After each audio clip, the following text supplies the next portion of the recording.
All right. Shout out to Oni from the pro-black perspective. I see this is the kind of thing I like right here. Oni says, "Greetings, fam. Don't mute your mic in beginning." And he says that to me. I appreciate that. You guys drop a one if you hear my voice. Like I usually say, another Saturday night, shoot the breeze. I want to thank all of you who are here already. I see Nama X out there saying, yes, sir. Koku's like the only spiritualist in here. Maybe Uzuli, the only other spiritualist. Nama X gives me a one so that I know I'm cooking. I know you guys could hear me. Yeah, so Nama had a bunch of other comments early. He said, amen, blessings and power to the global black world. We defeat our enemy through spiritual power. If you're not spiritual, you're not black. He says, especially calling out Caribbean blacks, the least spiritual of all blacks. Wake up. Oh, okay. Caribbean blacks are the least spirit. Boy, that's a good topic to have too on Shoot the Breeze. You know, Caribbean people are definitely religious, but spiritual is a different story, especially as these newer generations come about. My grandmother and them, they were religious, but they had some African spiritual beliefs though. They did. They masked it and stuff like that, but they had some. So yeah, that's a good topic now, man. We should talk about that one day. Real Black Gentleman is here as well. Nancy Annette is here. Shout out to Nancy Annette. Nancy,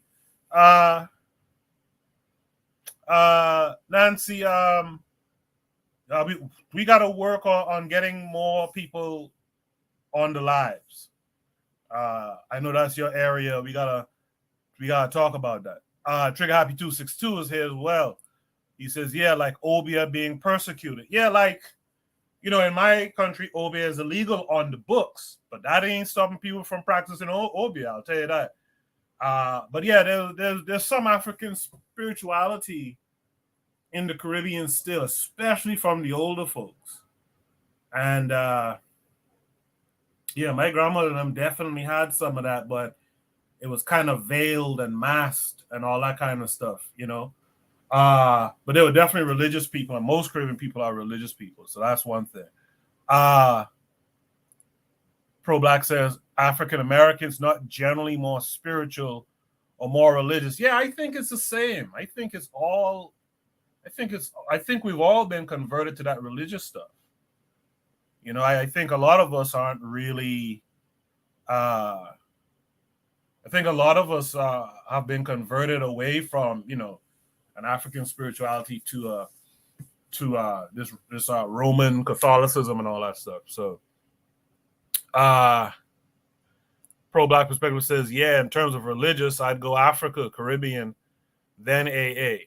Same with spirituality. Yeah, I think I agree with that. Nancy Annette says visiting your live stream is like being in class. I'm glad you feel that way, because the idea, the concept is to have discussions. We have some real good topics tonight. Is to have these discussions that re-Africanize. I think even continental Africans need to re-Africanize as well. Whatever that means, and we need to define that. What is African now and going forward, you know, as it relates to who we were in the past. So I think it's a good deal to come check out Shoot the Breeze. Let's get more folks from the continent in here too, sharing their viewpoints and opinions. I want to thank all you guys who are here and already in the chat and having these conversations and stuff like that. I appreciate you guys for real. Let me give you a little preview of what's going to happen tonight. Hold on. Tonight, we're going to be talking about a conversation from last week about science has different lenses across different cultures, you know, or is science a European thing, et cetera, et cetera. We're going to talk about that. I'm sorry I botched that one. We're going to talk about the subconscious mind of Black women. We're going to talk about Marxism quite a bit tonight. We're going to talk about the European worldview versus the African worldview. We're going to talk about the patriarchal world and how women could do, certain things, and yet they're not hit with these long prison sentences. So is patriarchy really a thing? I'm going to talk about Walter Rodney. Is Marxism non-Eurocentric because of its application in the third world? We're going to talk about the world's coolest dictator. I thought that was an interesting one. We're going to talk about the price of beauty. We're going to talk about FBA, which is Foundational Black Americans Under Attack. And we're going to answer the question, why aren't the leaders of foreign countries listening? Shout out to Jose. I know that's one of the topics he showed an interest in. Hopefully, that's the last topic of the night. Hopefully he can attend tonight. I know it's a different time zone where he is. So, all right, that's what we're talking about tonight. What I'm going to do is start the show officially. In the meantime, you guys share the link for the live stream. Get some folks in here. Let's get some folks in here tonight. We got to start being deliberate about getting folks to join in. Get your friends, get your family, get your loved ones, get the people who are on the fence, let them come through and share their thoughts. We got Nama X in here. Nama X, cool dude. A bit of a Nashidian, but that's okay. A bit of an FBA, that's okay. He comes here. He has honest conversations with us. I see him on all the channels on KWAZ radio. So yeah, bring your folks in, man. Let's have the conversation. So what I'm going to do now, I want to start the show officially. On the other side of this, I want to drop the link for you guys to, I think I didn't put the link up this week. Yeah, I'm going to drop the link. Sorry about that. I'm going to drop the link for you guys to hop on. And on the other side, I'll drop Shoot the Breeze topic number 1.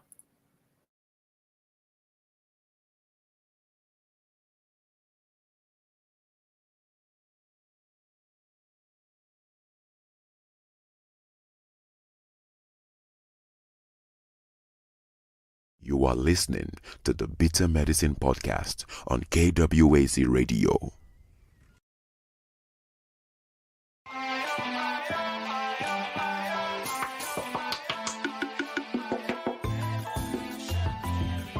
Welcome to the Bitter Medicine Podcast, where it's all about Black empowerment.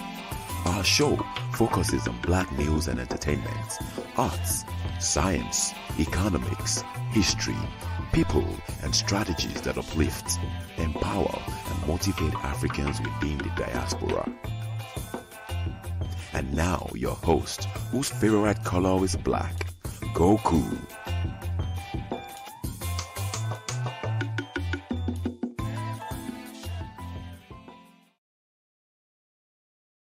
Welcome back to the Bitter Medicine Podcast. I am your host, Koku. Just want to remind you guys before we get the show rolling that this show is part of a podcast network called KWAZ Radio. There are other shows on the network you are invited to tune into. This is D Webb with the Harsh Reality Podcast, asking you to tune in where we tackle the news of the day that affects our community, only on KWAZ Radio. Peace, family. This is Oni, inviting you to listen to the Pro-Black Perspective, where Black problems are addressed with Black solutions. Greetings, fam. Tune in to The Learning Curve with me, the Revolutionary Matron on KWAZ Radio. You are listening to the Bitter Medicine Podcast on KWAZ Radio. Yes, indeed. I have to get that. I still have this final spot I have to put together with all the shows, but also check out.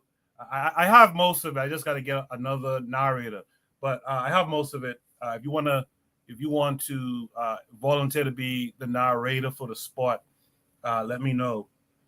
Join the Discord too. But check out the other shows. Tanzan African Mind had a great show this past week with Yana B. Check out Brother Bakari. He's had some great shows. His Friday show where they were talking sports, talking about Kurt Flood, him and Buana. Great conversation. I saw Real Black Gentleman and Bobby writing them there. Check out the forecast. Check out Consider Cheek as well. Check out all the shows on KWAZ Radio. Shout out to the matron. It sounds like the matron might be returning. Matron, if I'm wrong, let me know. But shout out to the matron. Shout out to all those shows. You guys should be checking them out. Now, my ex says he used to be a Nashidian. He thanks him for the awareness. But he said his views have been going down for months now. Oh, is that right? I know I know he revealed something the other day where he basically he inadvertently revealed that he basically pays for his views. I don't know if you guys caught that. Very interesting stuff. Very interesting how far the grift goes, man.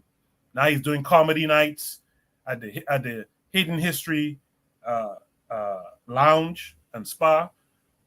It's very interesting how this grift stuff could go on in the black community, all because we feel like shit. That's essentially what it comes down to. All because we've been whooped, and it's a shame. You know, anyone selling snake oil who can make you feel good and make you chuckle, you know, we'll get behind it 100%, man. It's wild. It's wild. Anyway, let's welcome in Buana this week. Buana, how are you? I'm good, bro. How are you today? I'm good. Buana, you sound tired, man. Man, I just wake up. No, that's all right. I'm good. I'm fresh. Listen, to all the Koku listeners under the sound of my voice right now, Koku is too polite to ask or remind y'all, brother. But he has a cash app. You know, he has things that you could contribute to in terms of his show, PayPal. Y'all brothers pay. Nama X, y'all pay for Hidden Colors. The other brothers who's be buying them Popeye sandwiches. Y'all contribute to the show, man. You know what I mean? Show y'all love on this side as well. Just like how y'all been showing love to Tariq Nasheed and Popeye Chicken. Show love to Koku as well, because he's been putting in much work, man. But I wanted to put that out there. I appreciate that. Buana. Pro Black Perspective only says he clicked the merch link. Who are we talking about? I'm not sure what you mean. Is the merch link? I'm not sure what you mean. But you guys check out the website. Again, we have to upload these episodes of the podcast up there. That's the intentions of the site, as well as to be a general news site, a news aggregator site. I want to start getting more news from around the black world up there too, so you guys could check that out. Let me grab Shoot the Breeze topic number 1 tonight. Did all that talking, didn't grab the link. We have some real interesting topics tonight, man. If you guys who are out there, if you've never been up on the panel before, it's okay. We don't bite, as they say. Come on through. Come on through and let's hear your thoughts on some of these topics tonight. We have a bunch of good ones tonight, and I want to thank guys like Buana. Buana is the most consistent contributor to Shoot the Breeze, so I appreciate him. Shout out to Azuli and Oni, who also are contributors on Trigger Happy 262. So shout out to all you, and Daily Affirmations by Pauline. So shout out to all of you. Let me get to it. Shoot the Breeze topic number 1 tonight is, after our convo last week, that science either has different lens across different cultures, or that quote-unquote science could be a European, shout out to Gas. Is Marxism scientific? Is Marxism universal? I think I saw Oni talking about this on Twitter recently too. This came with a link though. Let's check out the link. Let me share my screen. I guess that would be useful, right? Let me share my screen. Here we go. So this takes us to a tweet. And in the tweet is from Black as in Revolution. Black as in Revolution. The tweet starts with a quote: "We must be clear here and not confused. I'm a socialist." Oh, I know this speech. Yeah, I know this. Kwame Toure's stunning response to a black man who said he can't get with socialism because it's a quote-unquote white thing. Karl Marx did not invent socialism. So, and they got this from Afro-Marxists on YouTube, which I'm sure a lot of you are familiar with that channel. So this came with this link. Bonnie, want to say something? No. Go ahead. Okay. Must be clear here and not confused. I'm a socialist. Must be clear here and not confused. I'm a socialist. One other thing I must tell you now. They confuse people about socialism. Brother the other day said, "Why ain't no socialist?" I said, "Why not, brother?" He said, "Because it's a white thing." I said, "Oh, really?" You see, Europe tries to make believe that everything that comes out of the world comes out of Europe.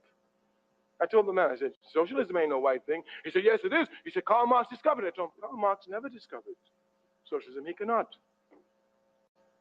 You call the laws of gravity Newton's laws. I'm sure there's a mnemonic device to help you on your quizzes.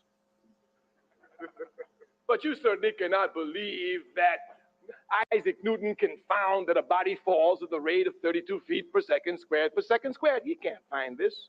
He can't discover it. He cannot invent this. He can only observe it and record it, discover the law. If I'm sitting in Timbuktu in Africa and I've never heard of Sir Isaac Newton and I'm conducting any experiments with gravity, I will come to the same conclusion that he does. A body in motion tends to stay in motion unless stopped by an outside force. He cannot invent this. He can only observe it and record it. Karl Marx did not invent socialism. If I'm sitting in Libya in the deserts and I'm doing any research with capital and labor without ever having heard of Karl Marx, I will come to the same conclusion that he did. That any time capital seeks to dominate labor, there'll be a ruthless, uncompromising struggle on the part of labor until it comes to crush capital and dominate it. This is a fact. My history demonstrates that. We came here as chattel slaves for centuries. We fought and fought and fought until we crushed it. Now we're just slave of the wage, and now we've got to rise up and crush that one. That's to declare that Karl Marx didn't invent socialism. It's there for all to see. Karl Marx's great contribution to the world was in the area of historical materialism and dialectical materialism, something you need to know if you know about socialism. But since you don't know about socialism, you don't even know the words. And not only does the enemy keep you ignorant, you stay ignorant. You won't ever go read a book about socialism. Why read a book about socialism? They already told me in my class it ain't no good. You will not even read a book about socialism. Why, you don't even read a book about your history. We come to inspire you to learn. We come to tell you that when you come to serve a people, you must know as much as you can. The more you know, the Yeah, I want y'all to bear with me. I like to play these clips like twice. I think it's on the one hand, I think our esteemed brother from Trinidad here is making some good points, but I think there's one flaw in his thinking. Let's watch it one more time, and then we'll discuss it. All right, and hopefully by that time more people will join the panel, besides me and just Buan. All right.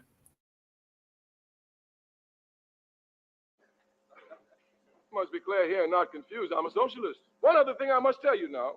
They confuse people about socialism. Brother the other day said, "Why ain't no socialist?" I said, "Why not, brother?" He said, "Because it's a white thing." I said, "Oh, really?" You see, Europe tries to make believe that everything that comes out of the world comes out of Europe. I told the man, I said, "Socialism ain't no white thing." He said, "Yes, it is." He said, "Karl Marx discovered it." I told him, Karl Marx never discovered socialism. He cannot. You call the laws of gravity Newton's laws. I'm sure there's a mnemonic device to help you on your quizzes. But you certainly cannot believe that Isaac Newton can found that a body falls at the rate of 32 feet per second squared per second squared. He can't find this. He can't discover it. He cannot invent this. He can only observe it and record it, discover the law. If I'm sitting in Timbuktu in Africa and I've never heard of Sir Isaac Newton and I'm conducting any experiments with gravity, I will come to the same conclusion that he does. A body in motion tends to stay in motion unless stopped by an outside force. He cannot invent this. He can only observe it and record it. Karl Marx did not invent socialism. If I'm sitting in Libya in the deserts and I'm doing any research with capital and labor without ever having heard of Karl Marx, I will come to the same conclusion that he did. That any time capital seeks to dominate labor, there'll be a ruthless, uncompromising struggle on the part of labor until it comes to crush capital and dominate it. This is a fact. My history demonstrates that.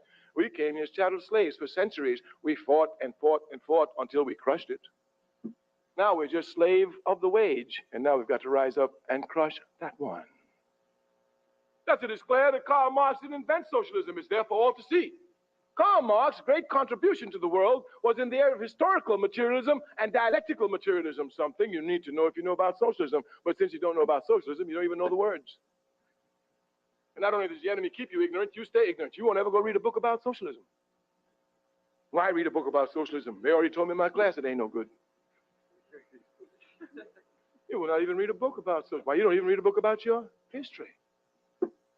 We come to inspire you to learn. We come to tell you that when you come to serve a people, you must know as much as you can. The more you know, the Yeah, one of the things he says there, one of the things he says there that is interesting, that puts a fire under me a little bit too, is like I'm familiar with all of these economic ideas, right? But I personally haven't put that serious study into what economic idea would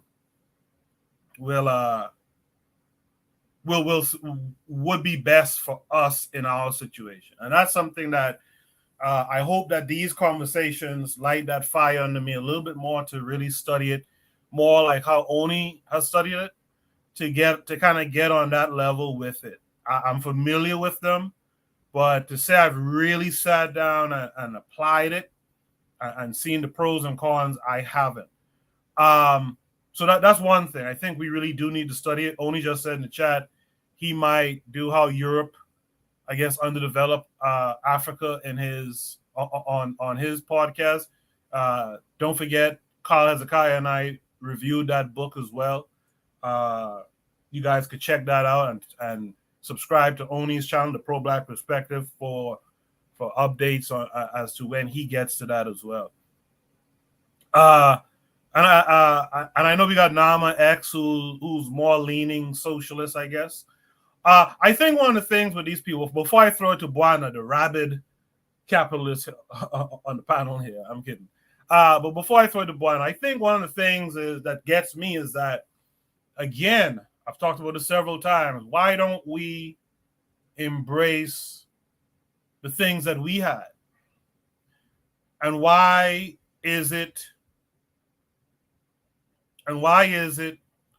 that, you know, it would seem to me that our brother Kwame Ture, Stokely Carmichael here, he resonates with the African tradition of communalism, Ubuntu and all that, Ujama and all that kind of thing. But for whatever reason, I guess because Marxist has more of a scientific approach, guys tend to lean that way as opposed to leaning, you know, what we did, right? But anyway, without further ado, let's hear from Buana on this. Buana, what say you to all this? I thought I would expect that you would have had my socialist brothers come running to answer these kinds of questions. You know, I would expect Carl Hezekiah, he should have been up here, you know, and all my other left-leaning brethren, because they know I tend to have a slant towards capitalism as opposed to Marxism. I have, and unlike what he has said, you know, I have read Conscientism. I can't remember if I'm pronouncing the name of the title of that book correctly, by Conscientism. Yeah, a long time ago by Nkrumah. I've read Ujama by Nyerere. I've listened to several of his speeches, as well as I've read Walter Rodney's work, Groundings with My Brothers, and how Europe developed underdeveloped Africa. You know, I've listened to people like Maurice Bishop them, and although a lot of their ideas, they did garner a lot of their ideas from Europe. You know, no, let me say this though. Let me add something to that as well, because he would have said that he turned into talking about Marxism, and then he talking about the great man Lenin in one of his speeches. It's not to dismiss that historically, you know, Africa did practice or what people would label as Marxism, or in terms of communalism in their societies. And I have no issues with that. If that's what they wanted to practice and they decided collectively to practice that, who am I to say that that is wrong? But from what I have seen in going to places like Cuba and going to places like Canada, where the economy has a slant towards socialism, I see when these theoretical things hit the ground itself, for me, it just started to look problematic. It's problematic. That's one issue I have. The other issue, and I stated this before on the platform, because the Marxists and people who are left leaning say all people are equal, but it's just some people are more equal than others. Because when you look at it, Fidel Castro, for all his rights and all his wrongs, he was a very wealthy person, landowner, and he was living way beyond the realities of the citizens who he governed over. Some people are more equal than others. When I see this particular individual having his own keys around the country of Cuba, private keys, islands, and shit like that, I look at it and say, well, I guess under this theoretical discourse, some people are more equal than others. So my problem ain't with the theoreticians, because the theoreticians always debate, always discuss, always go into these back and forths. But when the rubber meets the road, when you see the actual practice, this is when the waters become muddy. So I need someone to really come and give me some understanding of why is that occurring in these particular areas. And when the brother says that Cuba is a communism and socialism, for me, one is just one step down from another. One is just one step down from another, if you really ask me. But my issue is, well, the economy, the Canadian economy, when you look at the healthcare system, is completely socialized. But that's neither here nor there. What I would say is that when I see the practice of these theoretical ideas and what is best for me in particular, I am leading towards the ideas of Friedman, Milton Friedman. Them, I am leaning towards that. I kind of like Ayn Rand when she goes on to her theoretical discussions. What she talks about. She talks about the virtue of selfishness. I tend to lean towards that capitalistic end of things. So I think for this particular prompt, I would really rather hear from the lens of my socialistically inclined brethren, because they would do a much fairer assessment of this particular prompt than I could ever do it. I'll echo those thoughts too, and I'll say this. Like I said, it puts a fire under me to really study this stuff. I'm going to read some of the comments that actually struck me in the chat right now. But what I'll say is this, and someone new was here earlier. I'll read their comments in a second. But they said something about, it's time to stop reading and start doing. That's true for the people who have read. There's some people who haven't read anything. It's time for them to start reading, for sure. And it's time for us who did the reading to start doing, right? I'll say this. Dissimilar to Buana, right, who we know is a capitalist pig. Dissimilar to Buana. I believe that I believe that we can't look at bad actors who are using these concepts. Like you're right. Like Castro and them shouldn't be owning massive amounts of land and keys and all this old shit. Especially if there are people who are struggling mightily to cover the basic needs for themselves and their families within his country. That's my biggest thing.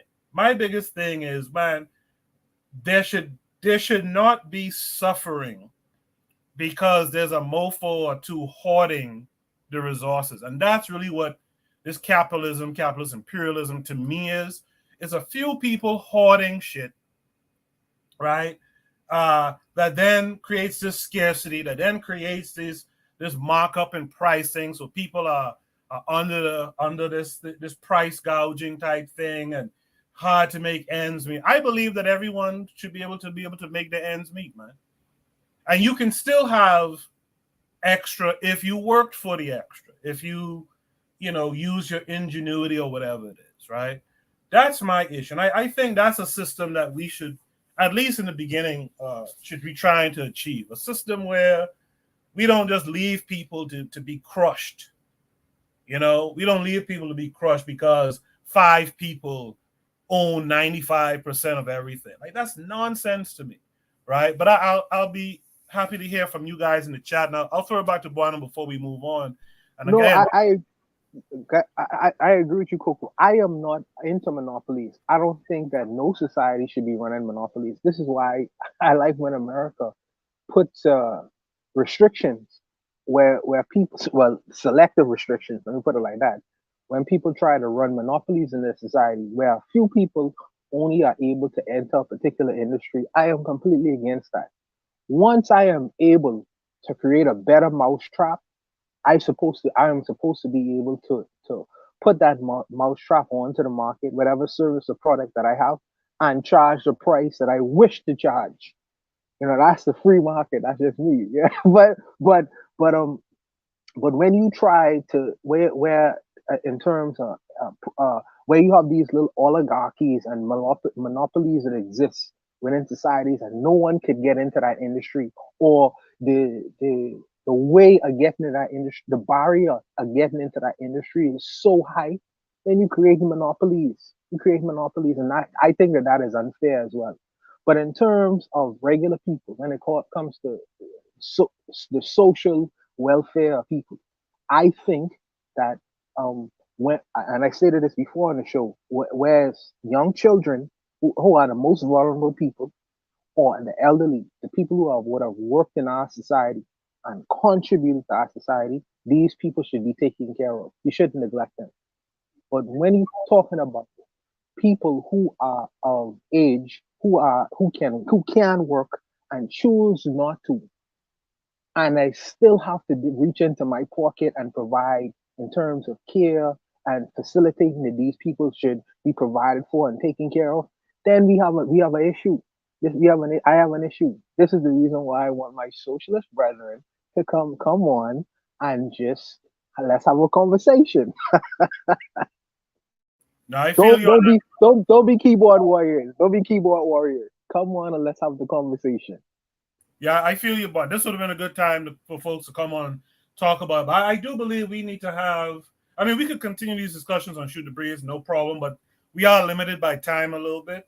I do believe we need to have, by the way, join the Discord. On the Discord, we can have these discussions and fully flesh out this idea. I look forward to when Oni tackles how Europe underdeveloped. No, I think he was talking about a different book, actually. But I look forward to when Oni tackles it. Oni is a deep brother who will study the economics thing. Trigger Happy them seem to be into this conversation and deep about. I wish all of us could get together at another time and have and fully flesh out these ideas and come to good understandings. Bonnie, you mentioned something just now before I get to the chat. You mentioned something just now that is the hardest part for me to reconcile my thoughts around, right? Yeah, you can't just sit your ass down all day. No, brother, you can't just sit down all day and I have to reach into my pocket to bail you out because you just refuse. Because then what happens is more and more people will start doing it. And then we'll end up in these situations where no one ain't want to do nothing, right? And everyone eating just like me, eating just like you, and we are contributors and high value contributors to the society. And that's the thing that we have to reconcile with our traditional African notions, the idea that you look out for everyone. I am because we are or you are. That's the hard part. That's the difficult thing, because if you don't do it, go ahead, Bonner. No, I don't want to interrupt you, Coco. What is the incentive? What is the incentive? If I am innovating something which you will benefit from, and you are taking half of my taxes, sometimes even more, to tell me to put into other situations in terms of feeding, providing, taking care of for grown people who could actually try to do for themselves, then I can say, man, what's the incentive of even getting up in the morning? I want if my lot will be the same lot with the person who does nothing, not even thinking, because that's an exercise in itself. And if I'm sitting down trying to come up with things not only to improve my personal situation, but improve society, on a greater basis, I should be able to be rewarded for that. You know what I mean? Not like and more so than the next man who chooses not even to do any of that. So, like I say, the socialist brethren needs to come on, and we need to have the discussion. Yeah. There is something in there that has to be tackled. I do agree on that. In the chat, Trigger Happy 262 says, man, these Marxists on Twitter have been funny these past few days. On one hand, Marxism isn't European because it evolved past Europe. Yet, you have to make Marxism palatable for you in your situation. Trigger Happy, on the Discord, just hit me up and remind me what your handle is on Twitter. I've forgotten that now, what it is, because it might have been you who was posting some of that stuff, and I've just forgotten. Afro Native World is here. Afro Native World says, what's y'all's favorite book written by a black Marxist? Pro-black perspective. That's only, he says, Ujamaa, but it's not very Marxist, or conscientism, though not very Marxist either. But they are kind of socialism, aren't they? Go ahead, Barna. No, I was just answering this question. My favorite book written by a black Marxist is The Black Jacobins by C.L.R. James. Okay. I read, in fact, that was the next book Carl and I was going to do on the book club, if I remember correctly, before we had to take a hiatus on that. Brandon is new here, I think. Brandon Charles Jimenez. He says, favorite book? We read enough. Need more action, less reading. It was all thought of before, but not fully stood on before. I agree with you, Brandon. Like I said, there's some people who need to read. So you might No. I completely disagree with that. I think that we do little to no reading, and we don't have a reading culture. And if we was to say we had a reading culture, we have a fiction-oriented reading culture. We read about novels, things that doesn't necessarily benefit our community.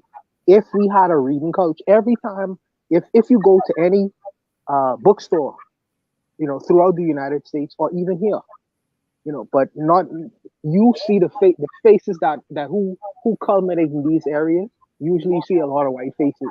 You don't see a whole lot of black faces. And when you listen to the social media, you would hear that there is a lack of a lot of reading. When you hear these people profess different kinds of things, you say, oh, this person can't think this. Didn't he read this? Didn't he read this?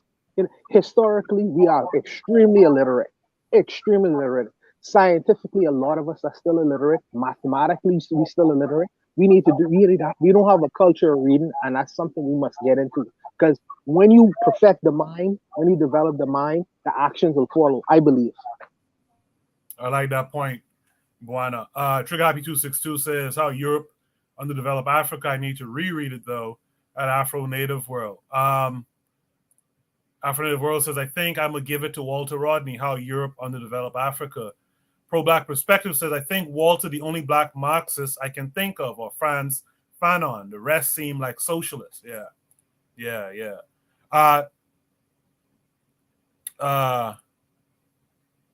Brandon says we need more people standing on stuff. Yeah, Tariq Nasheed kind of highlights that too. It's the second time I mentioned him tonight. But a lot of the black folks who are conscious, if you really peep it and you peep what they talk about, the words that they say, you know who their ideological father is, so to speak. And it's really people listening to others who might have read a book, and they're repeating what others who might have read a book are saying. And that's problematic for sure. Pro-Black only says Walter has a new book, Decolonial Marxism. The premise is Marxism is too wide. Is that right? Interesting. Okay. He says the Marxists think it proves the opposite. Trigabi262 says decolonial Marxism sounds like decolonial Christianity to me. Affirmative World says John Henry Clark was a socialist that called Marx Johnny Come Lately. Interesting. Trigabi says he'll tune in to Oni when he does the reading. Affirmative World says we got to blame the Trinis for black Marxism. He's just joking, he says. We have to blame the Trinis for black Marxism, because that's what Stokely Carmichael, Kwame Ture is here, a black Marxist. Nama X says he's like a 100,000% socialist. Only starts to break down some of the definitions. Like I said, we should do a show from the bottom up, where we break down, we make it simple. I think that's what throws a lot of people too. In fact, I know that's what throws people. Because let me tell you, my father is like a socialist. And I come from like a socialist leaning family, right? And one of the things I noticed, I was a kid at the time, but when you start talking about proletariat and the bourgeoisie, a lot of people get lost in that shit. I think we need to do something very rudimentary and then build up the complexities of it. We should do that live on a live stream one day, or on the Discord. Oni says socialism is transitory state. What's up? Forecast says what's up. Peace to Forecast. Make sure you guys check out Forecast show. Forecast had a heated show the other night, man. You guys check out the playback on that. Trick Happy says, well, Marxists make the argument that anyone is a Marxist if they're applying quote unquote African communalism under industrialism, which he disagrees with. Oni says we need an advanced capitalist system. Trick Happy says, honestly, this is another problem I have with black Marxists. You say that you are making this new thing, but you still cling on to trying to be in Marxist by the book. Otherwise, you are a quote unquote revisionist. All right. There was other comments in there. Nama X said Canada is the illusion of socialism. Real Black Gentleman was in the chat. He says if you have a capital city, you're a capitalist, period. And there's other comments. I see Jay Bronze is out there saying greetings, fam. Greetings to Jay. You know, I didn't realize Jay had a channel until last night. You guys check out Jay's channel. By that I mean, but he was actually doing shows and stuff. I didn't realize that, Jay. Him and Tanzan had a show last night. You guys check that out. Check out his channel, subscribe, etc., etc. Yeah, there was a lot of comments. I can't get to all of them. In the meantime, let me welcome in Real Black Gentleman RBG. How are you this week? Yeah, I'm straight. Good. So you heard the all of this conversation. Yes, I did. Even when Kwame Ture spoke. I mean, again, I think the terms are not concrete by nature. It's not like, I mean, I had said, like, you know, people make arguments about exploitation of people as capitalists do, but socialists also exploit poor people. It's the nature of how, I mean, again, when we're talking about, you know, when we say a term, you gotta bring it down to earth. They're talking about socialists. We're people who are concerned with society or societies. I don't think there's, you know, if a socialist is trying to conform societies into one society, he's a capitalist. I mean, I think, you know, socialists are forms of capitalists and vice versa. And as far as Marxism, oh geez, I don't have any time for that. I have a real blind spot for Marxism. I'll see a black person talking about Marxism and I kind of zone out. I don't think it works. It's an aspect that gets overinflated. I mean, I don't even need to deal with Karl Marx to even understand what he's talking about with capital and stuff. A lot of that can just be, I mean, and even within various African, you know, territories or geographies or whatnot, places, you know what I'm saying, where various peoples are. I mean, we know how peoples engage with each other and how things are added value. I mean, I just think that it's a false dichotomy. I don't think that they're opposite or polar in any way. I think capitalism and socialism can complement each other if you have any sense about it. And I just think that, again, like I had said, you know, both socialists and capitalists can both exploit poor people. It's the nature of the accumulation of wealth, whereas in society, it becomes the accumulation of clout and attention. That's what I believe. I appreciate that, Real Black Gentleman. Sister Raw is in the chat saying greetings. Shout out to Sister Raw. Afro Native World says word socialism in Bahamas too. Yep. There was a socialist party and everything at one time. With that said, let's welcome in our brother Oni. Oni, how are you doing this week? I'm cool. Peace. Can you guys hear me? Yes, sir. Good to see you. Oni, quickly, if you had to lean in a direction, capitalist or socialist? Shit. Well, I mean, you said capitalist or socialist? Well, that's what I'm saying. Like, I think one of the issues that we have, and that's why I'm saying, like, I actually got to say that I don't know if we can have a conversation on Marxism, because I feel like most people don't understand Marxism. You know, like most Marxists don't understand Marxism, and that's like I'm realizing that more and more. You said what? Oni, what is it that they're not understanding about Marxism? Okay, so Marxism. So this is the thing that people don't get. Marxism was, you know, like commentary is saying, you know, if you just look at what's going on, you can speculate on like what's to come, right? And so Marxism is like that story of that you know, that black guy who was trying to, I don't know if his name is John Henry, I think, but he's like a black guy who's trying to like beat a railroad and building John it. John Henry. Yeah. So it's really about how human labor is going to become obsolete, right? If the capitalists keep it up, and this is something interesting because there's this other Jewish guy, I can't remember his name, like Yala, I don't know what his name is, but he's pretty famous. He wrote like Humankind or something like that. I don't know, but he gets paid big money by these white boys right now to go around and say what's going to happen when human labor becomes obsolete. You know, like if your economy becomes so advanced that you no longer need humans, what's going to happen to the vast majority of workers, right? And so Marxism is an attempt at, you know, if you have an economy where humans are being replaced, right? It's a way to make those humans not be like starved to death, right? So that's the premise, you know what I mean? So he's at the time where he's like, oh, mechanization is replacing humans, and like today we're like, oh, AI is replacing humans, right? And so what do you do when you have a bunch of useless people? So there's this white boy who gets paid big money to ask that question, but that's the question that Marx was asking. And so the idea is that before the bourgeoisie say, hey, these workers are unnecessary, the workers should take over the industries of the bourgeoisie and then make it so that, you know, like the AI can just feed everybody and all that kind of stuff. So like when you were like earlier, when you were like, can humans, like, I don't want somebody not working, right? In Marxism, the idea is that you will have computers work for you. You get what I'm saying? Like kind of like the Jetsons or some shit. You know what I mean?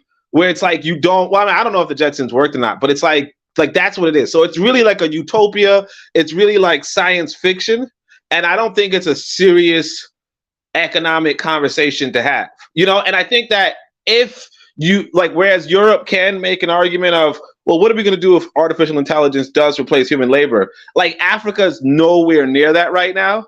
And like, we have more important things to important things to worry about. Like, sure, if we develop a system where artificial intelligence makes it so that you don't have to work, that's one thing, but we don't even we don't even make computers at this point. You know what I mean? like it's just not really in our scope. And so that's what I think is one of the reasons why, like, it doesn't even make any sense for us to be having that conversation.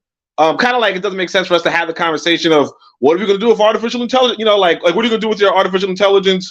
You know, what are you going to do with your robots' rights or something? Like, it doesn't make any sense if you're not building robots. The same with Marxism is like, what will happen if your capitalist state develops to such a point where the proletariat become useless? You know what I mean? But we don't have that. So it's like putting the apple before the horse. I hope that makes sense. No, I get it. I liked it. Does anyone on the panel want to comment what Oni just said before I go back to Oni? All right, Oni, can you speak to the prompt? Oni is the ultimate capitalist. I mean, he goes to Tanzania and he finds the best prices. You know, so yeah, boy. Yeah, boy, Oni all day. Anyway, only after, should be topic number one, after our convo last week, that science either has different lenses across different cultures, or that quote unquote science could be a European thing. Is Marxism scientific? Is Marxism universal? Now, you just spoke to the sci-fi of it in a sense, right? But is there anything, first of all, is Marxism European? Can it be applied to other lenses, to other people groups?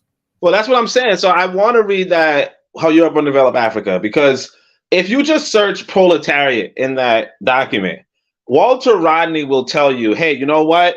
Marx is telling us about how there's an antagonistic class between the proletariat and the bourgeoisie. And he's like, there isn't that class division in Africa. You know, you don't have that extreme class division. What's more, you don't even have a developed bourgeoisie. You know, you have, you know, exploiters, you have, you know, people siphoning wealth. You don't really have bourgeoisie. You get what I'm saying? Like, you don't have people building up their own, like, you know, having their own industries and, you know, whatever. So it's like, Walter. Sorry, not to cut your wisdom, but just to be clear, when Walter was talking about that, he was talking about pre-colonial, traditional Africa, correct? He was saying that there was no class struggle in Africa before the European came along. Well, I mean, I think he was talking about, I mean, obviously, you know, that, like, I think pre-colonial was included, but I think he was even talking about up until the colonial period, you know, like, Africa didn't really have bourgeoisie. Right. You know what I mean? Right. Africa didn't have, you know, like Rockefeller and Ford or whatever, right? It just had, you know, stooges, you know, the three stooges, you know what I'm saying? So like, that's another thing. And like, even today, like, maybe you do have Dangote, you know, maybe you do have, you know, a handful of people, but it's not to that large extent. And it's also not to say that they have that class division like what Marx would have been observing in Europe. You know, you don't have that sort of antagonism. You don't have that sort of, you know, I'm not going to give you shit, you know, like what Europeans were doing, like the viciousness of the European is just something that the European was doing. Like I think I can't remember what I was reading. No, I think it was maybe Forecast was reading it, but somebody was reading something where like these white boys was working. Like this white man is talking about how his daughter was in his factory at 9 years old working for 18 hours. Like that shit don't even make any sense. Like there's no African on the planet that thinks working your own damn daughter for your own damn daughter. And then I think he fired her after she lost a limb. Like she lost a finger while working. And he's like, yeah, like, and it's his own daughter. Like that kind of mentality, like that's what Marx is observing, right? That's not even a thing in Africa. So like the whole human rights thing, yeah. The European was notorious for that shit. This is where child labor laws and all this shit came up. Like up until not that long ago, like 9 and 10-year-old kids was dying in coal mines and all kind of shit like that. Like they're notorious for that. But go ahead, Oni. No, but that's what it is though, because it's like even though African people had been mining like diamonds and shit, like gold for like we wasn't doing no child labor shit. Like that's what this white boy's doing. So I would even say that because Marx is looking at white folk, he's missing the fact that his people are psychopaths. You know what I'm saying? Like, oh, he's missing the point that his people are like vicious and villainous, and so it's not really like a science as much as maybe he's observing things in Europe and he's like, well, I think we need to kill these people in charge, right? But like anybody could, you know, like the Haitian Revolution was the same thing. It's like you saw there was a bunch of vicious people and you were like, I think we got to kill the people in charge. You know what I mean? Yeah. It's like I don't think that. I think people give Marx too much credit, and I think some people, like personally, I think a lot of people turn that socialist route because of how people give too much credit. Like people forget that we also had revolutionaries. You know what I mean? Like Lenin did a good job in Russia, you know, and Mao did a good job in China. So people are like, yo, you know, whoa, we could have a revolution. But it's like, you had the Haitian Revolution. You had how many African revolts? You had all this. You had the Maroons. You had this and so forth. Like, just go back in your tradition. You'll have the revolutionaries. And as far as what the economy has to look like afterward, if you read Marx, you'll see you cannot do socialism, Marxism, because you don't even have the advanced capitalism. You don't have that development. That's a good point. And see, this is what I'm saying. So here's what I like to do. Oni has a Discord. I have one too. Oni is the Pan-African discussion, I think it is, and mine is the Bit of Medicine podcast. Anyone who's willing and able, man, let's come up with some, again, fundamental questions, fundamental definitions that we could get a panel going, a live stream going one day in the middle of the week, and we could attack this thing. Because again, I think our folks aren't understanding some of the fundamentals. It's like mathematics. If you don't understand arithmetic, you're not going to be good at calculus, right? You got to get the fundamentals and build your way up. I also like what Oni said at the end, and I think is important, and as well as what Forecast is saying in the chat. We have to name our shit. If you fly that banner of socialism, you are telling people who your ideological parent is.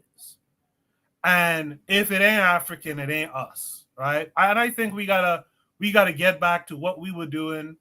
That's African, build upon it, improve it, but give it an African name. I've talked about this several times on here on different shows. There's a power in naming things. We got to get back to giving our defining and naming the concepts that we want to follow as well. Let me welcome in the Forecast this week. Forecast, how are you this week? Yo, what's up, y'all? What's going on, everybody? Yes, sir. Forecast, thanks for coming through.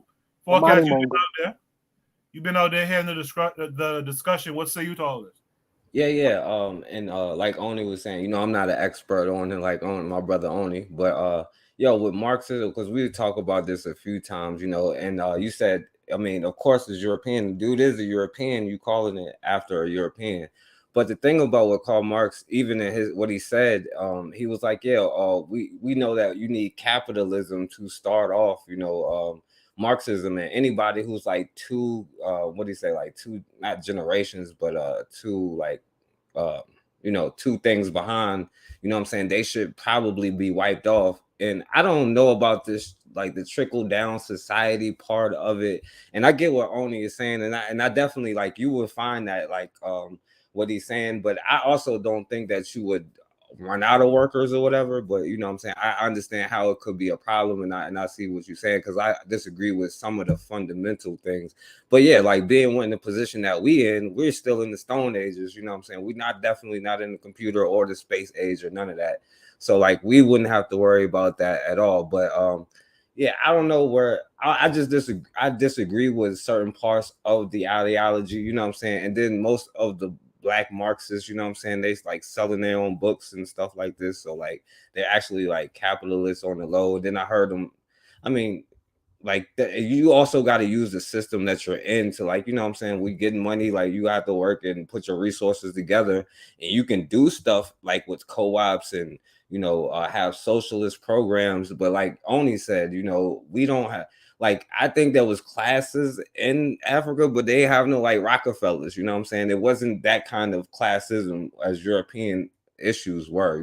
I don't think it's the same thing as European issues. I just think that when we start getting caught up into it, we just have a European frame of reference and a European mindset when we looking at and having these discussions. So I even try to stop saying capitalism and socialism and communism and all of that stuff. I just try to define it in different ways. So, but I'll pass the mic.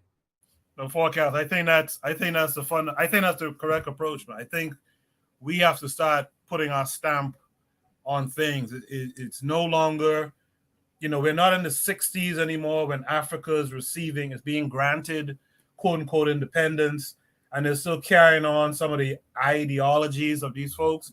I think we're supposed to be in a new era. What was the brethren name in the chat earlier? By the way, shout out to Erica Howard.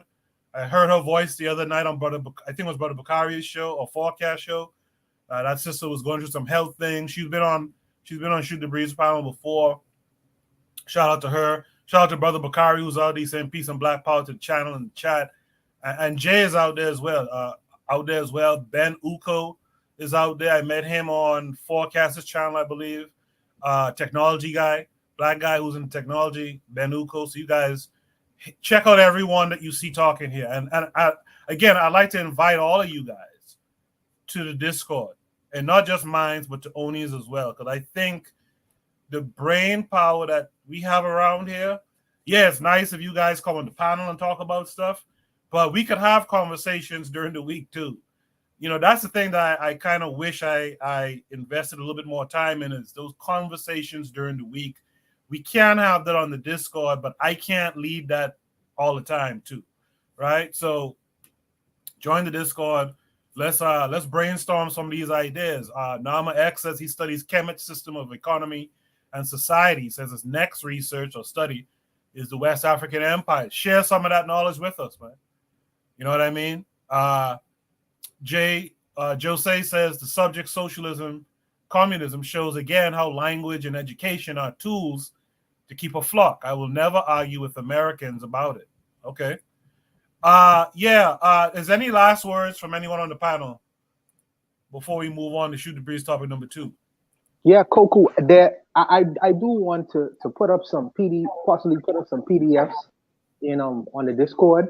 So if someone could help me with that, that'd be great. And also, if anyone has the book, the PDF by Shakanta Diop on African pre-colonial African systems in terms of government, I can't remember the name of the book right now. If y'all could put that on the Discord, it'd be greatly appreciated by me.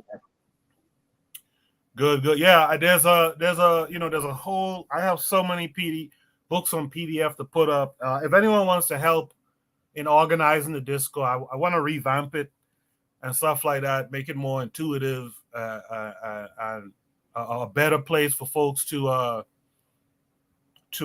come and commune. We could have these discussions.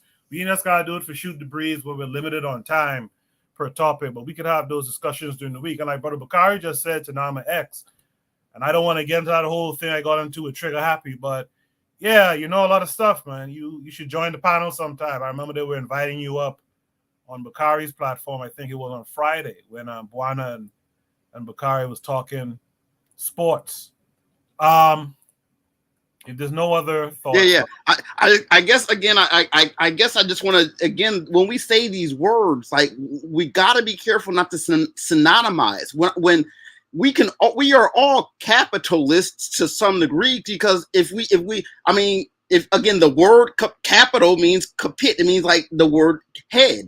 You use your senses. You add up things. I don't want to sit here and be senseless. I don't want to be senseless. I'm going to use my judgment. I'm going to make the best decision I can. And everyone should be able to have that sensibility, even without involving other people. Now, when you include other people, now one person, two people don't make a society. We're talking about, lots of people, and societies have something in common. It's like the societies are based on something. It's not just the people aren't just a society. You have knitting societies. You have you know what I'm saying? They say dead poets society. Societies are based off of collective things. And in any group of people, you have different, occupations of people, and people do more than one occupation. Society is a multitude kind of a thing. It's not something that lends to definement, because again, I can be in 5 societies right now, but you all have one head. We all have our own conclusions that we draw. And I'm just saying that I don't want to synonymize capitalist with exploiter. I want to, you know what I'm saying? Although, that's what winds up happening. When you wind up having $1 billion, $20 billion, you don't pay your people anything, and other people sit there and see that. Yeah.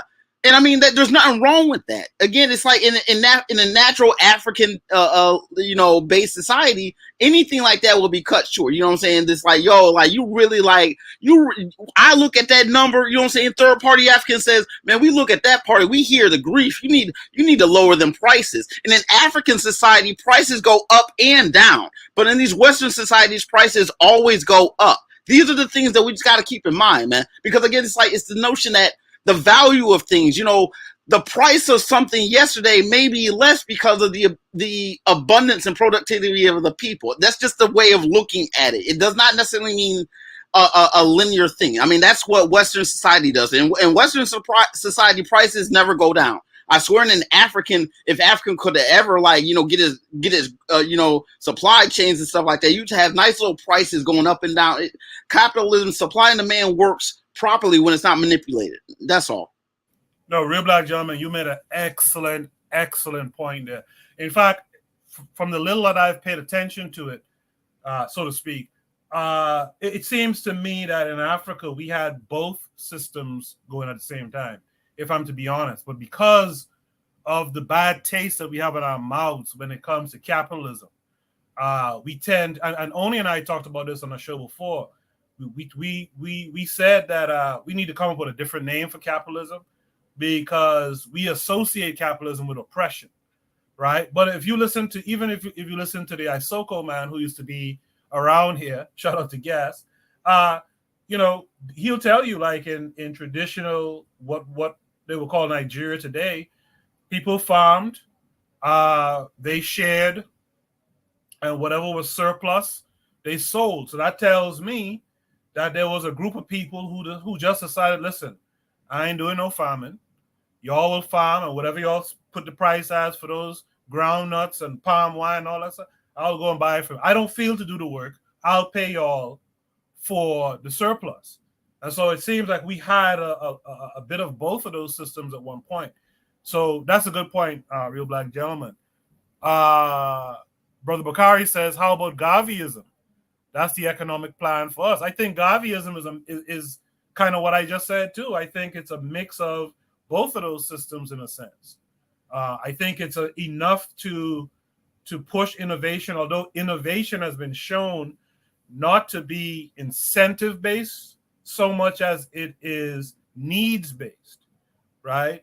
A guy makes a carriage, right, because he realizes that he needs to be able to tote more stuff, and instead of throwing it on one horse and breaking his back, let's build a carriage, for example, right? So I think a lot of it that we did before was needs based, but absolutely, I think Gaviism is probably the way, and it's a mix of the two things. Matron is here, saying greetings, everyone. Appreciate the matron for coming through.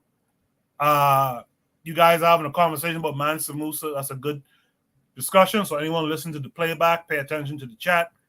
Was that everything from everyone on the panel on this one topic? If that's the case, let's go to Shooter Breeze topic number 2. Shooter Breeze topic number 2 is this in the subconscious mind of black women? Is she speaking uncomfortable truth or self-hate? Of course. Just came with a link that's taking us to World Star. So we're in for a doozy here. I didn't know World Star was still around. I thought the guy died, and I thought that went belly up. So let's check out this video. And on the other side, as always, we will discuss it. Every day I get online, men I always complain about black women, at least black men. Black women this, black women that. Our name just always in y'all mouth. Black women are submissive towards black men, how white women are submissive to white men. Well, because the white man is the slave master. The rest of the people are the slaves. Why would I submit to a slave? I don't submit to no slave. I submit to my slave master, which is the white man. But I would never submit to no slave, which is the black man. You supposed to submit just like me. Why would I be submissive towards you when you got somebody you need to be submissive towards too? Every day I get online, men I always complain about black women, at least black men. Black women this, black women that. Our name just always in y'all mouth. Black women are submissive towards black men, how white women are submissive to white men. Well, because the white man is the slave master. The rest of the people are the slaves. Why would I submit to a slave? I don't submit to no slave. I submit to my slave master, which is the white man. But I would never submit to no slave, which is the black man. You supposed to submit just like me. Why would I be submissive towards you when you got somebody you need to be submissive towards too? All right, like Ms. Erica Howard said, this is so embarrassing. Brother Bakari in the chat says she's an idiot. Forecast laughs at that. Afro Native World, I guess he puts up the red face droopy eye look emoji out there. Yeah, this is interesting. This is Shooter Breeze topic number 2. Is this in the subconscious mind of black women? Now, according to Miss Erica and them, it doesn't sound so, but I'd like to here. I wish there was some women up here. So let me drop the link again. I think I pinned it to the top of the chat, but here's the link. Anyone who wants to join the panel tonight can. Is this in the subconscious mind of Black women? Is she speaking uncomfortable truth or self-hate? I'm going to be curious. It's going to be curious to hear what guys have to say. Let's start with the forecast. Forecast, what say you to this? I would say that I wouldn't put it on Black women, but I am starting to be a little bit nervous that this may be the subconscious of Black people, even though they may not put it like her.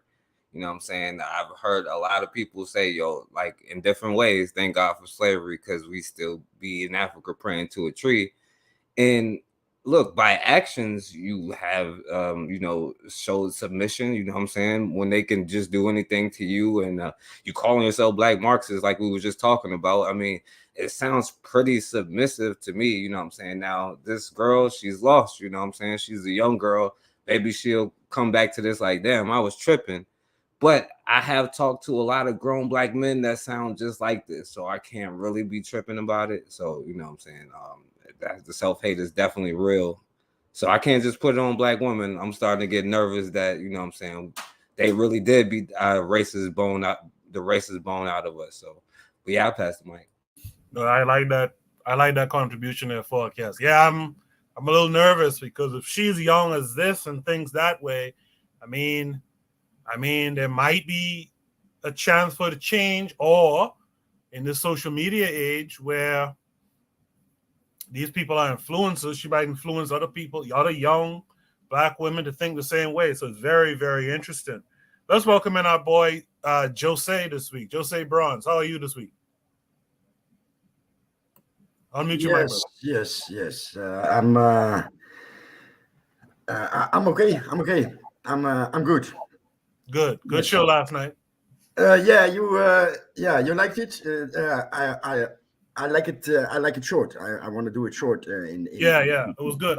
I caught the playback. So, but now I'm subscribed and I have the bell clicked and all that. So now I'll know when you do it again. All right.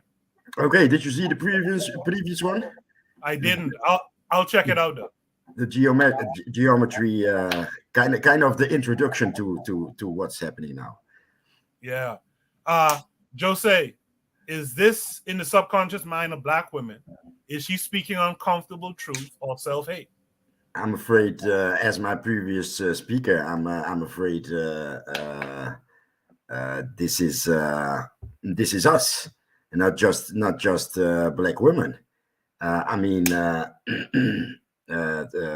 I've traveled some through frequencies, and I always reached out to boys in the streets, because I used to be a boy in the street, and I had a house where I slept, and my parents were there, but it was not a home, So staying in the streets was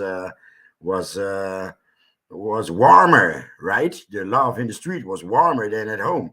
But I'm guessing that's behind this same frequency that she is explaining, right? So why are immigrants not in?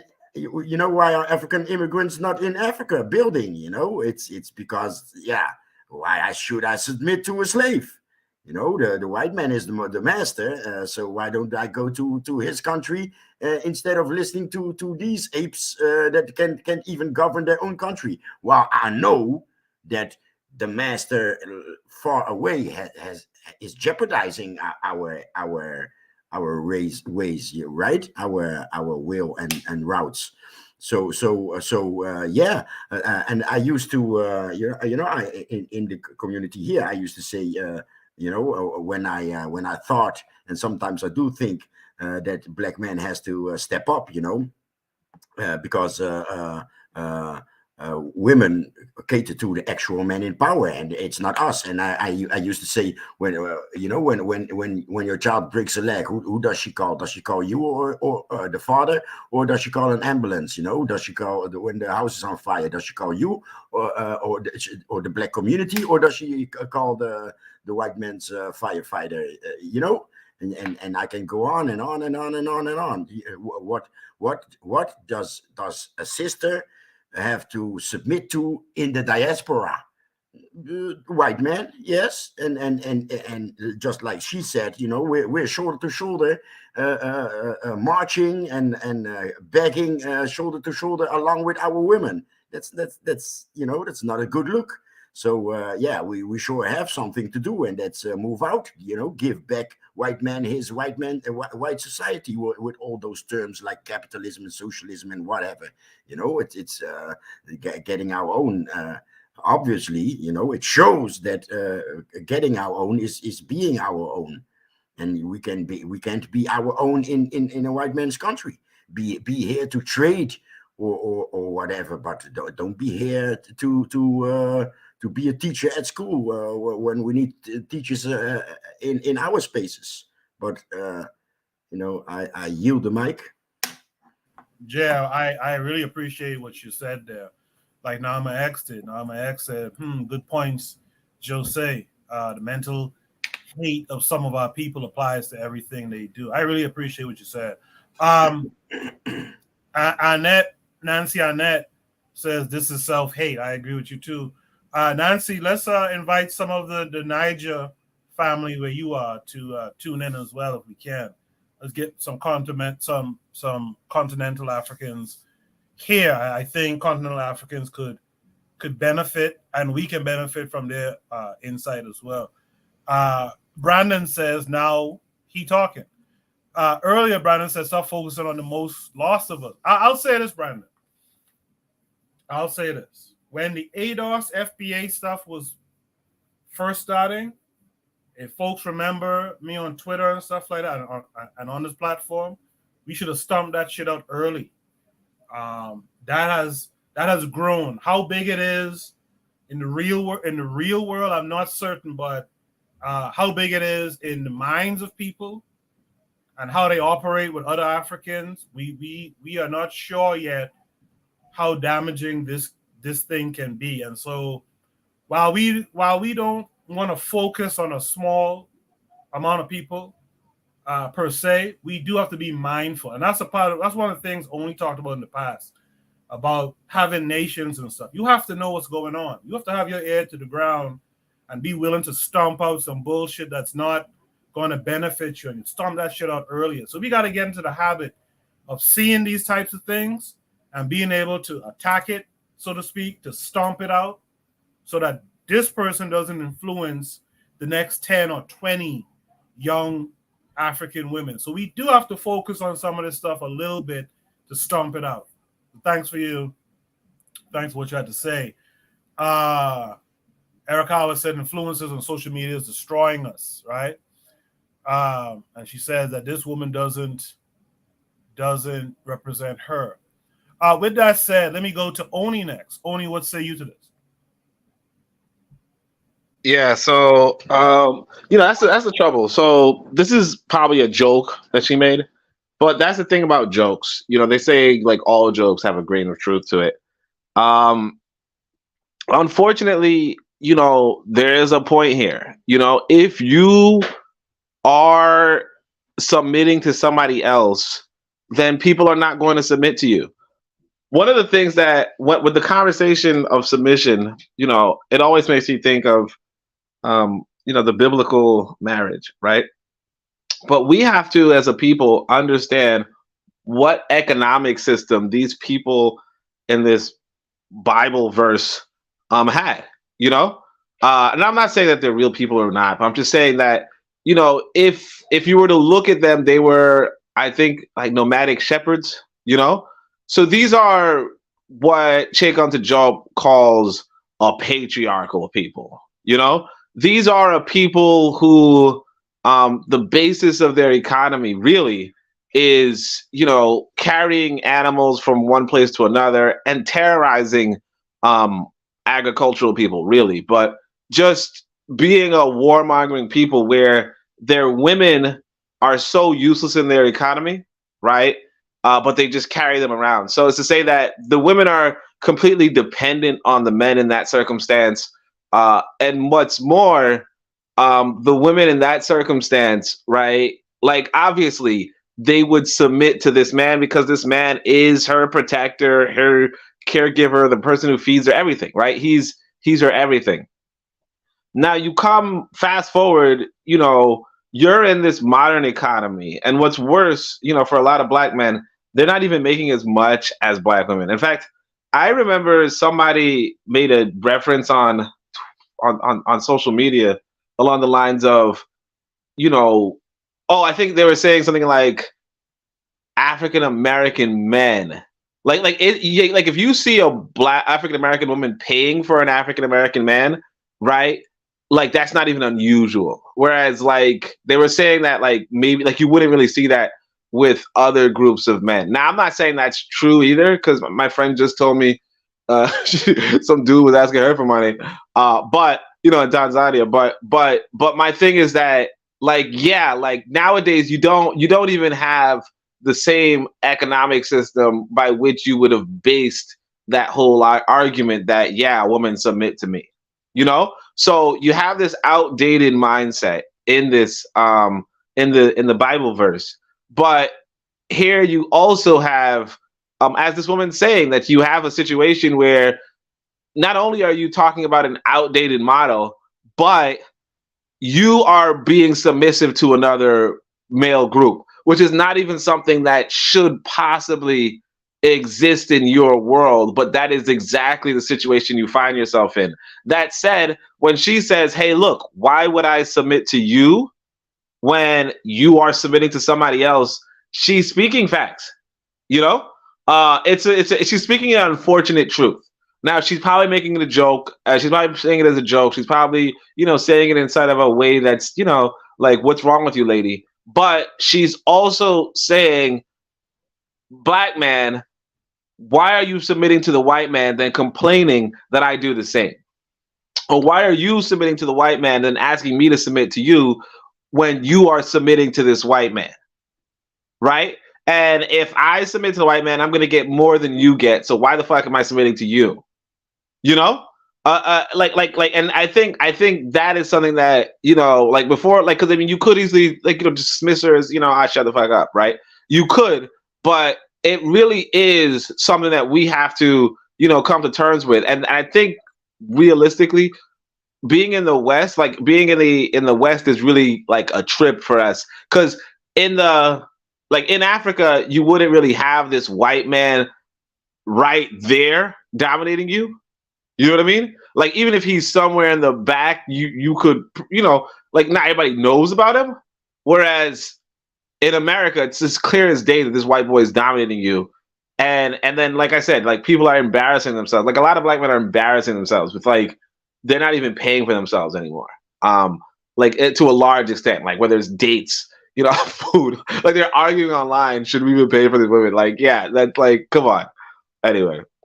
I connected the dots similar to what you did, but I don't know if this young lady demonstrated that understanding that, yeah, why should we submit to this black man who is submitted to this white boy, right? Why should we submit? I don't know. I don't know if she is connecting those dots the way you think she is. I'm not certain. I think she's justifying some bullshit is what I really think. But that idea that we shouldn't be submitting to this white boy stands. I don't care what the concept is, what the construct is, that stands. We really should, as men, we really are dropping the ball. We need to be better than what we have been. I will admit. I don't know if she gets that though. I don't know if that's what she's transmitting, and I'm not sure she's joking. I'll say just to say, well, the reason why I'm saying she's joking is because, well, first off, the caption, as well as, you know, her body gestures, like young people have a lot of young people don't have the same sort of sense of humor that we have.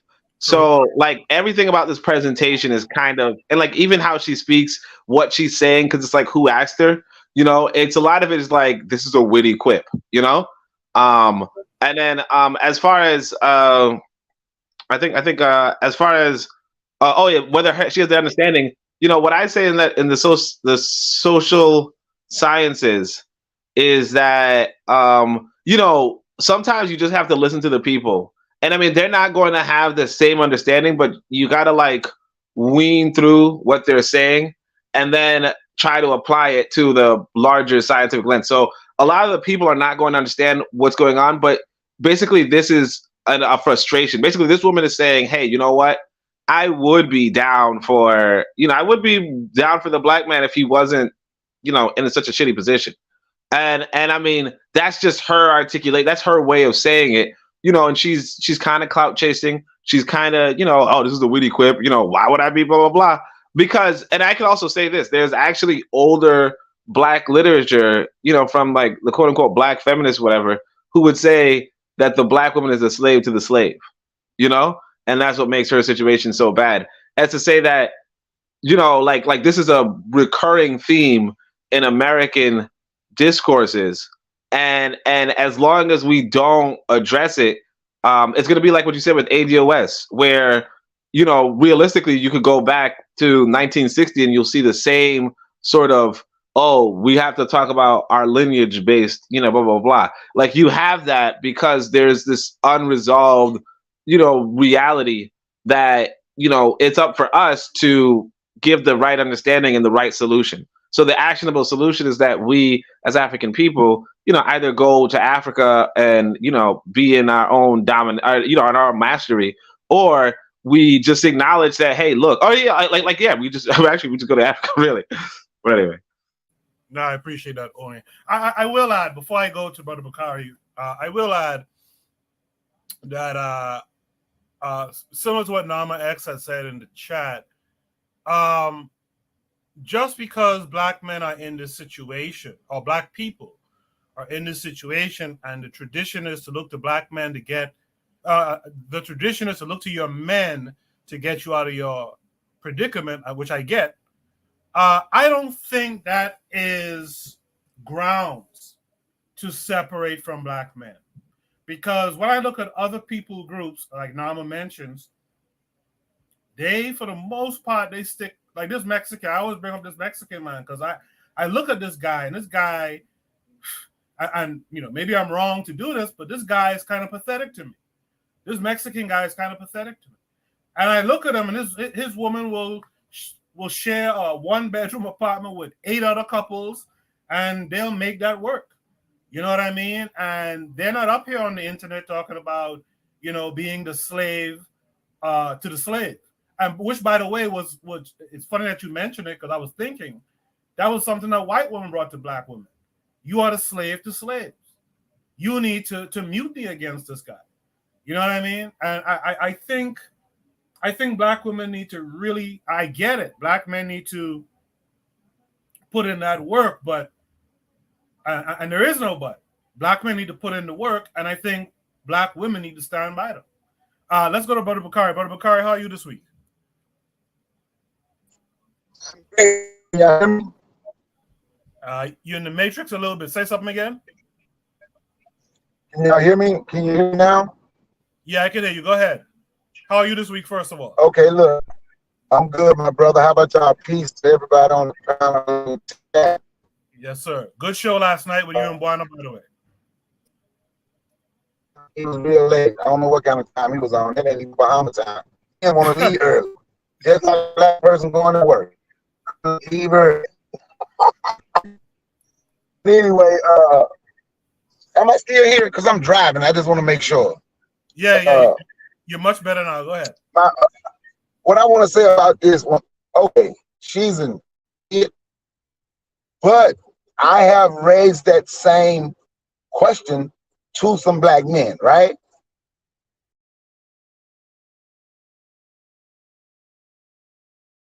I think we lost Bakari. Bakari, when you come back with a stable connection, hopefully on this prompt, I'll get you in there.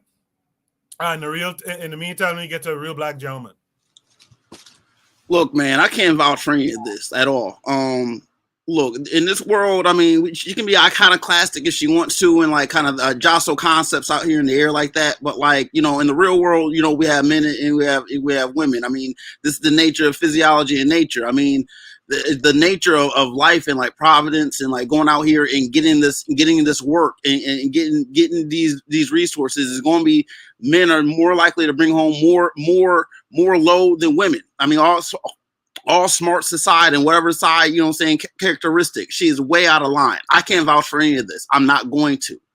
It's not none of this like, well, if you submit to the black man, well, why should I submit to you? Because submission, everything's everything, right? Everything's everything. And I have time for that. Look, if you want to be like that, you can be on your own and you can use your own wits, or you can have enough sense, you know, and pair bond with a man and understand the nature of a femininity and all that. I don't have time for it. I'm not giving no vouch.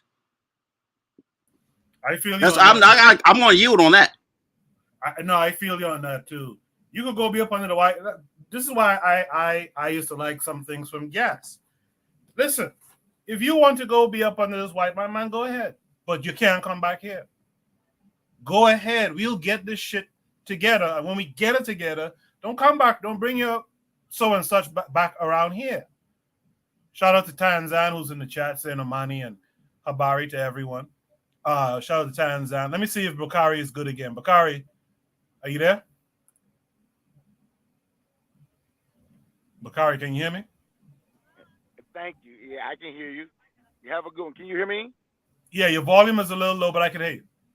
Okay, y'all can hear me now. Okay, look. What I was saying was, I've made this argument to some black men. I'm talking about social media, and I think that's what really destroying a lot of black people today. They follow so much on social media. Like, you want to tell a black woman to shut up, because I've told a lot of black men on social media, if my daughter brought a man home like you, I would put her out the house. But you want to tell them to be quiet and follow you, but you constantly bow down to somebody else, right? I know everybody remember the movies Friday, the first Friday.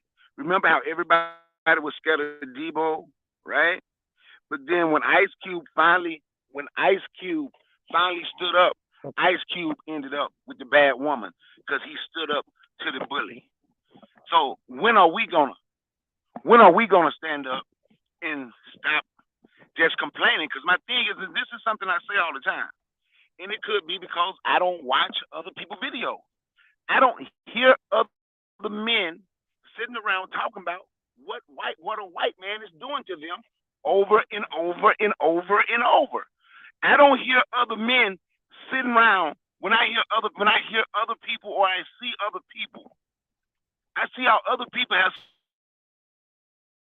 system. I'm going to use this system to benefit my people. I don't hear other men talking about, let's do this, and then everybody can come, because don't nobody say come get the black people. Black people want to get everybody on. Black men want to call everybody in on their side because we have met a beast that we're damn afraid of. It's not even can't handle. It's the fear. So she's an idiot. I don't agree with what she's saying. And so I spend it like that was, let's just say hypothetically she is playing, even though I don't think she's playing. But the problem is when people say turn off TV, turn off the radio, turn off damn social media, because this where this come from. Turn off 90%. I'm being honest. 90% of this YouTube and Twitter, this is where this nonsense is coming from, because these people is going to put folks in algorithm who you don't want to listen to. Like all those people named like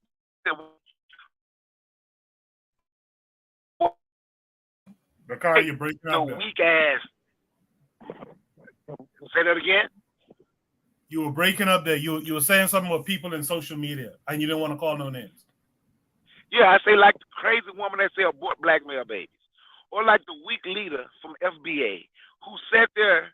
I showed a video, FBA versus FWA, and listen to how they let white folks talk to them, never say nothing. But look at the smoke they have for black people. He was on somebody doing an interview with a white person the other day, and the white dude was like, I finally realized that black people has been broken, and it started 400 years ago during slavery. And his response is, you know what? You're absolutely right. And we have to stop. We have to stop being ashamed. In order for us to get past it, we have to stop being ashamed of saying we've buck broken. And see, and that's what I'm talking about. We got the people on social media teaching and pushing this damn weakness, and it's hurting our people. So when we say, yeah, we hurt our young folks and their future, no, that's her and probably the people she's around. But the young people who I talk to, now, it ain't gonna be nothing like that. And on that note, I yield the mic. I appreciate that, Bakari. Thanks for coming through for us. Technical difficulties and all. Yeah, I get your meaning. I will say this though. We talk about black first. To me, that should also mean that black women are black first and black men first too. And I think that's one of the things where we kind of contradict ourselves sometimes. If it's black first or black only, like Forecast would say, then it should be support this black man, encourage him, stand by him while he fixes this situation. And then the onus is on us as black men to really band together and take up this fight. So I think that it's still treasonous for black women to have these kind of sentiments that she showed. But let me go to Bwana Hadaziki and hear what he has to say. Bwana, you heard everything everyone else had to say. Is this in the subconscious mind of black women? Is she speaking uncomfortable truth or self-hate? Talk about it. Okay, so let me first answer the question. So is this in the subconscious mind of black women? I would say that is in the subconscious mind of some black women. I don't like to paint everyone with the same brush because black women here on this panel tonight say that's not in their mind. What are you talking about? So I wouldn't say it's in the subconscious mind of black women. And let me take it out of the gender thing because I think it's in the subconscious mind of black people generally. Some black people, not all black people. In terms of, is she speaking an uncomfortable truth? Maybe that's an uncomfortable truth that we won't like to admit the situation that we currently reside in. You know, is she speaking out of self-hate? Absolutely. And here's the problem. When she talks about the relationship in her mind between a slave and a slave master, she doesn't realize, this is what I was talking about with, when you talk about history, people are historically illiterate because even in that scenario back then, because she used an old analogy, you had free men in the societies, you had runaways in the societies who ran away from that situation. Would she be willing to submit to these men, black men? I doubt it, because it's Hellcat. She don't want to submit to nothing and nobody. You know what I mean? If she was to get a bottom shelf bride, I doubt she would be submitting to him. You know, but and the whole idea is a submission is a whole another argument in itself. But because ultimately, at the end of the day, you know, we are all gonna have to, unless we are operating completely and independently of humanity itself. You know, because some people have to submit to their children, and what their children wants and needs every day, they do that. You know, whether they know it or not. You know, but I think that. You know, and even in an analogy where in slave societies you had free men that existed, some of them were once slaves, and they worked their way into being free men. Would she be willing to submit to that kind of man in 21st century? I doubt it, because she has the philosophy and the belief that the white man ice is colder, and there's no convincing some of these kinds of people. This is the reason, as me and Brother Bakari was having a conversation the other day.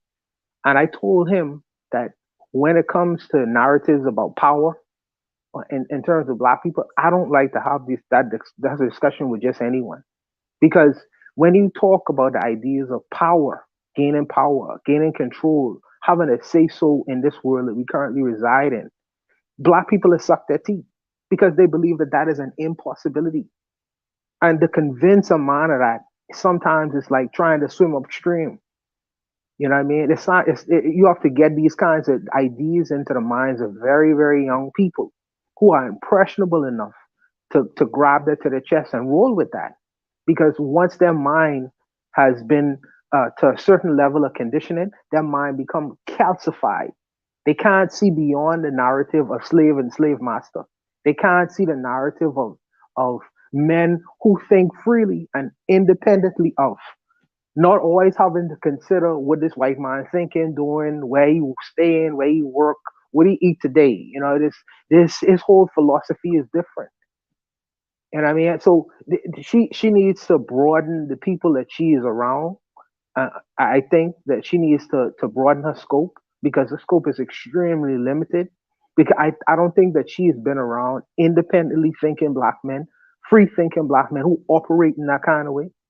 And I think that she needs to broaden her scope because if she perceives the world like this, either she's going to be an extremely lonely person in this world, or she will one day marry a bottom shelf bride and end up on the news. Because you know how white boys go with their girlfriends and partners, especially when they have children with them and see that their children don't look like them. But I don't ignore the fact that what she's saying is logical. Because if you look at her reason, logically it makes sense.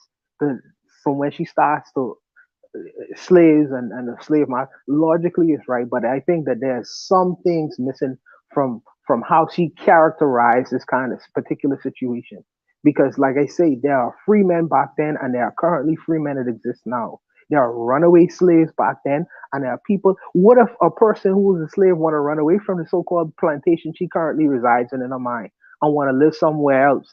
Would she be willing to go with him and create a system for herself? I doubt it, because this Hellcat ain't gonna submit to nobody. You know what I mean? You leave people like these people alone. A man convinced against his will is of the same opinion still. So whether you try to show the evidence of, and I'm thinking, because I like to think in a positive way, but where if you try to even show this person, yes, there are black people who operate independently. Yes, there are free thinking black men. Her mind itself will fight against her every day. She won't go back to that paradigm where the white man ice is colder. So there with some people there is no convincing them. You must leave these people alone, unfortunately, because I have come to the conclusion, and this is an unfortunate conclusion, and until someone convinces me otherwise, maybe I can have this conclusion in my heart that you cannot save everyone. This is just a reality. You cannot save everyone. You know, when you building that proverbial biblical ark, there's only maybe a few who will be able to be saved in this onslaught of trying to achieve this idea of nationhood, power, and control and independence. And unfortunately for the many, because I listen to social media from time to time, man, and the state of affairs of many of our people is not where we would like it to be at this current time.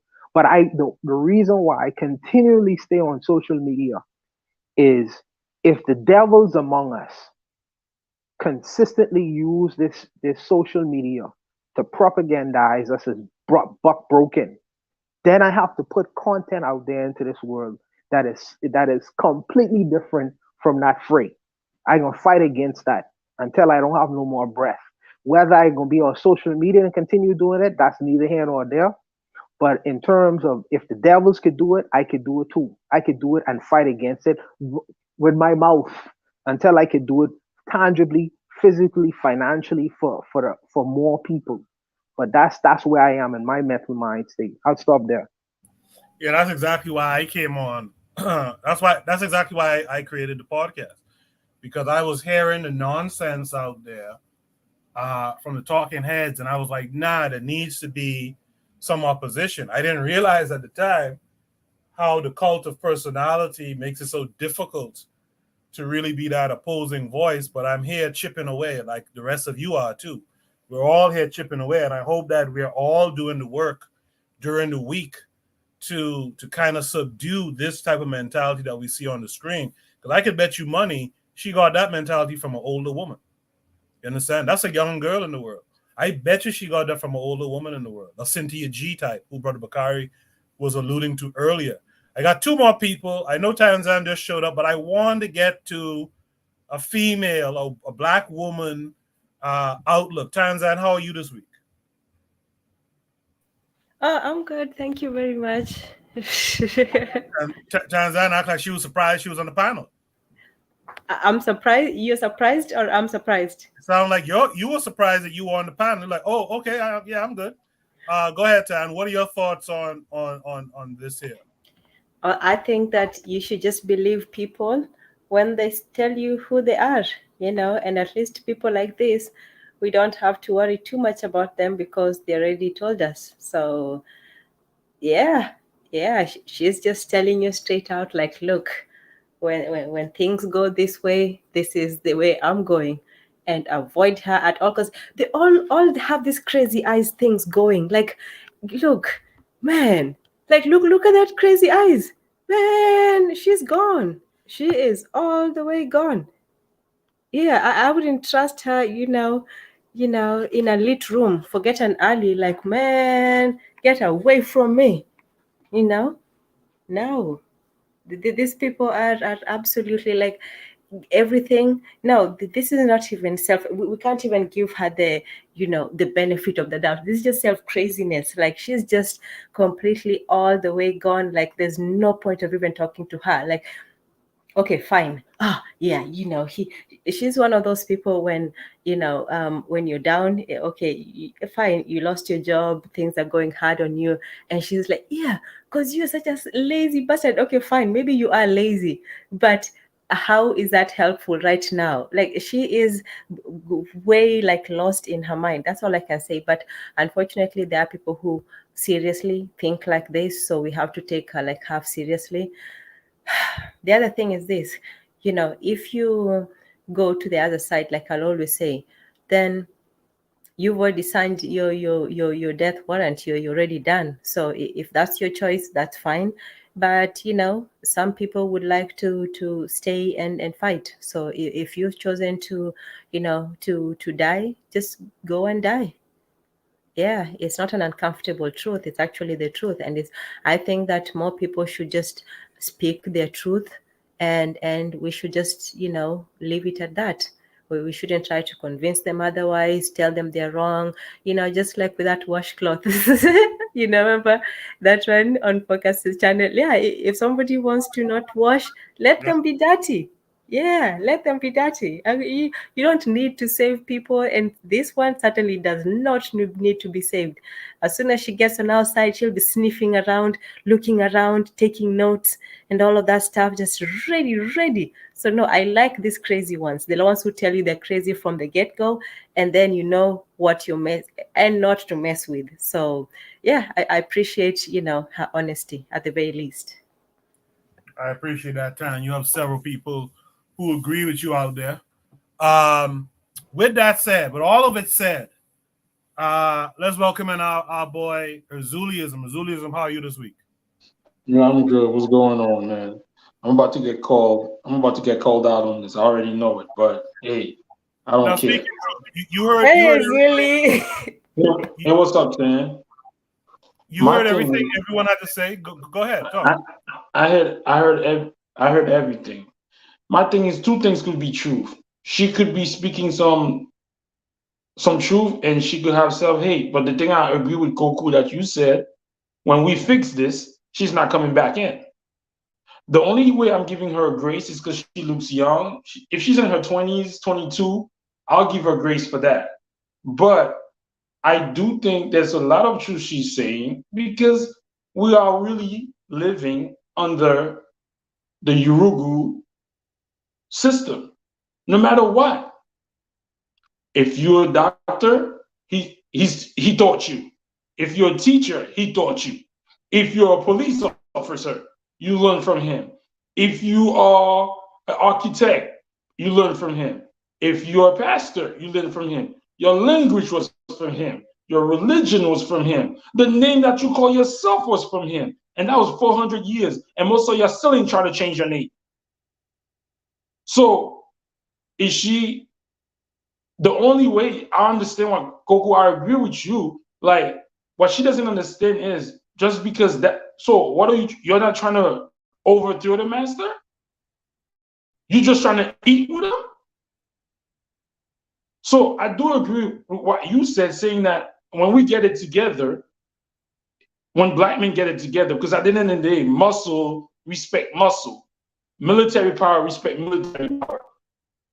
At the end of the day, she is a young lady. She looks young. and stuff like that. So I wouldn't expect.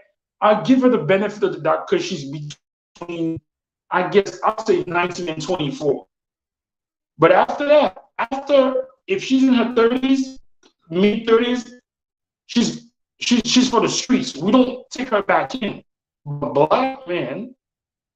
black young men, we have to get it together. And when I say we have to get it together, we have to get it together on our own system, not to be back to somebody's system and claim, oh, I'm the man. Just because you're a doctor, you're a lawyer, or you're a businessman, or you're a millionaire, you're still under the system. And if that's what you want to do, fine. But what she's saying, and which I know that it's an inconvenient truth, she said, why would I submit to a slave when you submit to the master? Why don't you just chill with the master? This type of woman, she's the one that was telling master that we was about to rebel. So the only grace I give this young lady is because she's young. I'm gonna let that slide. But Sister Shahrazad Ali said it. Most black women are not gonna help us change the system because they're benefiting from it. And most brothers are not gonna do it. It's only a few. Most people, most women, like I said, I speak to 10 all the time, and God, state property. And the men are state property too. So is it self-hate? I think she's an opportunist. Because I think the only thing she's talking about is money-wise. Because morally, there's a bunch of black men who are morally astute. I think she's only talking about money. So if she's saying, if you ain't got money, or if you got to get your job from the so-called quote-unquote master, who are you to tell me anything? And again, this was done on purpose to undermine the black man. When all the jobs were shipped away from Detroit, I'm gonna use Detroit because I heard that the car industry was shipped away. Yeah, the auto was to purposely cripple the black man. But then again, if you got to go get your job from him, are you not under his system? Are you not a slave? We don't want to say we're not a slave. Like you're a paid slave. When the whole thing came with the pandemic, what did happen? They even went to other people's countries, to the motherland, to the Caribbean, and forced y'all to take the shot. We got to be truthful about our situation. How could a man from another country tell you what to do to your own people? And if you don't do it, there's a price to pay. So yes, I see what 10 is talking about. Oh, she looked lost or whatever. But if she's between 15 and 25, I might give her a grace. Razuli. Yes. You know, black don't crack. This woman on the screen is about 55 years old now. You think so? No, I'm kidding. But if she's 55, if she's 55, she's done. Even when we get it back together, she don't come back. Because this person is not loyal. She's loyal to economy. And a lot of men are loyal to economy. If they can benefit from making money out of this blackness, they're not participating with it. That's where all these grifters come from. This lady is not loyal to the cause of the cause. She's talking about economic standing. And the black man right now is at the bottom of everything. Collectively, of course, there's a bunch of black men individually that economically made it. So I think both things would be true. She could be a sellout and she could be telling the truth. You know what I'm saying? So it's a tough thing. I will say this. I'll add this before I open it up for anyone to comment, because we haven't heard from Jose and Oni and them for a little minute forecast in case they have any last thoughts. But I will say this for the men who like to say, yeah, we're subjugated, so it makes sense. It makes sense that the women wouldn't. I'd like to say that actually doesn't really make sense. It goes against nature, I think. Like, it ain't gonna get better if the women divest. It ain't gonna get better for black men or for black people if you divest. It could only get better if we work together. So it just makes sense. Just be quiet, support. Now, at the same time, men, you can't be out here bull jiving all the time, right? You can't just be talking. You got to be working. But it's not going to help us if our women are separated from us ideologically. And if they're what's the word? I don't want to use submission because that seems to be a triggering word. But if their allegiance isn't with us, then your allegiance is with them. And you're just making them stronger against us. So how is it making sense? Right? Carl Hezekiah, shout out to him. He's out there in the chat. He said, black people are not the only oppressed people in the world. Their women don't talk like this. Anyone wants to add any last words? Go for it. Free fall. Yeah. Yes. Oh. Go ahead. Oh, no, you can go first. Although me and Brother Bakari, what's up, brother? Although me and Brother Bakari almost said the same thing, but he mentioned something that I want to turn positive.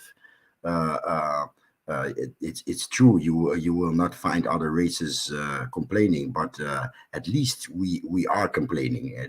That's all I wanted to add. No, that's a good addition. I like that, Jose. I think Oni wanted to go, and then anyone after Oni. Go ahead. Yeah, so there's actually two songs now that I think about it. There's a song, I don't remember what year it is, probably like 1920s. And it's this black woman who's singing a song, and the name of the song is "A Good Man Is Hard to Find," And basically she's just going over how, she can't find a good black man, right? And then recently I was bringing my, I'm not trying to have my son like that British lady who didn't know who Otis Redding was. So, because she was 24, I don't know why people was hype about that. But I have him listening to some Ray Charles. Hit the Road Jack had a animated lyrics video, and he was enjoying the song. But I'm listening to Hit the Road Jack, and he's like, oh baby, don't treat me this way. I'll be back on my feet someday. And she's like, don't care if you do, because it's understood you ain't got no money. You're just a no good. And he goes, well, I guess if you say so, I'll have to pack my things and go. That's right. Yeah. So as to say that this is a recurring theme in America, this idea that the black man ain't nothing. And like, we made songs about it. Like I said, me trying to show my son some culture, if you will, involves a song where a black man is begging to not be kicked out of his woman's house for some reason, right? That is like that's where we are. Like when we talk about other people, like the immigrant struggle is different. Like we have to remember that the immigrant struggle is different. I don't know how it is with you, Koku, but like I know a lot of immigrants like are really like they're really not in America the same way that other people are. You know what I mean? Like I didn't really process it per se, but like my mother was really in Jamaica, while she was here. Like she was physically in America, but she was like, here, mom, like she's giving my grandmother money, regularly, or she's whatever. Like my father right now, he's physically in America, but he's like, let me try to build a house in Jamaica or something like that. Like a lot of people have like they're here for the short run, right? But the thing with us is that, like I'm not necessarily saying I'm an immigrant per se, but what I can say, as a go-between is that like the African American mindset is not that they are immigrants here. You know what I mean?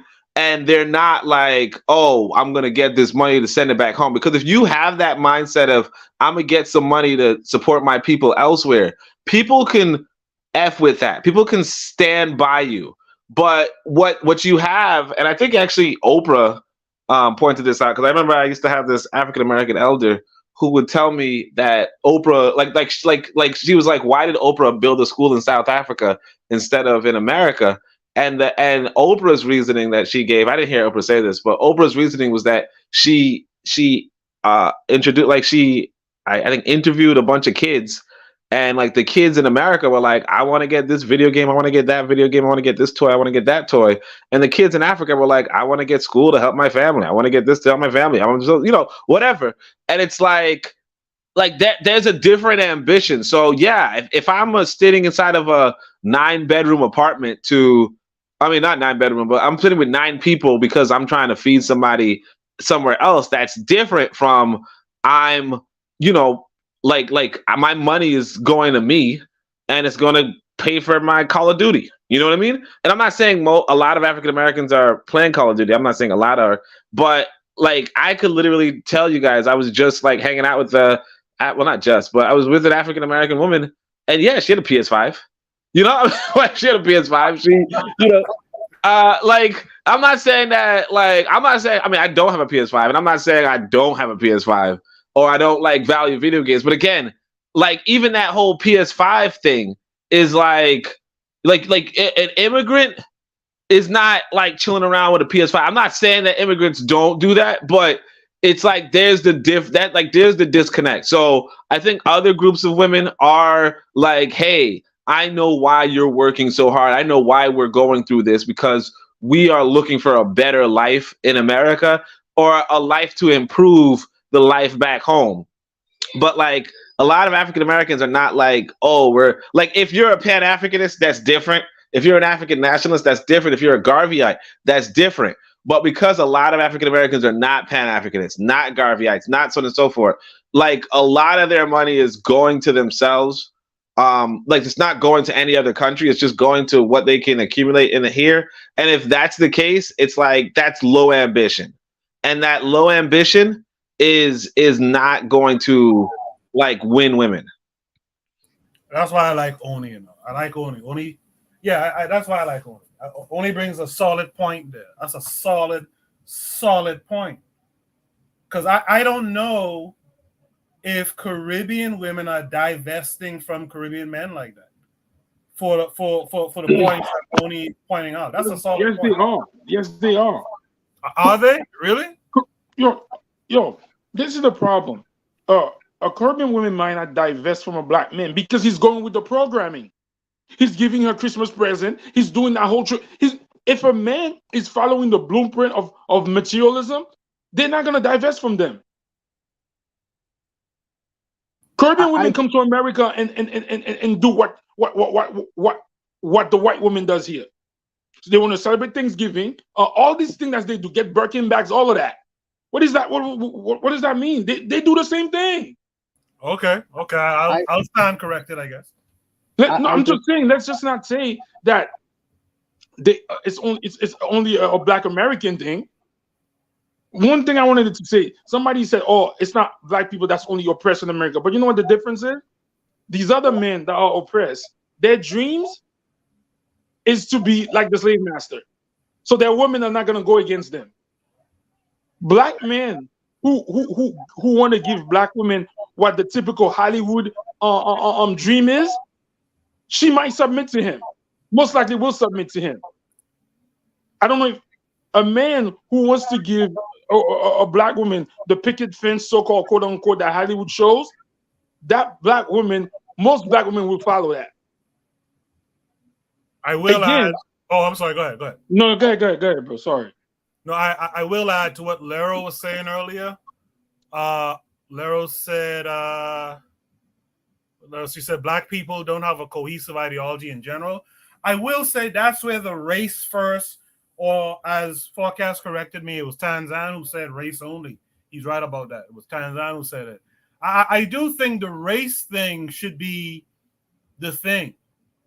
I think the race thing should be, I think a Black woman should want to rally with and support, etc., a Black man. I think just off the race thing alone, and to Trigger Happy's point, not necessarily to sectionalize it.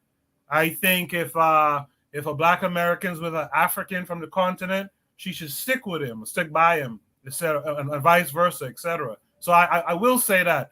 Before, I know it's a free fall for everyone, but we did have someone join. Let me get Carl Hezekiah in.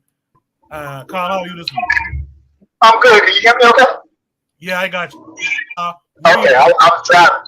So, but yeah, I'll be home soon. But yeah, I was this woman, she doesn't have anyone. She's a goddamn, and I said in the chat, about other races of people being oppressed. And I'm thinking specifically, at least in the United States, of Native Americans. Native Americans there's only a few million of them left. They live on reservations. They have the highest rate of poverty in the United States. They're in bad shape. You don't hear, Little Eagle talking about kicking bird like this. It is retarded. This young lady, I don't even want to say it's mentally ill, but to think that she wants to be hooked up with some white man that is slave master. Like, do you know how white people got their wealth? Do you know how they got their ill-gotten gains?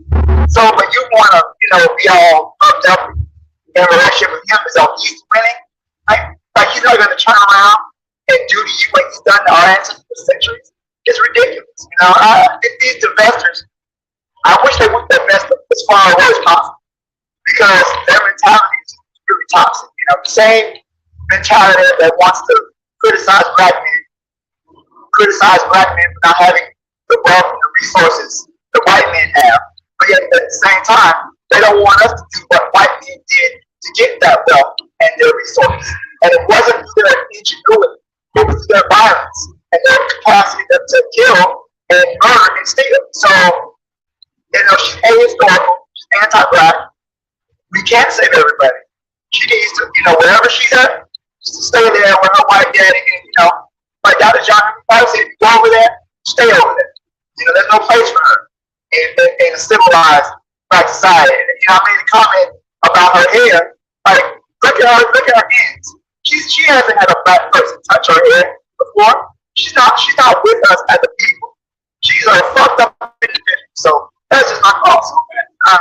I have a patient. They can all go down. I appreciate that, Carl. Carl, I just want to tell you that there's a slight echo effect going on with your sound, and I know you're. Yeah, I'm driving. I'm almost home, so I'll be better this time. Yeah. So if you could, if you hang with us tonight, if you could just fix that for us for the next prompt, that'll be good. Again, anyone who has last thoughts, let's keep it brief now, because I want to move on to the next topic. Go ahead. Yeah, I wanted to say something briefly. In terms of slavery, not all people who are enslaved capitulated to their enslavement. And there are many things that the enslaved people did while enslaved. Some of them was grinding up glass, and putting it into the foods of the slave masters. Some of them would break up the machinery so the things wouldn't operate properly. They did things to undermine that system, even though they was living and had to exist within that system itself. So they did things to undermine that system. And one of the things in undermining the system that this lady currently exists in is to do the opposite of what this system wants you to do, which is only submit to the slave master and not the male slave. Wouldn't it be better? Wouldn't it be a better situation for her trying to undermine the system rather than accepting it for what it is to submit, is to be family oriented, is to respect the black male partner in her life, rather than being that slave who capitulates and just agree with the system that she has to exist in. Why not work to undermine it until she's in a better form or a better system itself? She's one of these slaves who's accepting us. She capitulating to slavery. She is a slave. She comes out of the boundary of the enslaved, and now she, in her mind, she is a slave itself. So even if she was outside of that system, she would still think like a slave. That's the problem. What I have in her analogies that she was talking about. As far as Caribbean women is concerned, no Caribbean women who I have dated, in terms of the so-called traditional things that we should do. Valentine's Day. Ask any woman I with, I tell her, say, I don't know who Valentine's is. They say, Moana, you need to be more romantic. I say, I'm not a Roman, I'm a Bahamian. So I mean, there are things that, well, I'll just leave it. I'll just leave it. Yo, can I say something? Yes, sir. Go ahead. You know, I don't agree with what this woman said, right? But if black men publicly call themselves slaves over and over, you're a slave if you got a job. You're a slave if you're in the NBA. You're a slave, you're a slave, you're a slave. I don't agree with nothing that she said. But if you constantly call yourself a slave, right?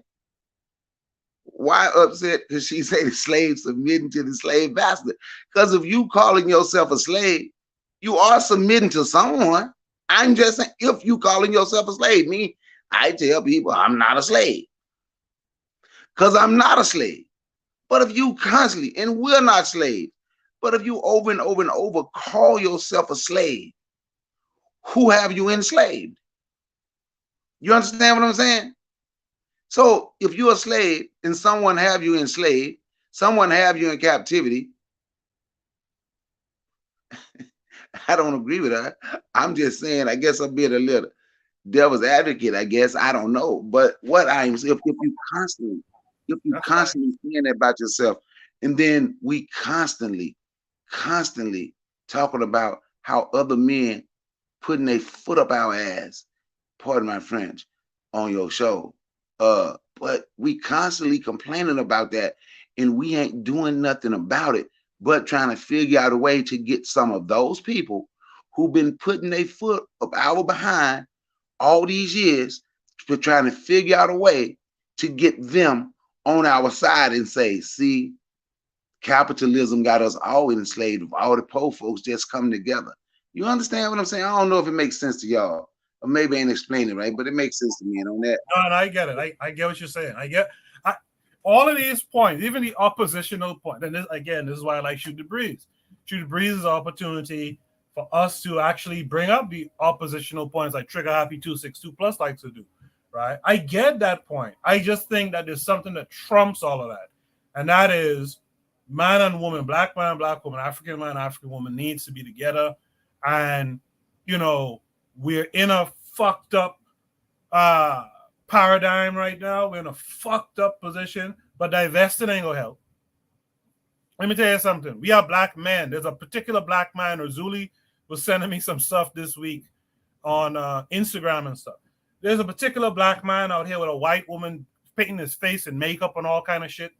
There's another big burly white man, black fella, twerking and popping his ass in restaurants and all that kind of stuff. He does it all the time. Listen, that LGBTQ stuff, you divest and go into that shit, you become a trans woman like the woman who was on the panel with Umar Johnson and them. That ain't getting you out of it. That ain't gonna help you out of it. And as a matter of fact, if you go and divest, like I said before, and I stand by it, and my brother Gas is in the chat. Shout out to Gas. There's a lovely conversation going on in the chat with Trigger Happy 262, Lero, and Brandon, who seems to be here through Urzuli. I appreciate that, Urzuli. Divesting and all this whole shit, talking about being the slave to the slave, that ain't gonna help your ass, right? It just makes sense. You huddle down. Let's get organized as men and women, and let's turn this shit around. Let's go. If there's any last words, I'll give you a minute. Let's go quickly, and if not, I'll go to Shoot the Breeze topic number 3 tonight. Any last words on this prompt? Yeah, I'll say it's not. Yeah, I mean, it's just the whole premise, dog. It's nonsense. It's something just to stir up the well. That kind of personality. Look, all this, like what we have to do, and I'm not waiting to be perfect in order, you know what I'm saying? I make judgments on character. Like if she's gonna play if I'm a slave and you're a slave, and slaves submit, there's so many fallacies and all that, I'm not even gonna get time to it. You know what I'm saying? I see off the jump that I don't have time for that. And so like she's not of everyone.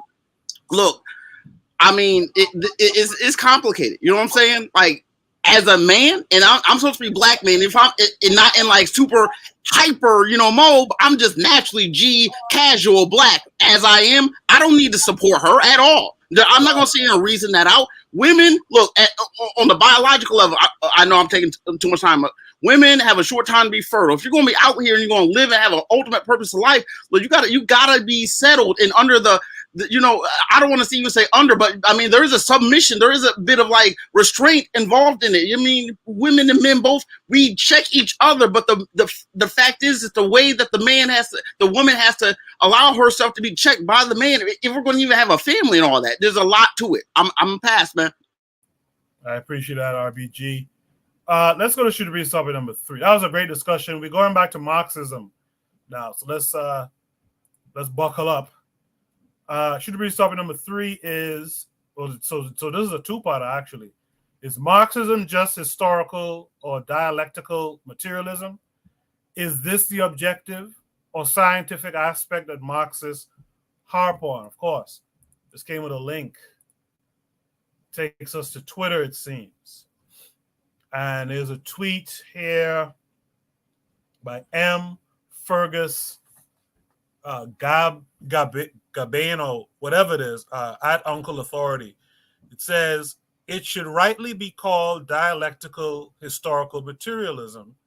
The Marxism label was derived from ideological opponents attempting to smear it as Jewish ideology. It was embraced by the supporters on the grounds of who gives a fuck if Marx is a Jew, he's right, and it stuck. So I did that wrong. I guess it was Shakara who had a tweet first, and he said, wait a minute. He says, I guess I got to go to the original tweet to get the understanding here. So Shakara says, and shout out to Shakara, he subscribed to the channel. Hopefully one day we could get him on too. I know he's in the UK, so it might be hard with the time thing, like it is with Jose. He said, question, if Marxism requires decolonizing, is this not evidence of its colonial or / Eurocentric nature? Note, I wholeheartedly agree people should study Rodney, but I posit that Marxism decolonized is in fact no longer Marxism, except maybe via an emotional attachment to Marx. And that was a response to a tweet. My friend, you should read Decolonial Marxism by Walter Rodney, and remember that African scientific socialists critiqued and improved Marxism for African context, making it no longer Eurocentric. It's a tool of revolution that you can make applicable to the conditions of any. All right, so that goes back to the tweet that was posted with this prompt. The response by M. Fergus is it should be rightly called dialectical historical materialism. The Marxism label was derived from ideological opponents attempting to smear it as Jewish ideology. It was embraced by the supporters on the grounds of who gives a fuck if Marx is a Jew, he's right, and it stuck. Okay, so now that actually helps my understanding of what it is being discussed here. So the prompt says, is Marxism just historical or dialectical materialism?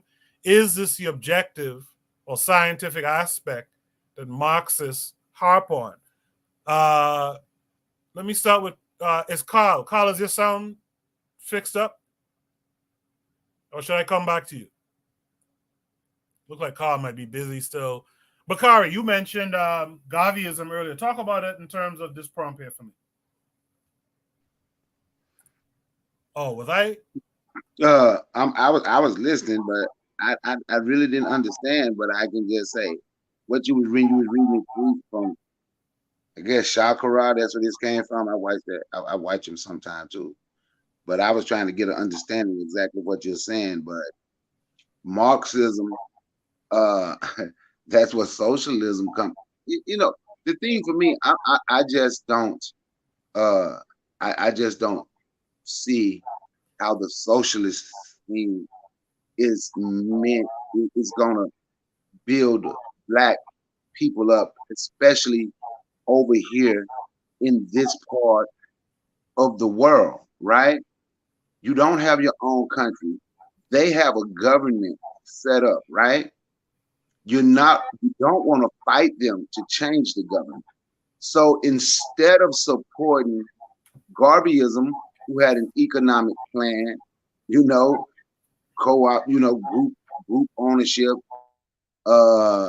Then they had individual ownership. Instead of supporting something that we saw worked, that Black people did over here by using a system that they have to create our own, we complain about their system and say we should be socialists, but you're not gonna be a socialist over here. That's just me. I don't understand it. I don't know if Marxism is materialism. I don't know, but even in Marxism and being a socialist, they have to use capital. So in a sense, they're capitalists as well. And I heard say, is that like a form, if they want to knock down colonization, is that like a form of colonization? I guess it would be, because they want to stop capitalism so they can colonize you with their ideas and tell you that is the only way that's right. And I hope what I said made sense. And I'm going to give the mic. Now, any contribution you give is a good contribution, for real. I know Tanzan stepped away. Jose, what say you?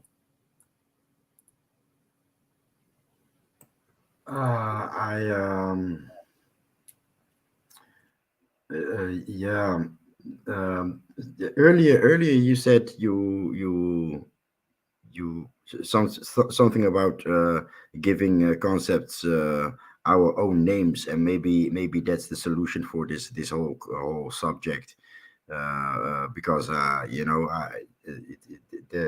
subject socialism or communism or whatever in that corner is I believe we are a social people, so the solutions that we come up, if you zoom in, we talk about group economics. And group economics is as social as fuck, so to speak. But we are against socialism. This is a difficult subject in my belief, and I believe also experience, because there's a lot of contradiction in our people's speaking, especially from that side of the Atlantic. And so what I believe in general as an umbrella thought is that we indeed need to give we need to throw away those words like socialism. Another example, for example, the colonial wars, or Cuba. Those weren't specifically communist sentiment that made us make the choices that we did choose. The world has been bipolar in Soviet days, and so if the West condemns you and calls you a terrorist for fighting for your freedom, then who do you deal with? Then yeah, your children will go to study in universities in Eastern Europe and other Soviet countries, right, instead of the West. Yeah, we need names for our, and maybe it's impossible because the world speaks of in terms of democracy and dictatorship and regime or government, and so maybe it's impossible, but these words, socialism and communism, are more trigger words than we actually speak about what it potentially can be, and that's where I pass the mic. Yeah, I appreciate that, Jay. Yeah, you're right. I think one of the hurdles we have to get over is these naming things too. We gotta really name things to who we are. I like what Gas said. Gas is dropping some nice comments in the chat. So you guys who are listening live or in the playback, check out the chat. see what Gas and Trigger Happy and Lero is talking about. Good conversation going on. But yeah, the problem with these white folks is, whether they be Jewish or whatever, these white folks' ideologies, I look at it like you're boiling down kale, like cooking kale or something. Like they boil it down to the most fundamental thing, and they take away the human aspect of it, and that's not really our thing. You know, that's not our thing. Someone is trying to speak. Who's that? All right. Let's go to Tanzan. Tanzan, what say you? Oh, yes, sorry. What I say, me? Oh, shoot. What I say is that I think for me is the end and the means, because there's two aspects to we are living under two different realities. We're living under the reality of who we are and what we are under. So for me, I don't have any attachment to either one or the other. I say use what you have to get what you want. So, if you're living in a society where you need to do one, two, three, then that's what you have to do. We shouldn't be married to one idea or the other. We should be able to use whichever one that benefits us the most. And in terms of whether one or the other, yeah, we had, we would work together. I don't know if you would call that, either one or the other, and people would make, would create, they would exchange and so on. But the other aspect is that we're living in a reality where, even though it's skewed, we still have to, work with what we have. So, for me, it's, whether it's materialism or scientific and so on. I think that is both two sides of the same coin, and that coin is, the value, the making, and this is, yeah, I'll give credit where it's due. That's, Gaston concept of, the value of labor, because Marx was also not exempt from that in making labor, worth a certain amount and making it into, a commodity. So either way, it's like the way you get that binary, Republican versus Democrat, left versus right. You always just get two choices. And, if there's a third or there's another concept that's different from, the mainstream, is considered absolutely beyond, the imagination. So I think we're also still limited to this. It has to be one or the other. And we can use what is here, but we can also imagine something more based on what we want. So yeah, just like these countries, nobody's a full socialist or capitalism or all. They just use what benefits them the most, and they attach whichever name. Like you can have the positive names, and then to malign your opponent, the go-to word is that whole, oh, they're fascists or this and that, or they're anti this and anti that. So you can name anything that you don't like, whatever that you like. When the World War II, they had the Allies versus the Axis. Who named the Allies Allies, and the other ones the Axis, and the same axis of evil popped up again, some decades later. So however you name things is what works for you. If Africans wanted to take hold of that linguistic battle, instead of following some Western description or nomenclature, they should come up with their own system and their own names for it, and then make that their own. So yeah, I'll end with that. I appreciate that. I think Carl is back. Carl, go ahead. Is the sound any better? You're much better. Okay, all right. So I think that historical and dialectical materialism is definitely an important part of Marxism. It's not the only part, but it's definitely an important part, because you have to come to an analysis through studying history. And I think Marx, because he was studying European history, specifically England, and how England changed from feudalism to capitalism, uh, there are some elements of Marxism that have value, but it's not a a perfect fit when comparing the conditions of African people and other colonized people across the world. So when I look at it as far as socialism, which basically means that the means of production, the way that people earn their living, should be owned communally, should be owned by each other, instead of in a capitalist system in which the means of production are privately owned. I think that, Marx, they called it socialism, but it's basically the way that most people on the planet live their lives for most of history. Everybody worked together. The land wasn't owned by just one person. The land was owned communally. Many cultures didn't even have a concept that you could own land. It belonged to the people. So, Marx and other people who are in his Engels, other socialists, they call it socialism, but it's really what was done by most of the human race for most of history. Um, and I think that because we live in a world that is controlled and really dominated by capitalism, I think that it does provide a way for us to analyze our condition and come up with some alternative ways. Uh, Fred Hampton said, "You don't fight fire with fire. You don't fight. You fight capitalism with socialism." And it's an alternative system.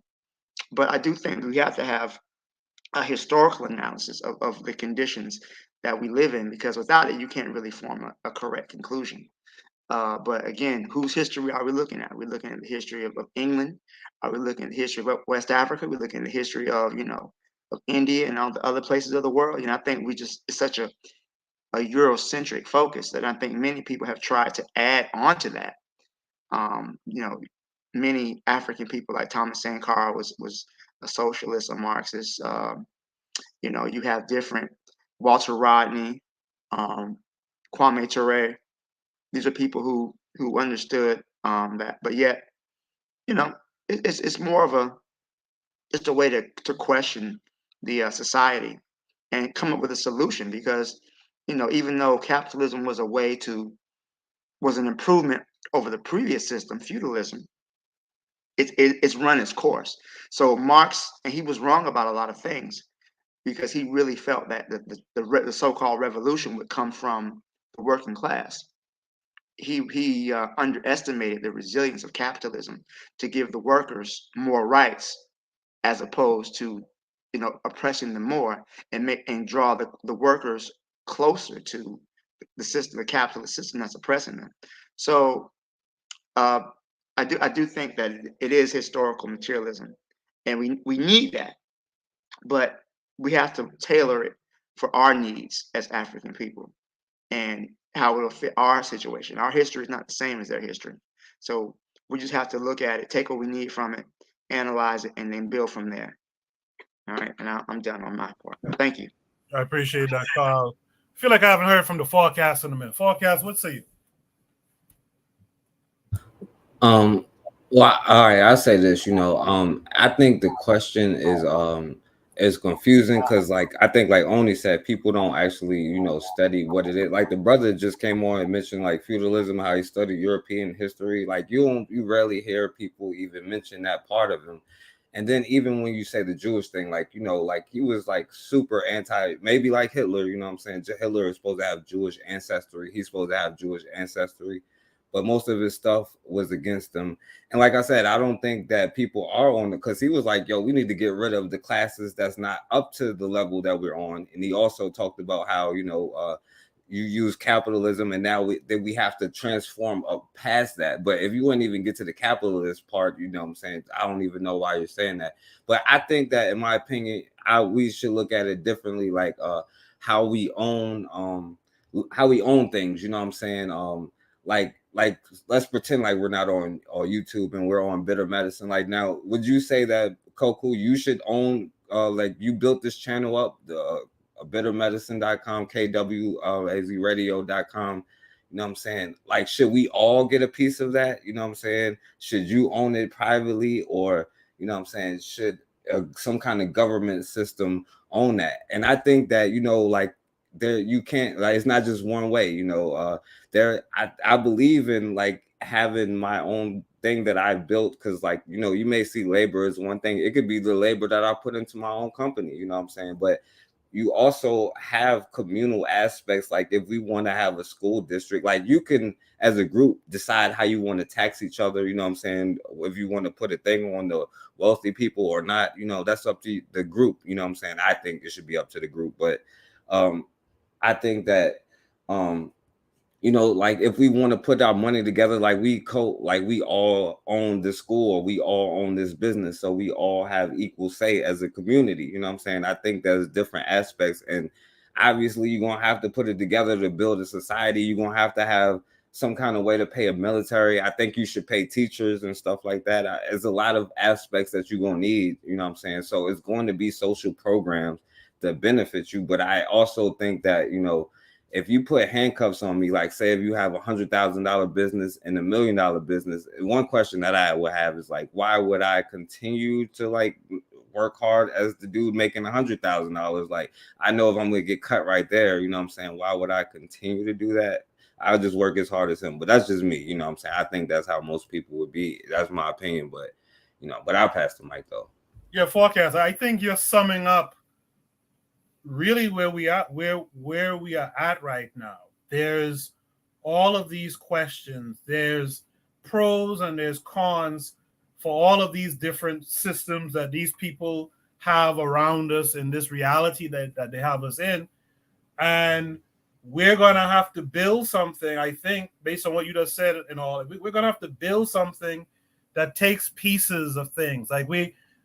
Like Lero says in the chat, we can't go back and sit in the village anymore. As nice as that may sound, we just can't go sit in the village and, you know, scrape up some ground nuts and drink palm wine. And I mean, that's nice, but we're in a world where we have the antagonist in this world. We have the antagonist, and we can't.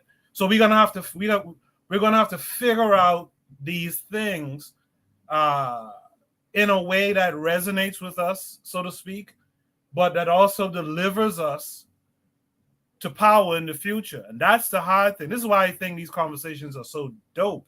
And I want to remind you guys, this is just part A of Shoot the Breeze topic number 3. There is a part B. So I'm going to get to Oni and Buana, but before that, let me go to Bakari. Bakari had some questions, I think, for Carl. Bakari, go ahead. Okay, this is like a compound question because Carl, he spoke after me. And this is a question I always ask all the Marxists or socialists or whatever. It's because I'm focused, right? I'm focused on black folks. I want to know, who are these other oppressed people in the world, and what does that have to do with black people? Okay, so to answer your question, as far as the other oppressed people in the world, because number one, Native Americans are oppressed, Indians are oppressed, Aboriginal Australians are oppressed, and Palestinians are oppressed, Latin Americans are oppressed. So what that has to do with black people is that we are all under the same system. We're all being oppressed by the same people, by the same ideologies. So I think that it's important that we learn from people who are oppressed across the world, because we can learn from each other. And one thing about it is that the people who oppress us are united.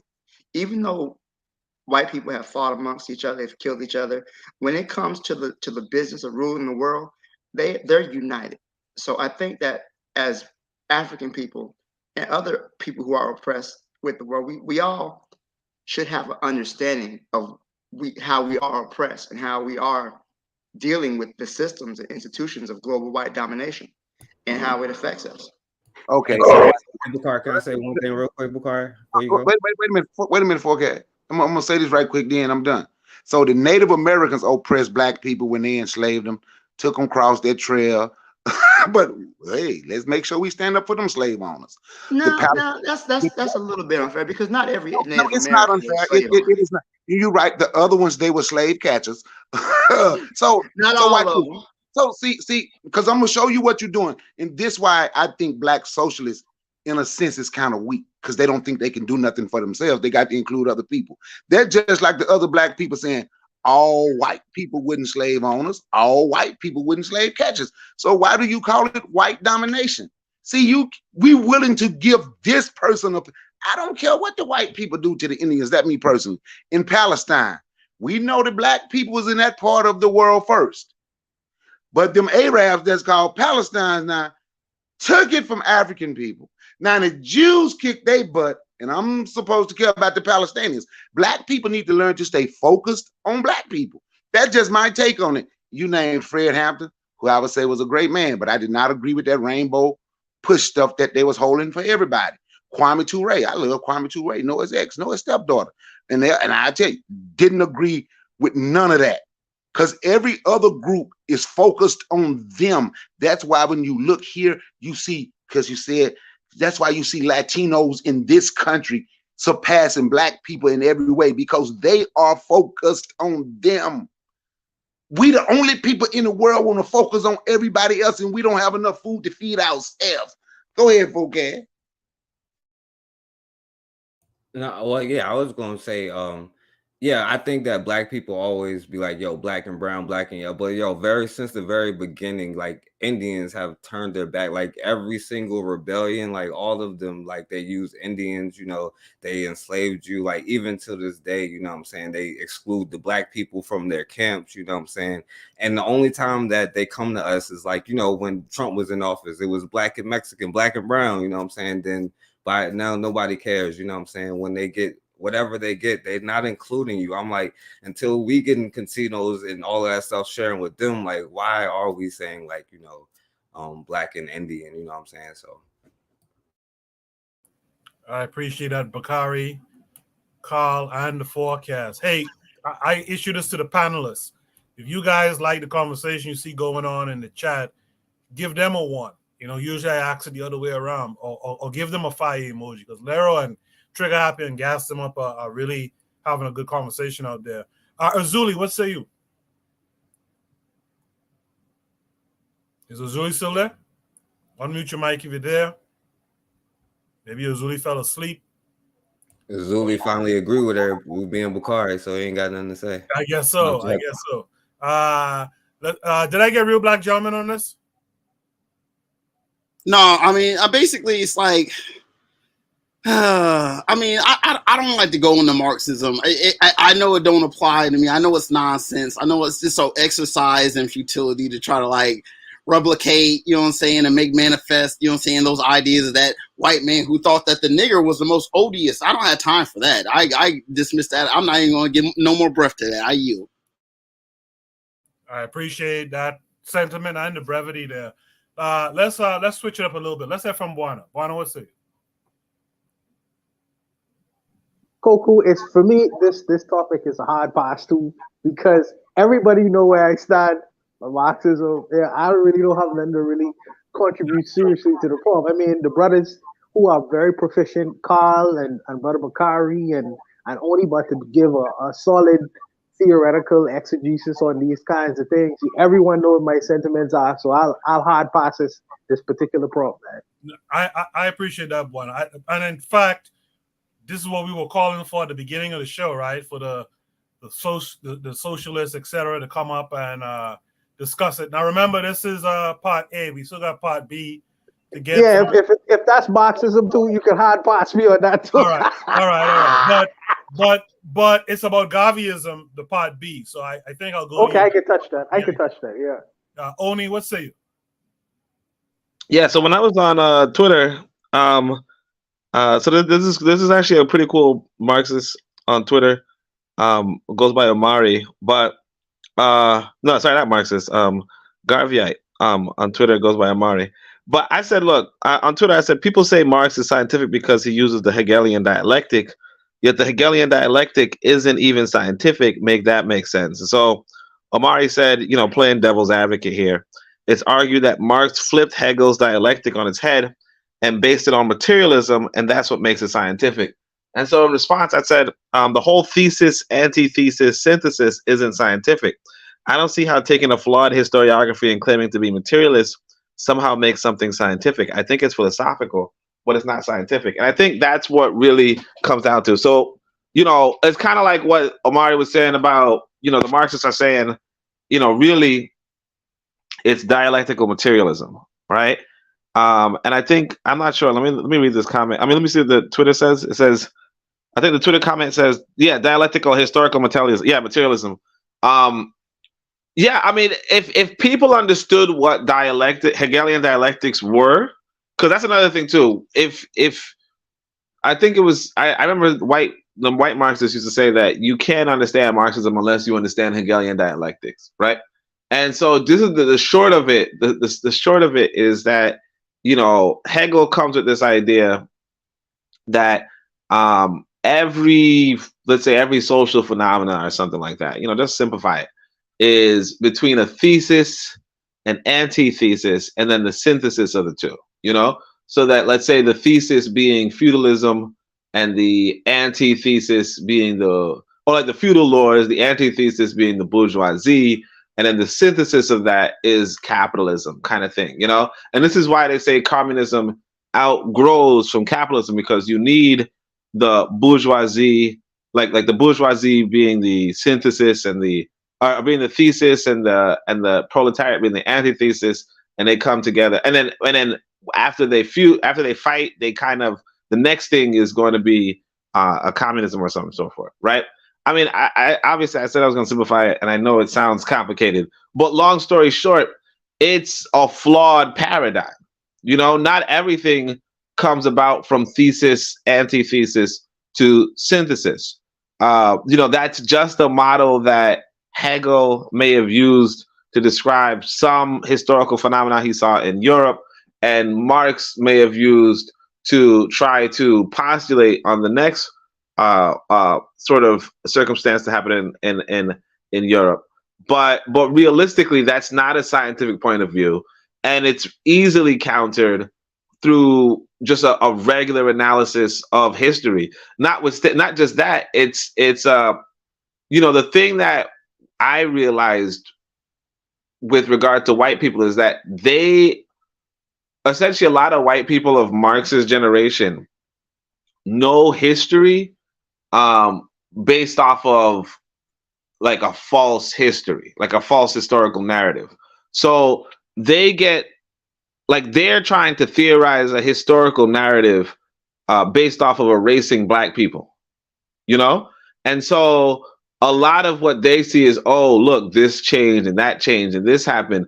And they're saying this, and it's like, what's going on? It's magical, but they don't realize, or they're just coming upon a history that doesn't include the African element. So there's a lot to process, but whatever this author is saying is along the lines of should it really be called dialectical materialism? Probably, but again, it's not like calling it dialectical materialism versus Marxism doesn't really change much in as much as it just, if people actually understood dialectical materialism or dialectics from a perspective of a learned modern day historical paradigm, you'll see, oh, actually this dialectical stuff doesn't really apply. It doesn't work. It definitely doesn't apply in Africa. And it's just not a universal, it's not a real scientific thing. And I say that because one thing we have to realize about science, the thing that most people like about science is that it doesn't matter where you are, it applies the same way, Absolutely. Yeah, go ahead. Exactly. And so when it comes to like for instance, general relativity applies one way. Physics applies one way. But when it comes to, or like, if I do, if I do calculus in Brazil, it's the same as I do calculus in Botswana. But the whole, all class antagonism, class content, so on and so forth, it's not a real thing unless you take into account that white folk are different. And when you take into account that white folk are different, and maybe this applies to white folk, you as a black person have to say, well, maybe this applies to white folk. And that's like that's my perspective too. When I look at Marxism, I say, maybe this applies to white folk. But I'll say this, in fact, I want to say this because some people might not know this. So once, a long time ago, I was a part of some sort of like kind of socialist thinking.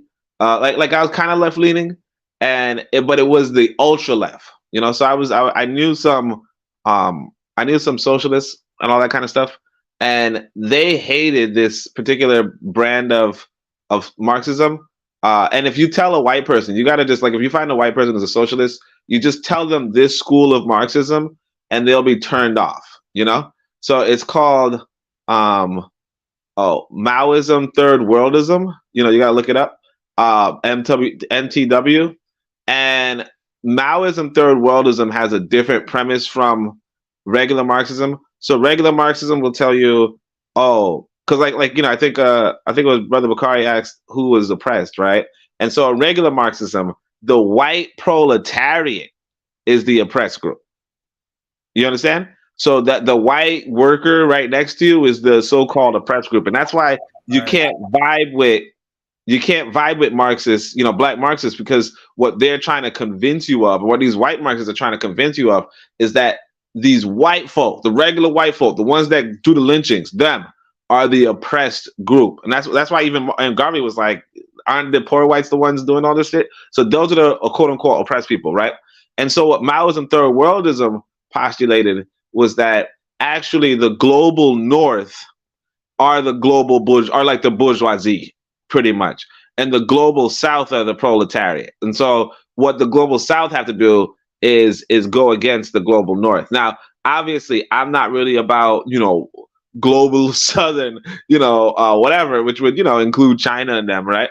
But that was also a little helpful for me to you know, to understand that, you know what, actually we have to focus on Africa, right, or the African diaspora, but we can't go into this, oh yeah, well, I want to look into like what Carl was saying, you know, the Southern American, or I want to look into the white American, or I want to look into, you know, because after you do all that, you know, you realize that everybody else, like if we're being realistic, everybody else is looking out for themselves while we are continually becoming the pawns of other people, and the pawns never win.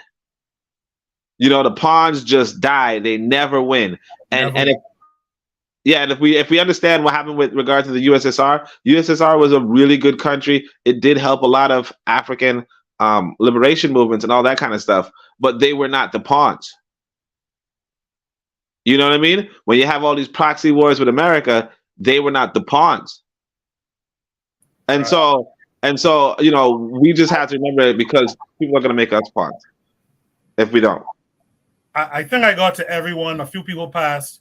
Remember, this is a two-parter. So let me get to part B. So any thoughts you guys had? Gas has a good question for the capitalists here. I'm curious to hear what Buana has to say to that after this part B part.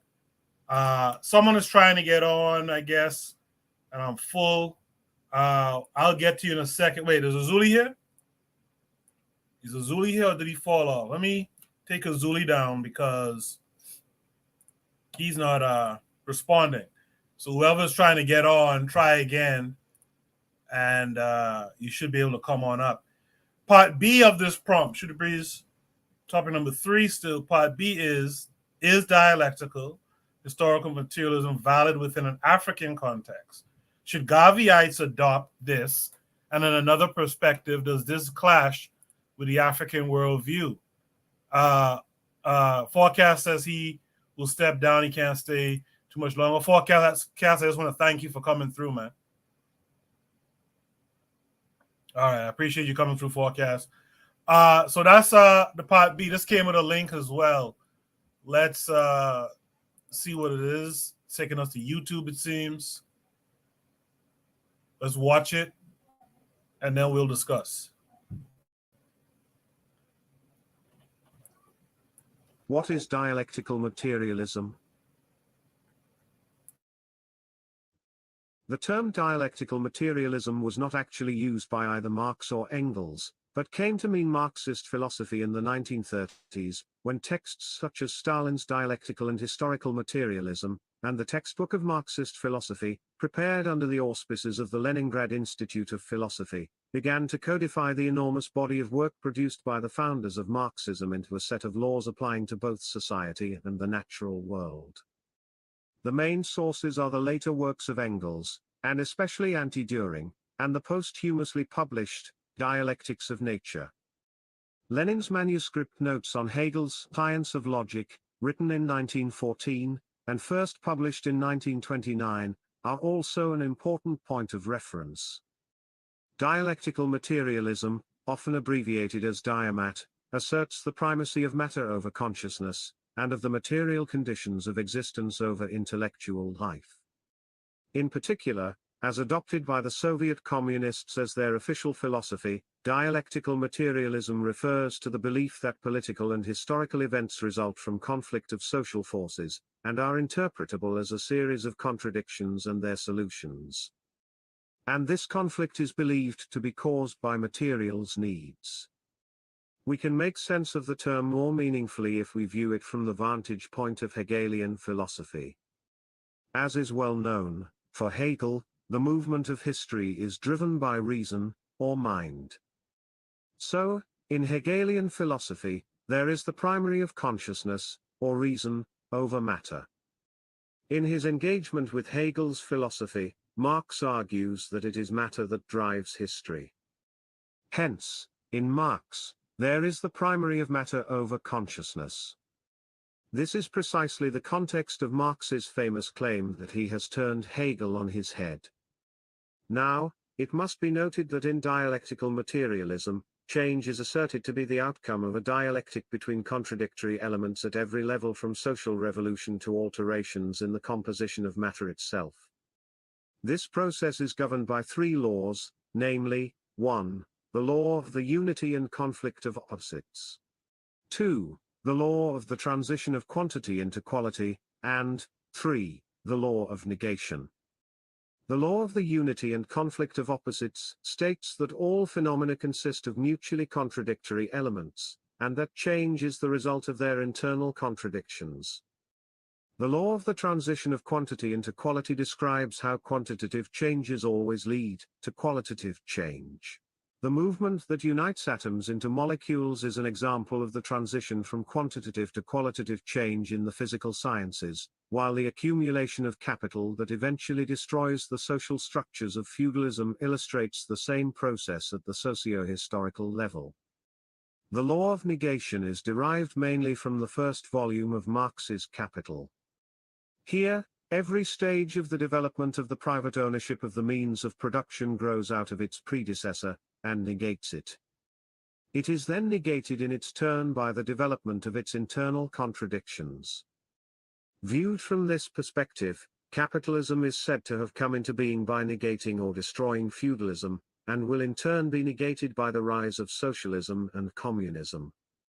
In his influential essay on the materialist dialectic, Louis Althusser understands dialectical materialism as a theory of scientific practices, which transforms the ideological products of social practices into knowledges or scientific truths. Critics of orthodox Marxism point out that the attempt to transform dialectical materialism into a philosophy of nature, or even of the natural sciences, turns it into a form of positivism or scientism.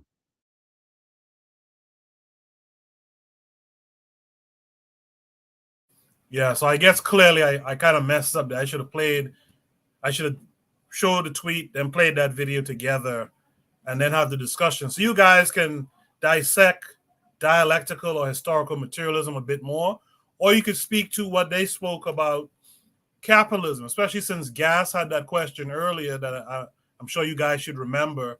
You guys could speak to what Gas was talking about. Is Jose still with us? Jose, if you're there, let me know. I know it's late where you are, so you might. I'm here. I'm sorry. I was working on my Sukhoi 35E flanker. Okay. So do you want to comment again on dialectical or historical materialism, or you could respond to what Gas was asking in his hypotheticals to the capitalists? What say you? What's the hypothetical? Because guess is in the chat, so I wasn't reading. I was in another screen. Oh, okay. Gas was asking the question. I gotta try to go back. He said, "Ask the capitalists, would they use a public ambulance on a public road to a hospital subsidized with public funds if they are shot? Ask them why they allow their grandma to use Medicare." He had asked something similar before. Ask the capitalists why they ain't throw out their babies as soon as they were born, since those lazy breast guzzling babies are non-productive. So I'm curious to hear what you guys have to comment to that in reference to the current part B of the prompt. Go ahead, Jay. Yeah, I have to agree with Gas. And earlier he said group economics is not an African concept. And yeah, that's true. Group economics is yet again another magic word. But yeah, capitalism is the society of the narcissist, right? You have to have personality issues to have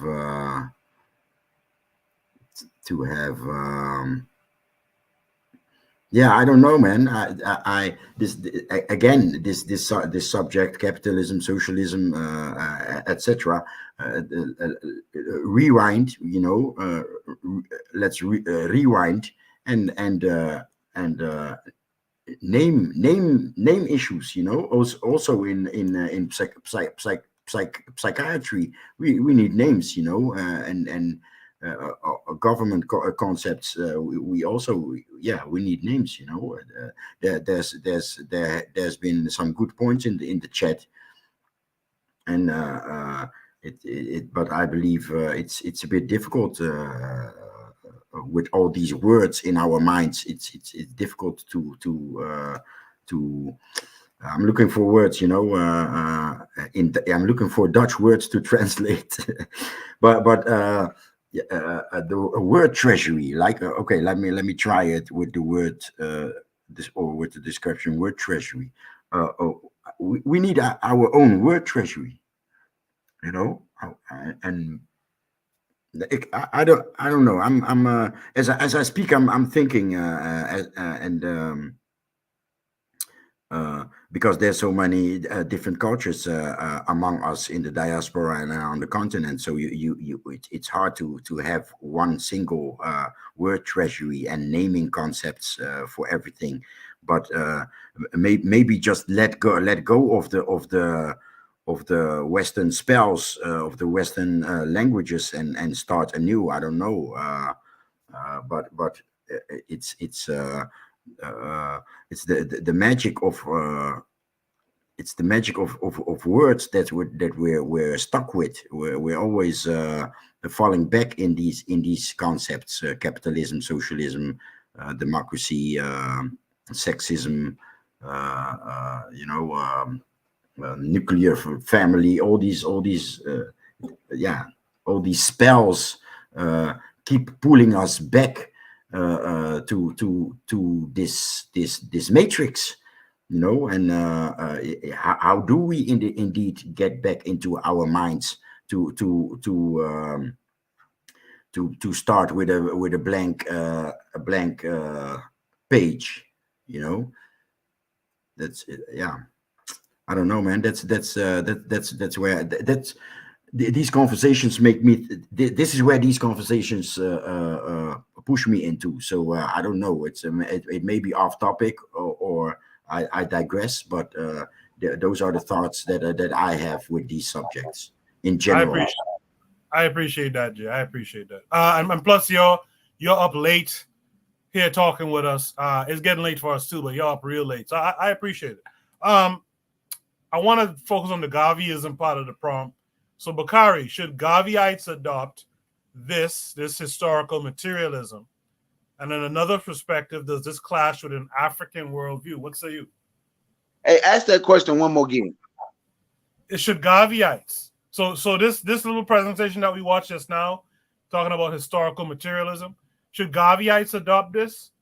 And also, I guess a part B to this question is, does this clash with an African worldview? This materialism idea. Does materialism clash with an African worldview? I'm not sure materialism clash with an African worldview, because you can go back and, like, a lot of the stuff we do now, you see us here now, and you talk about the jewelry and stuff that we wear, that would be considered materialism, right? But you can go back and you can see what African kings and queens was painted with gold up to their elbows and all around their neck. We have always been a little flashy, but I don't agree with materialism. I think that's bad, because, and the reason it's bad, because you show people what you have, and that's why people will come and get it and come and take it because everybody know what you have. But when you speak on what Garveyism should adopt, no, I don't. I'm not sure Garveyism should adopt that. Is there some things in Garveyism that could be updated? Yes, maybe. But the economic plan that was laid out by the UNIA and coined as Garveyism, when business owned by the UNIA, they did profit sharing. Even the independent owned businesses, the UNIA got majority of the money because it needed to build certain things for Black people. I'm gonna make sure I say that so people can understand. For the oppressed Black people, we weren't concerned about them other oppressed people. But anyway, that's what the UNIA did, and they were able to feed people from their own dime. They had UNIA had over 1,000 businesses from poor Black people coming together, working, putting their money together, and doing for themselves. So not only was it a great economic plan, it shows the resiliency of Black people, and it showed what Black people could do if we decide to come together and work together as a people, and not continue to follow other people's ideas as if other people is just automatically smarter than anything Black people has ever done and has ever created, because it's a time limit on whatever we have. And that's one of my biggest problems with all this so-called socialism and everything else.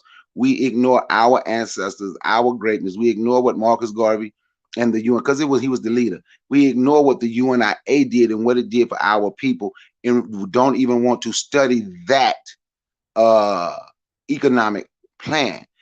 The economic plan worked, and I think that's, for me, that's the economic plan. That's the strategy that Black people should use, especially over here in this part of the world where we are right now. They're not going to be no socialist government over here. So we need to just, and that's my take on it. I appreciate that, My son want to speak when he can. Let him know when he get a chance to speak. Yeah. I'm going to get to him in a second, because I saw Kid Boy was trying to join earlier. I guess one of the things too, in a sense, the way to look at this is the question of, is African history and the things that have happened to us up till now, which is a part of history too, is what happened to us in history, is it because of our, did it happen because of our material conditions outweighed our ideals, or is it the opposite to that? And I think that question omits the fact that we had an imposition in our history. Like, we had a physical imposition. We had an enemy of our folks who came in and disrupted our history. And it's not really about the material, or it's not really about the ideals per se. It was about their ideals, not ours. So I think that's one way to look at it. Let me mix it up a little bit, because I know Buana been waiting for a minute. Buana, what say you? You can speak to what Gas was talking about. I will. But let me answer, because I will tarry on this question too long. But let me answer the first thing. In terms of Garveyism, Oni brought up a brilliant thing that I actually forgot about in terms of communism or whatever, Marxism, whatever y'all guys want to relabel it as. He said that, Gavi said that in the South, the white so-called proletariat was lynching black people in the South. So if you were to empower these people, put them in governmental office and give them power, why wouldn't you think that they would further, do things to ensure that these people never get their so-called reins of the modes of production and things like that? They would never ever be empowered because their racism outweighed their political philosophy and economic philosophy. It's all in there. It's all in there. So imagine giving these people power, or the reins of power, or the modes of the modes of production.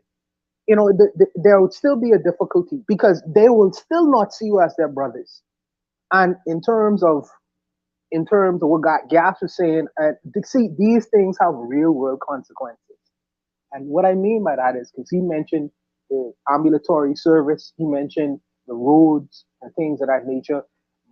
My sister, my home girl right now is in England. She had to take the ambulance because she suffers from sickle cells. So she had to take the public ambulance and go to the public hospital, right? Now, if she is in a situation where, she could afford privatized medicine, she wouldn't have to necessarily wait as long to get this treatment, the services that she would need. Because in these so-called socialized hospitals, they are flooded with people all the time. So the people who really need the services, because there are so many people, these places are congested. You know what I mean? The time it would take for her to get that personal service that she would need is restricted.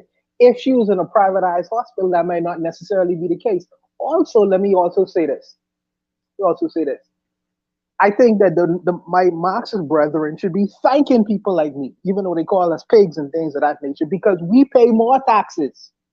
We usually pay more taxes to pay for the public services that our Marxist brethren benefit from. More so, because if it was a flat tax, then all of us would be paying the same thing. But because we live in a system where they say, okay, y'all make more, so y'all have to pay more. Therefore, more of our money is going to go towards essential services, the building of roads, the ambulatory services, all these things, the hospitals. They dig deeper in the so-called capitalist pockets because they feel like since y'all make more money, or however y'all say y'all make more money, since y'all make money, y'all need to be paying more taxes. In a fair arrangement, it would be a flat tax so everyone would pay the same thing. Everyone would pay the same thing. This is what you are suggesting. Everyone would pay the same thing. And if everyone is paying the same thing, I wouldn't mind doing what I'm doing. But because I consider it to be unfair. Why? Because I make more money, I have to pay more for the services of the society when everybody is contributing on the same level. You know what I mean? But needless to say, I am not against essential services. Essential services are needed. Public services are needed. In terms of the elderly, my grandmother receiving treatment and things like that. Well, this is what I said before. The older people in our society would have worked. They would have worked and they would have contributed to society. I believe that they should be taken care of.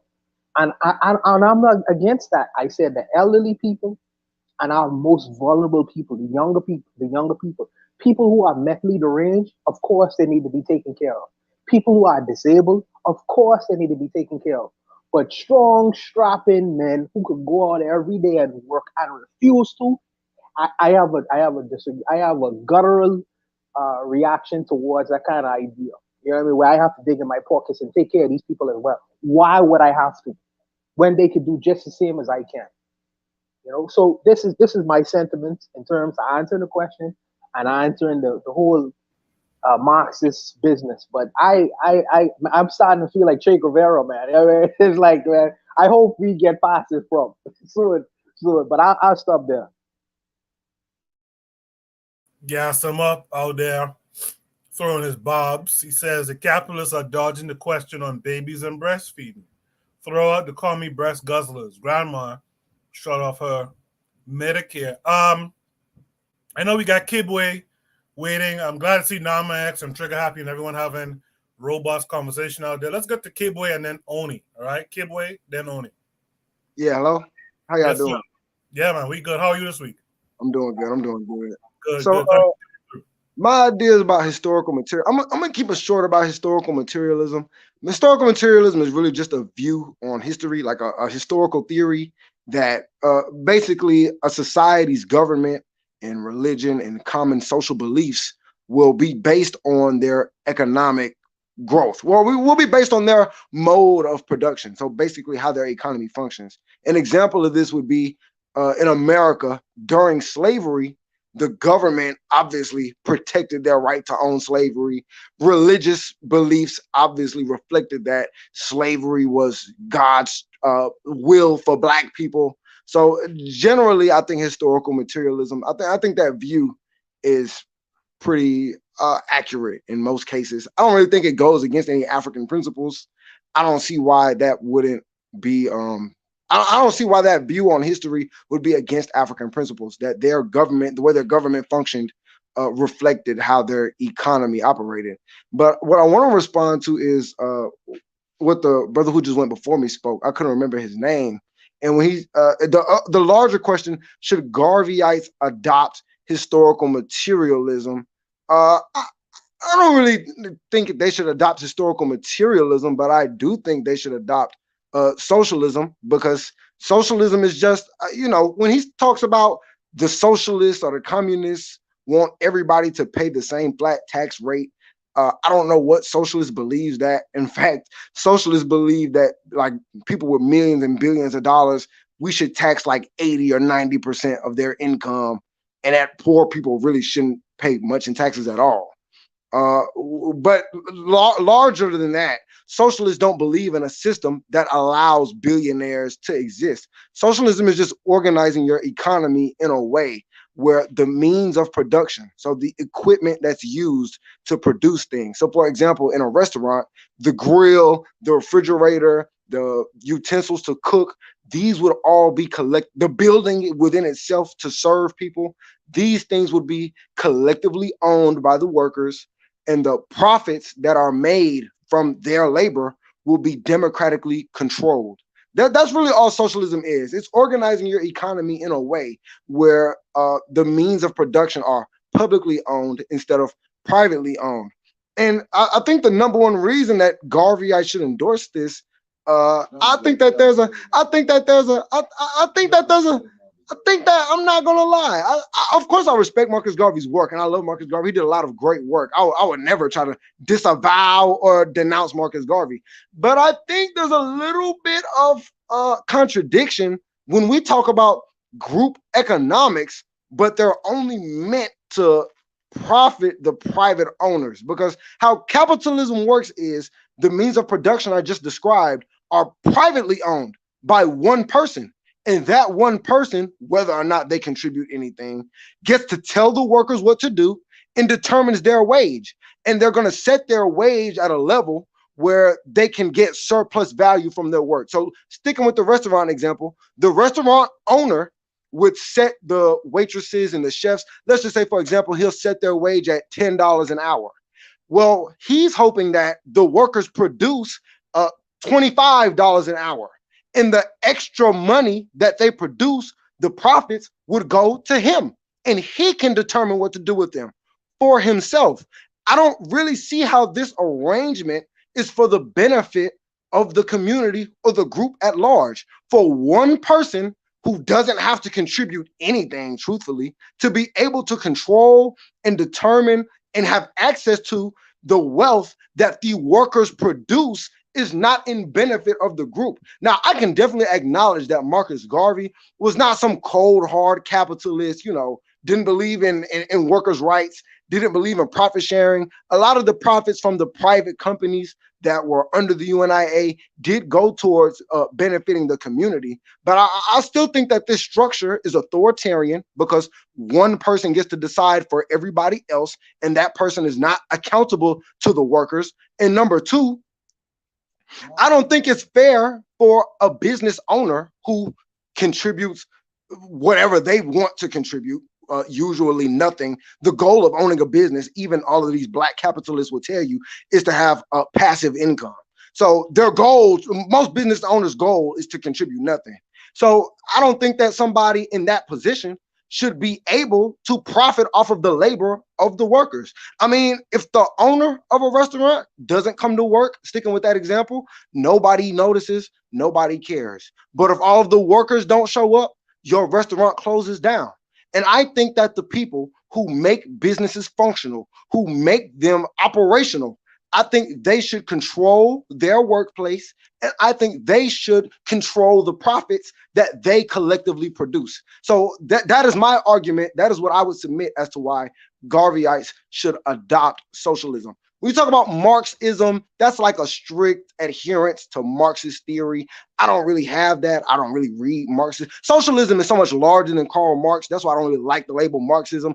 Communism is a more abstract idea of society where money wouldn't exist and class wouldn't exist at all. We're probably at least 1,000 years away from that, so I don't like that. I don't really call myself a communist either. I guess I would agree with it in an abstract way, but I think socialism that more accurately describes what I think black people should strive towards, including Garveyites.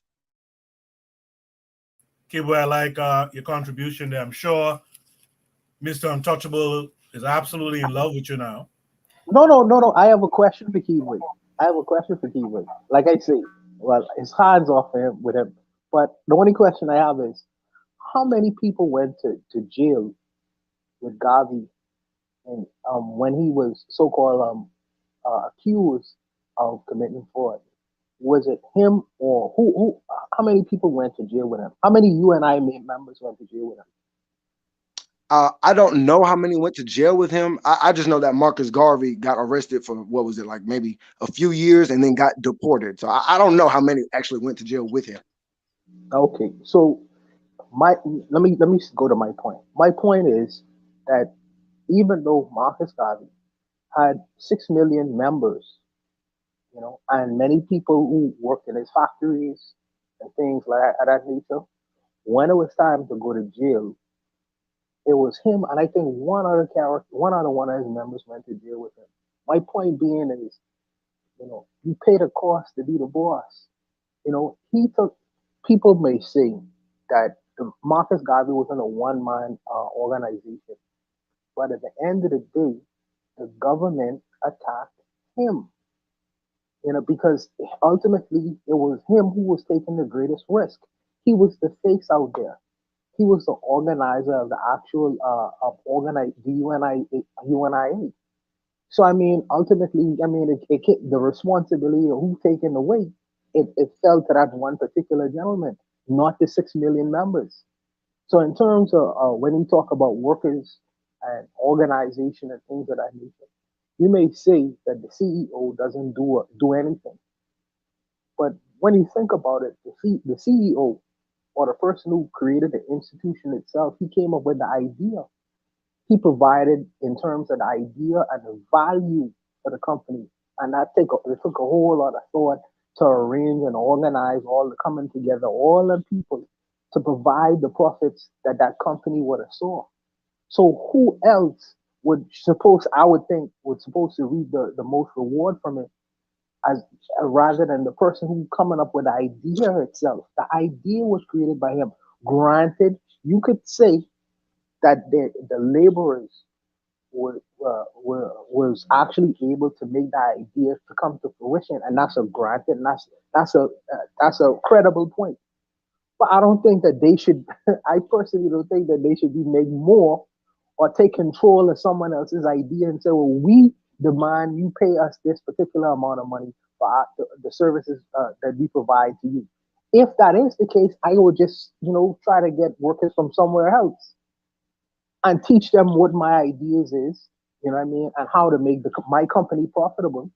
And then I'll read the reward from that. I think the person who comes up with ideas, see, people think that it's the physical labor that create the world. I don't think that way. I think that really this world is created through thought, through ideas.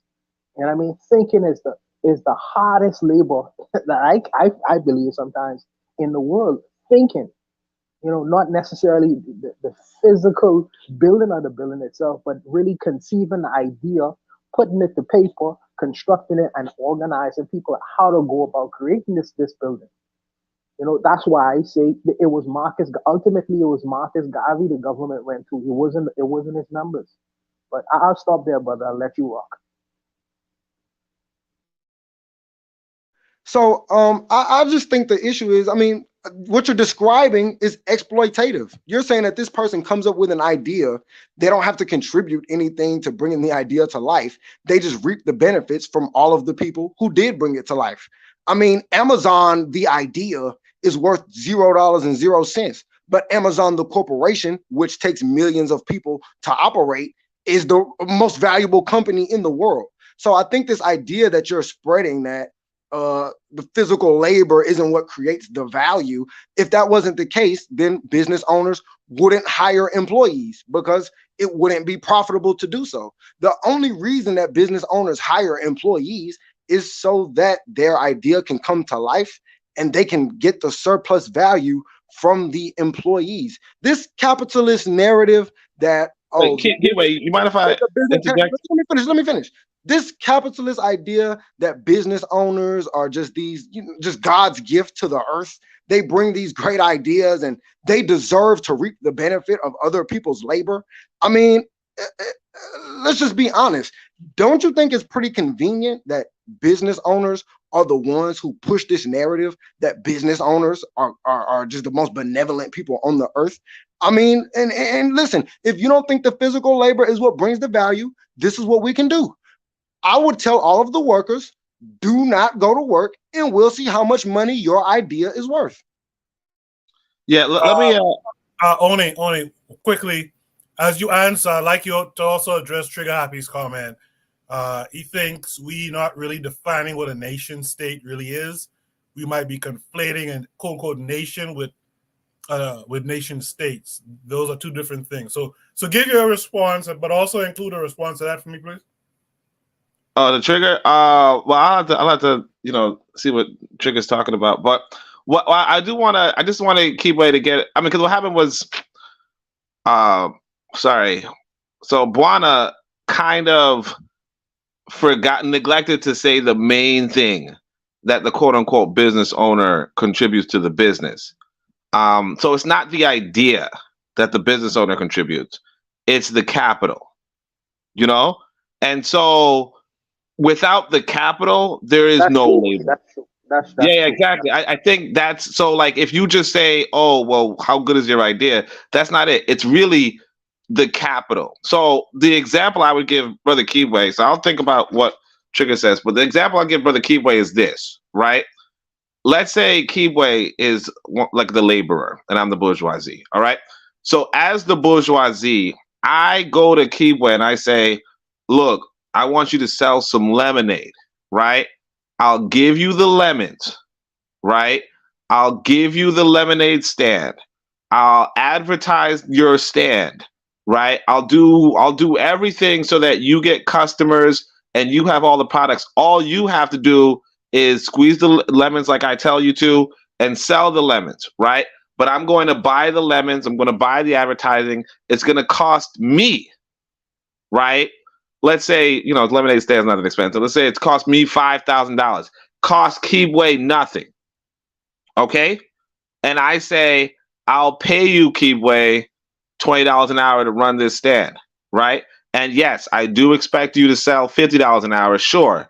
But I'll give you $20 an hour, right? I'm asking Keyway, is this a good deal for him or me? Or should it be that I get nothing for putting in the $5,000? Yeah. So I just but I want to answer your hypothetical. But before I do, I just don't like this idea that business owners are hiring employees out of the goodness of their heart.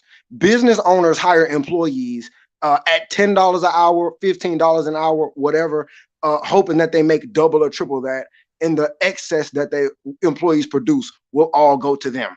Business owners hire employees so that business owners can make money, not to the community. So, and so to answer your question, is this a good deal for me? No, it's not, because at the end of the day, if I don't sit out there in the hot sun, squeezing these lemons the way you told me to, then no lemonade gets made. And I mean, the point in this idea that, oh, well, capitalists put up the capital for businesses, so they deserve complete ownership and authoritarian control over the workers. The only reason that they put up the capital is so that they don't have to contribute. Because I mean, that's not labor. So they could make more money, bro. You can put up all the capital you want. You, like you saying, you paying for the lemons, pay for the advertisement. You can pay for transportation for me to move the stand wherever you want me to move it in the city. But at the end of the day, if I don't squeeze the lemons and I don't sit out in the sun and I don't sell the lemons, everybody gonna then don't take the job. Labor. Let me don't take the job. I didn't interrupt you. Just let me finish.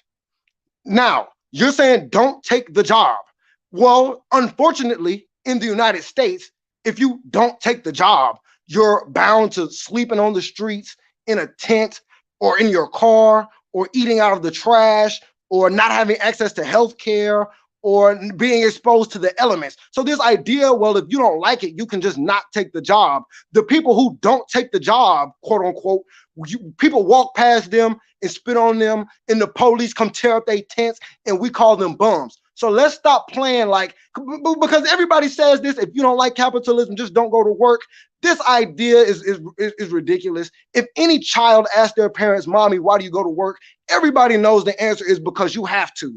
Isn't this why you tell your children, don't be in a rush to grow up because you have responsibilities? But when we have a conversation about how capitalism is exploitative, now we want to play this game like you don't have to go to work. You have to go to work, and no, it's not a good deal, because I'm not getting properly compensated for my labor in this lemonade stand hypothetical. I'm doing your bidding at a rate that you set and following rules that you set, and you're not accountable to me, or else I'll starve. So no, it's not a good deal, to answer your question. Who is taking the financial risk? Yeah, exactly. Wait, let me say this. Let me say this, Bwana. I just want to say this quickly. When I walk out on the street in a lemonade stand, I ain't taking the physical risk. Wait, hold on a second. I'm not getting sunburned. I'm taking the physical risk. When I'm squeezing those lemons for 40 hours a week, 60 hours overtime, and who's taking the risk of arthritis? This idea that workers don't take by your hands, man. It's crazy.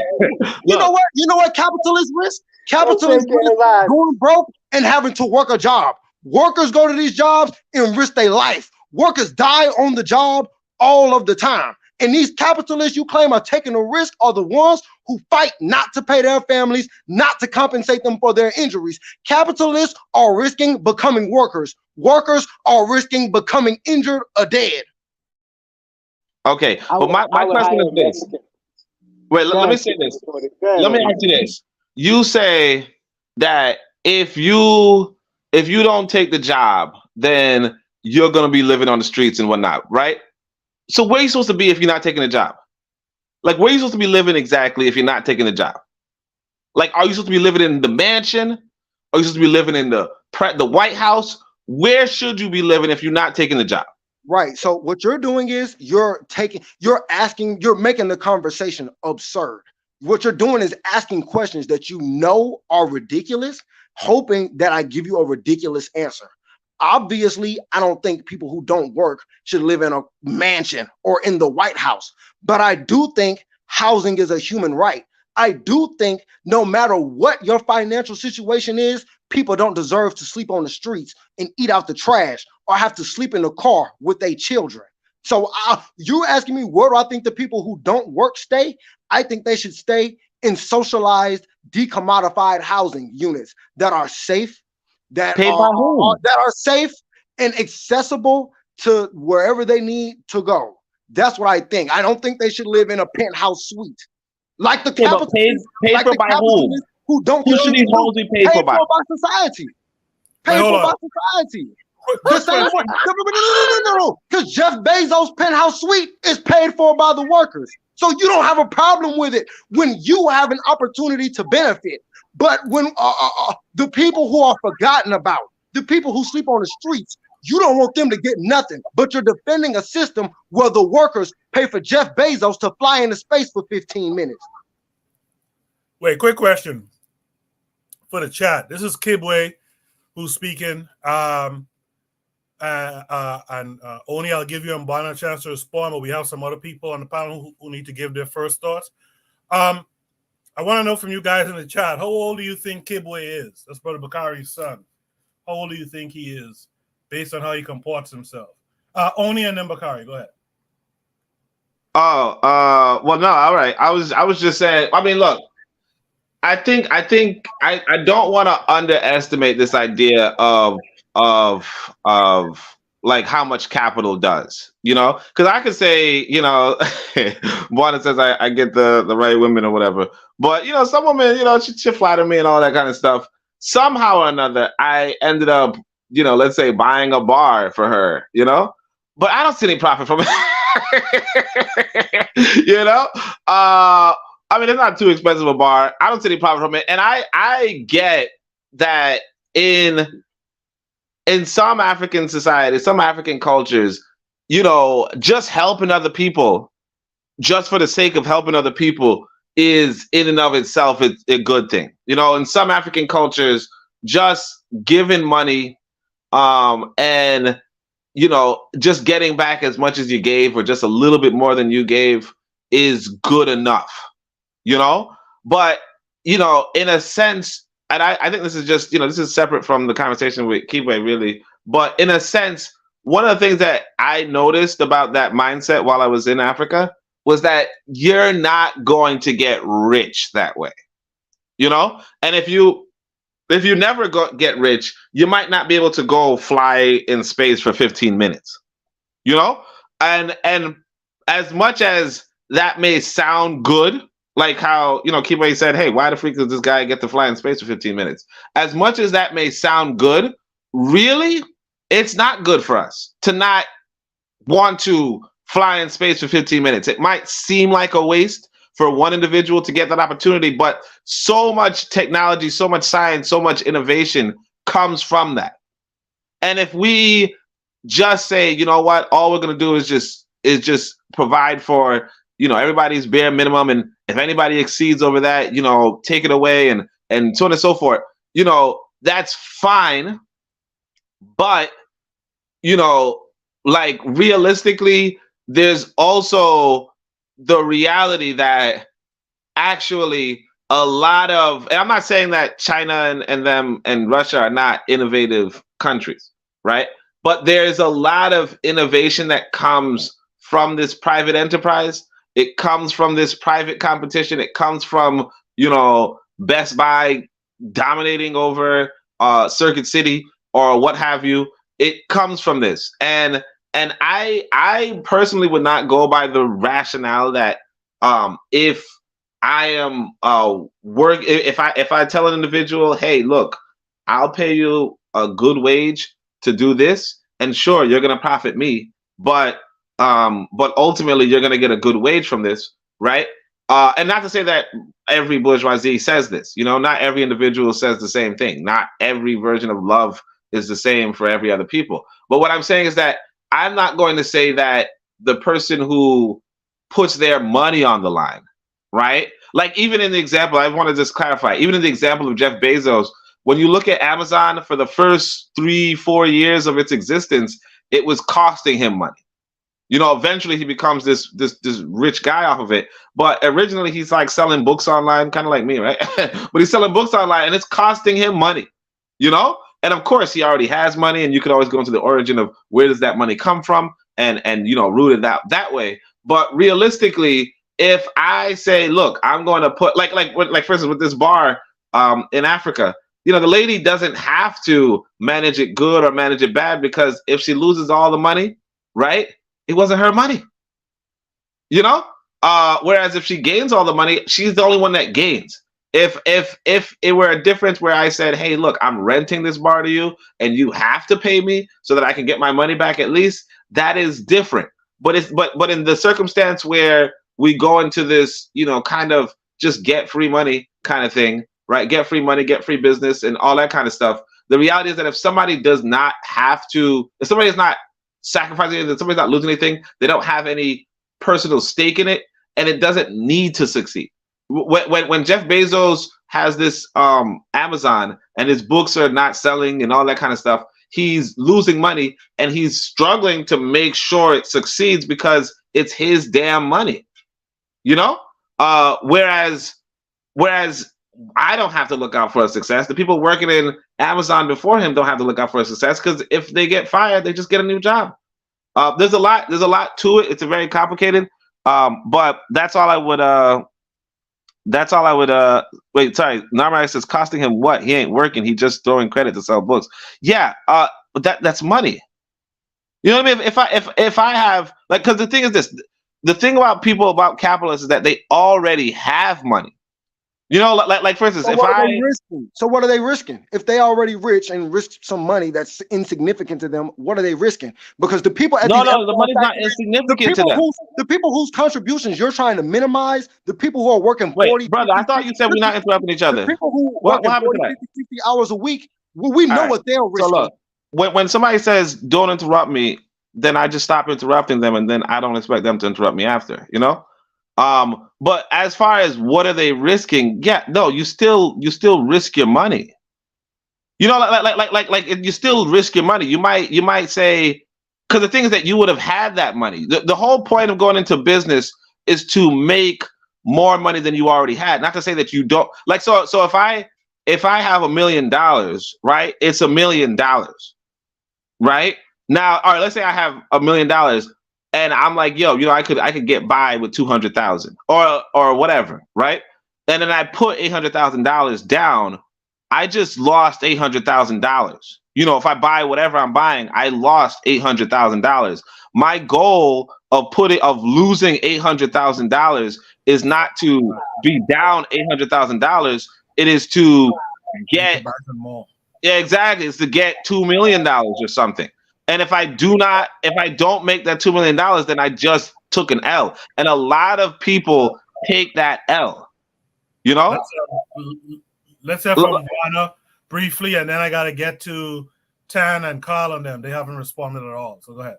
No, I with the discussion, I know I'm talking to a brother, a younger brother, and I'm hands off of the brother. He see the world how he perceives the world. I see it like how I see it. And we are where we are. In terms, I don't know what Gas's question was. I think he was talking about babies and stuff. But I already done said, Gas, in terms of our most vulnerable people, I said children, babies are included in that. And I said that the elderly, these people should be taken care of and provided for.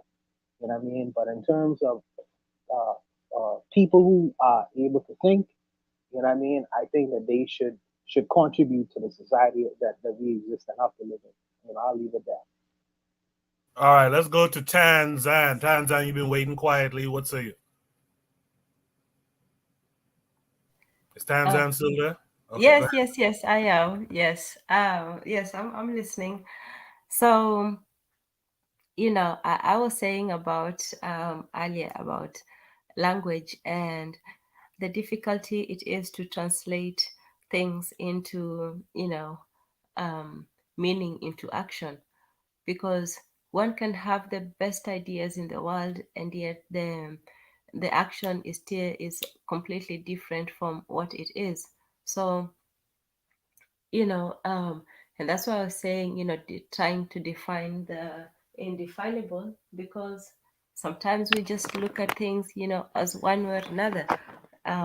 And I was talking about that was also, you know, Wittgenstein's, you know, and also people, or you know, they give too much credit to this dialectical materialism and all that stuff, and it's not as if, you know, Hegel, you know, made his own point on that. I think that's just the easiest way, but for him it was really, you know, that it was a self, you know, it was a loop. It was a self-contradictory loop that you cannot just go on and on the same thing. And then people, they just jumped on that, and then they took it on, and they didn't understand where he was going with it.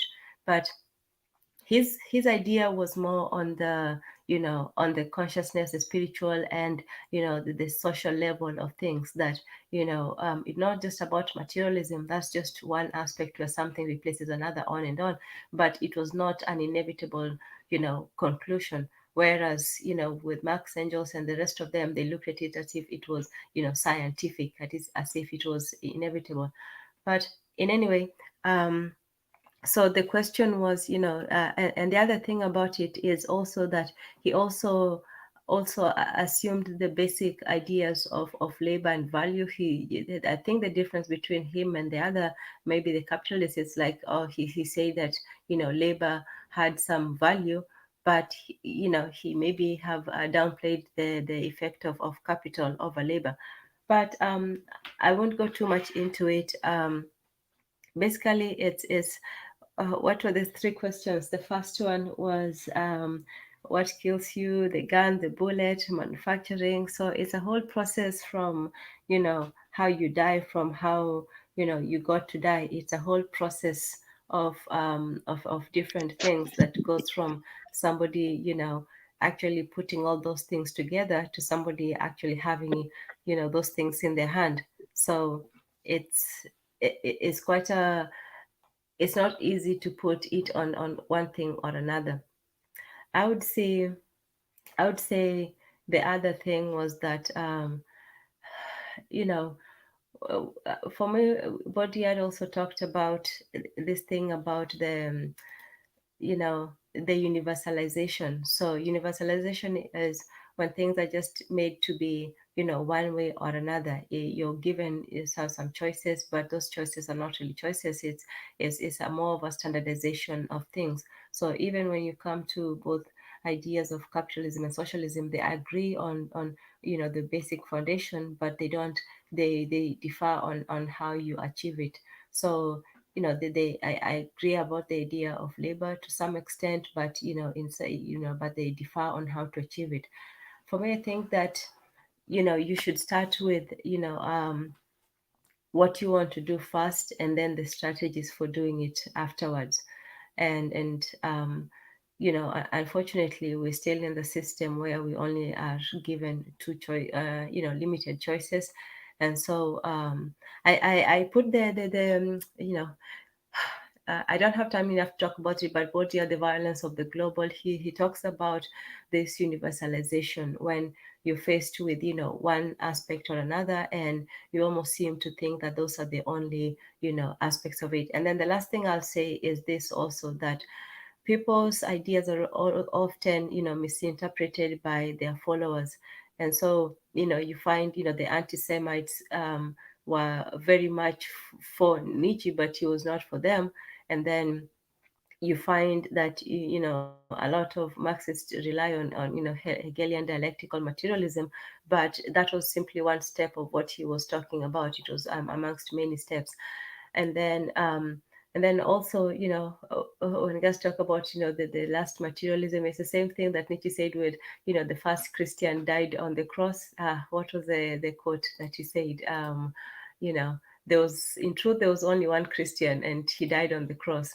So sometimes people's ideas and their practice becomes different. And that's why for us Africans, sometimes we mistake the practice and the idea, because you can find many aspects of what you're looking for in terms of, capitalism, communism, socialism, and all that. You can find all aspects of it, but you will not find, a codified, rule books of how you're supposed to do this one thing or the other, and this dogmatic aspect and inevitability of it. So I think that we practice something first, and then we made the rules about it. But on the other hand, some people create the idea first, and then they work, towards it. So it's like creating reality versus, looking at reality and then creating laws from that. So yeah, I'll end there. Thank you for that, Tanzan. Let's have from Carl. Carl, what say you? So a lot of stuff here. I want to answer Gas's question about why don't capitalists throw out their babies, because they need someone to work.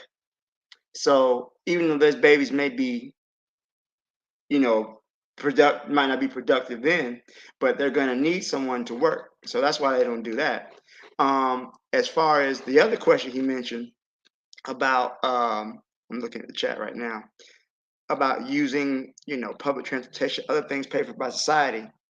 I would look at what's her name, Ayn Rand. You know, she was a laissez-faire capitalist, and into her life, she got Social Security, and she didn't even believe in getting Social Security. You know, she just kind of she's a hypocrite. You know, there's an idea there's socialism for the rich and rugged individualism for the rest of us.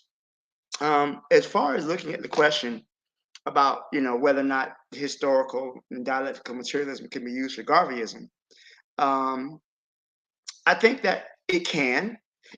And, you know, looking at from dialectical materialism being the political and historical events that result, you know, they result from the conflict of social forces. What does Marx says that all of history can be interpreted through class conflict.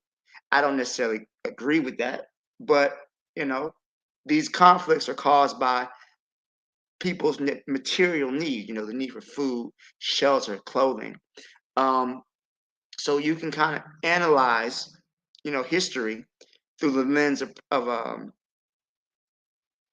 materialism and see how that causes change. You know, people need to.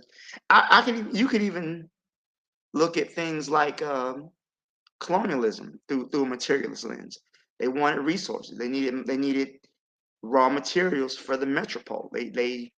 That's what was Columbus on the Nina, the Pinta Santa Maria for. He was on his way to look for a way to India. Why? Because they needed wealth. They needed, Spain was recently defeated the Moors. They needed money. So he hopped on the ship looking for a way to India. The eastern way, the Silk Road, was closed. He's looking for a new way. So you have a material need, which is pushing exploitation. So looking at it through a dialectical material lens, I can certainly understand that. So I can see the benefit of it. I think it would benefit, you know, like Keyboy was saying, you know, he was cooking earlier because he was really bringing up a very, very good points. And I see many times how capitalist indoctrination affects us, because everybody in a capitalist society, everybody thinks they're just temporarily depressed millionaires. And in reality, you're more than likely going to die in the class that you're born in. So it works better to elevate within your class than it does to try to, you know, leave your class. That's most people, that's not going to happen for them. So it does work in the sense of that, you know, we can look at history through a material lens, but African people, we don't have the same history as Europeans. We don't have the same experiences that Europeans have. So, you know, we have to take our own personal history and use that and view society and come up with our own conclusions through our own lens. I don't want to be so dogmatic in that we have to use Darwin, we have to use Marx, I'm sorry. We have to use this, and but you know, Marx was talking about Europe. Marx was talking about England. He was talking about Germany. So, you know, we still have to take our own personal history into account and live that way. So does it matter if we use historical? I think it does. I think it does have value. But yeah, I don't think that we can. Marx wasn't God. He had his own fault. He messed up and he made mistakes. You know, for some reason, he never predicted that capitalism could adapt to include the workers and almost brainwash them. You know, capitalist propaganda is so prevalent in our society that, you know, again, we empathize more with the capitalists than we do with the workers, even though 99% of us are workers. So much of the development that we create comes from groupthink. You know, for example, Thomas Edison made, you know, we talk about how he invented the light bulb. Thomas Edison did not invent the damn light bulb. You know, he had a bunch of people working together on the light bulb, and he took the credit for it. Same thing with Elon Musk. You know, he takes the credit for things like Tesla and, you know, SpaceX, and he has people working together in communally and then he takes advantage of it. The internet was created by a group of people. It was, once the internet started becoming profitable, you had these companies come in and try to take control of it. That's what capitalism does. It does not create wealth. Capitalism concentrates wealth into the hands of a few people. So that's just my thoughts on that, and I'll leave it. I appreciate And I would like to expand on that if I can. You guys gotta wait. I have someone who's been waiting here for a minute now. Oh, my bad. Let's welcome in Ben Uko to the panel. Ben, this is your first time here. How are you, and have you been following the conversation? Actually, this is not your first time. It's like your second time. Ben, go ahead. Yeah, how you doing? I'm good. Ben, what's your thoughts on the current conversation? My thoughts are just when we're dealing with capitalism, socialism, communism, these are all created by the elites. The elites created these concepts. That's what we have to understand. So yeah, so it's very interesting to hear different perspectives of what we need, and so because we got here. It sounds like you're enjoying a cold snack there or something. Two things. Pick up the pace a little bit and mute your YouTube because it's causing the feedback when I speak. All right.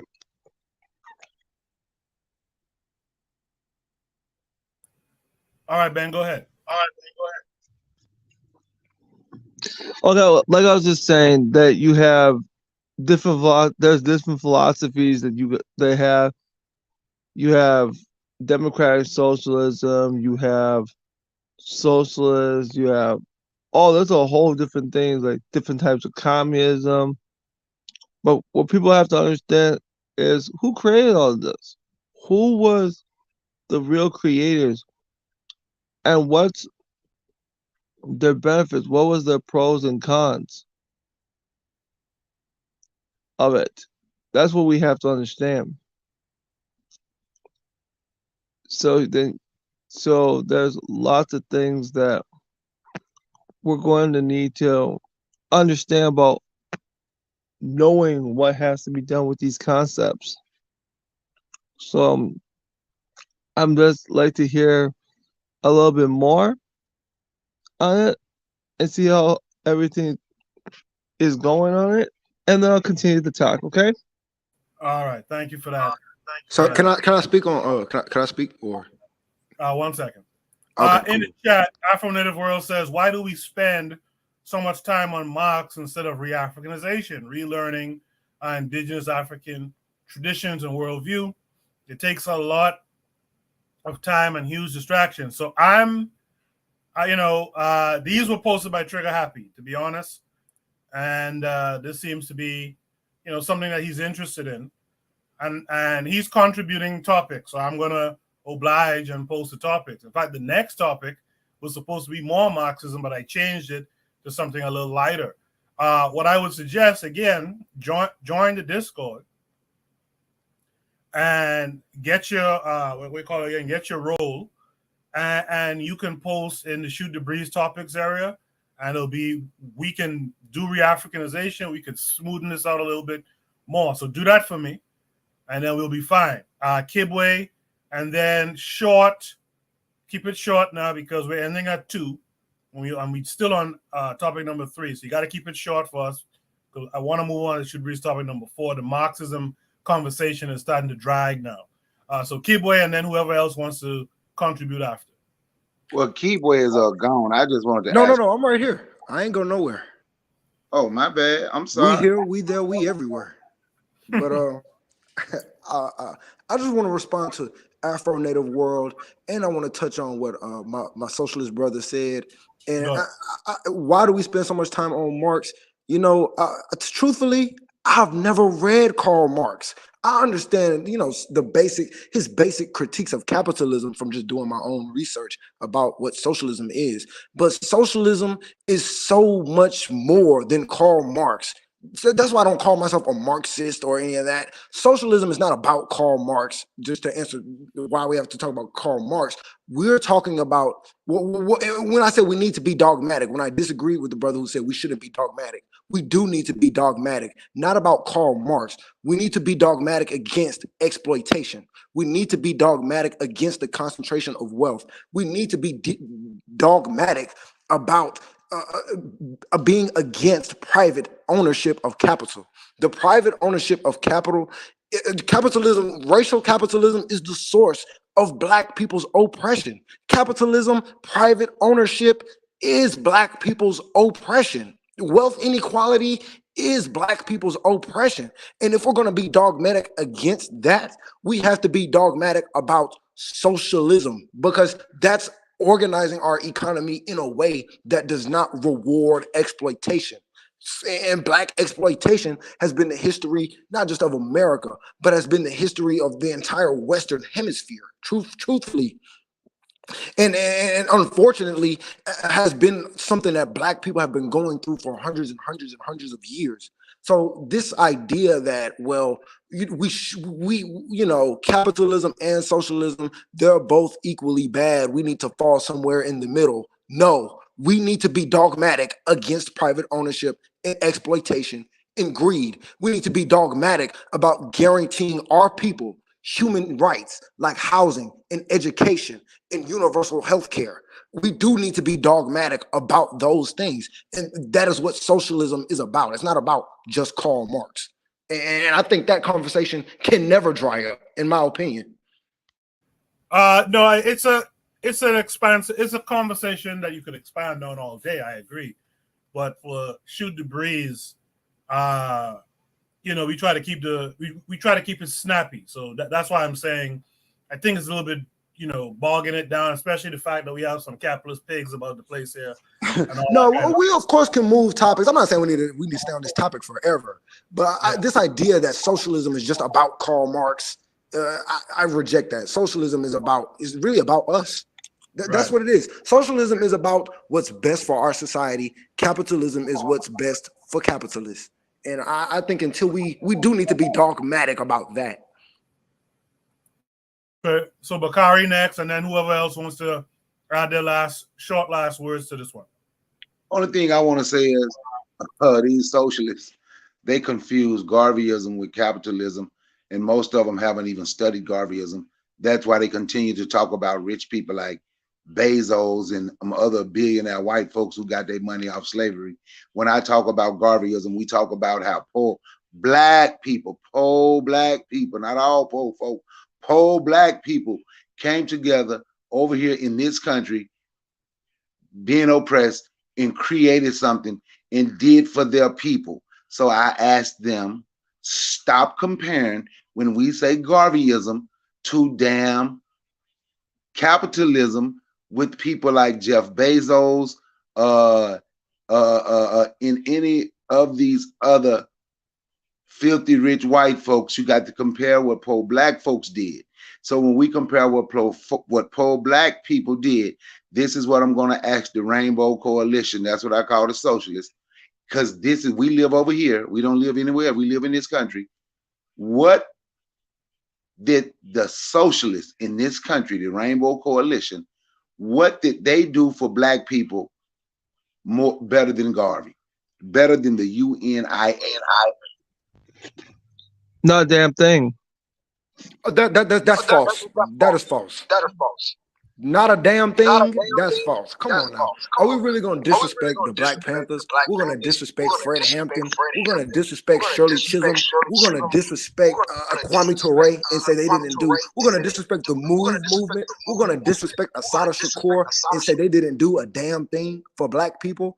You know, to respond to my father's question, socialism is a much more long-term project. And like I said, I would never deny the things that Garvey did, but a lot of the things he did are things that I'm in line with. Guaranteeing healthcare as a human right, I don't have a problem with you guaranteeing with the black cross nurses giving health care to black people. I don't have a problem with the UNIA securing food and housing for black people. Those are socialist principles. So obviously, I'm 100% in favor of that.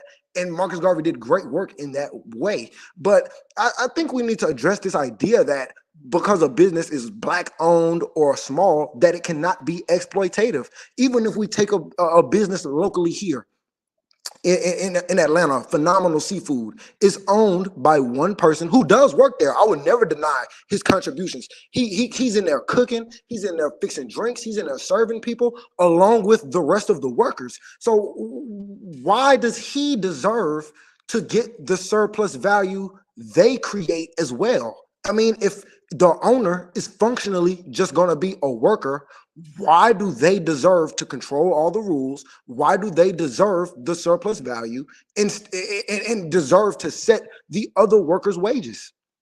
That's the exploitation I'm talking about.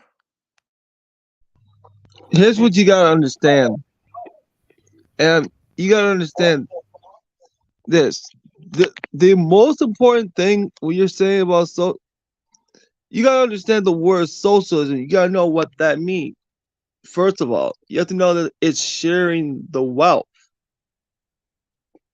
Communism is basically just controlling the wealth for them is institutionalized. So what we have to understand is, okay, no, I have never said that they have done nothing for like Fred Hampton and all this stuff. They've done a lot for black people. Yes. Kwame Ture, yes, done a lot for black people. I will never in my word think about it, but you have to understand who was the founders and who created this concept. Who were the true owners? And that's what no one wants to talk about. I do. I would love to talk about the real owners. That's all I talk about. Because the workers should be the real owners. Because they're the real contributors. I love talking about who the real owners are. That's my favorite topic. The workers should be the real owners. And when you say who created socialism or communism, communism is the way human beings lived thousands and thousands of years ago, even before agriculture. I mean, we wouldn't have survived if we had a situation where one person killed all of the antelopes and hoarded 1,000 antelopes in an area and said, I'm not going to give you any of my antelopes unless you work for me. Human beings wouldn't have made it this far. We lived in a way that was based on, that was for the community, for our society. But the problem was back then, we still faced scarcity. In 2023, scarcity is not a problem. We've reached a point where poverty does not have to exist anywhere on the globe. So I think when we talk about who the real owners are, I think we need to talk about who the real contributors are. And that's been the workers since day one. Let me jump in there and say two things. Ben, you've been on these types of panels long enough to know you got to mute your mic when you ain't speaking, because it seems like you're listening to the show off of YouTube as opposed to through the StreamYard application. Listen to it through StreamYard, you won't have the feedback, and you got to mute your mic. The second thing I want to say is I think that's a great discussion, but I got to cleanse the palate. I got to cleanse the palate before 2 o'clock, right? So I want to go to Shoot the Breeze topic number 4. That topic, I'm sure, will come back next week because there's another Marxist conversation Trigger Happy had up that I swapped out here for Shoot the Breeze topic number 4. I swapped it out for this. So I'll bring that comment. If Trigger Happy wants to post more, he can do that during the week. Anyone who wants to post re-Africanization prompts, by all means, go join the Discord, post your topics on Shoot the Breeze channel. Shoot the Breeze topic number 4 tonight is, how is this a patriarchal world? How is this woman not doing 20 years? By the way, if you in the chat, if you enjoyed that last prompt, give me a fire emoji in the chat. Let's make it colorful. Let's make people understand that we enjoy the conversations, even though we had to cut that one a little bit short. Well, not even short, but we had to cut that one. Right? Investigation.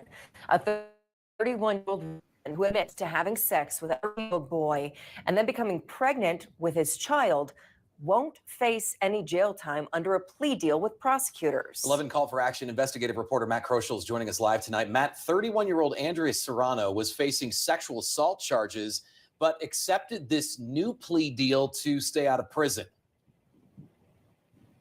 Adam, Serrano gave birth to a baby boy. She admitted to having sex with that 13-year-old. The victim's mother, who we're not going to identify in this story, tells us she is not happy with this deal offered to a woman she says ruined her son's life. I feel like my son's robbed of his childhood. Now he's having to be a father. He's a victim, and he's going to have to live with that for the rest of his life. This mother says watching her son struggle with the reality he now faces breaks her heart. What has this been like for your son? It's caused him a lot of depression. He's shut down a lot. Now she questions why this woman won't face prison time. I feel like if she was a man and he was a little girl, it would definitely be different. They would be seeking incarceration. And I feel like because she's a woman, they're not. They're having compassion for her because she was pregnant. But I don't think they take into play, again, she was pregnant by a child. You know, that child was created from a sexual abuse. Under terms of the plea deal the suspect signed off on, she'll be required to register as a sex offender, and the judge could sentence her to 10 years to life of sex offender intensive supervised probation. But Serrano will avoid any jail time since the DA's office dropped the original charges to a lesser charge that does not come with mandatory jail time. What should other parents be looking for? Don't trust anybody, honestly. I mean, you can't trust anybody now. The victim's family says they are looking for the next steps in this case, and they'll actually ask the courts to give custody to the 13-year-old of this baby.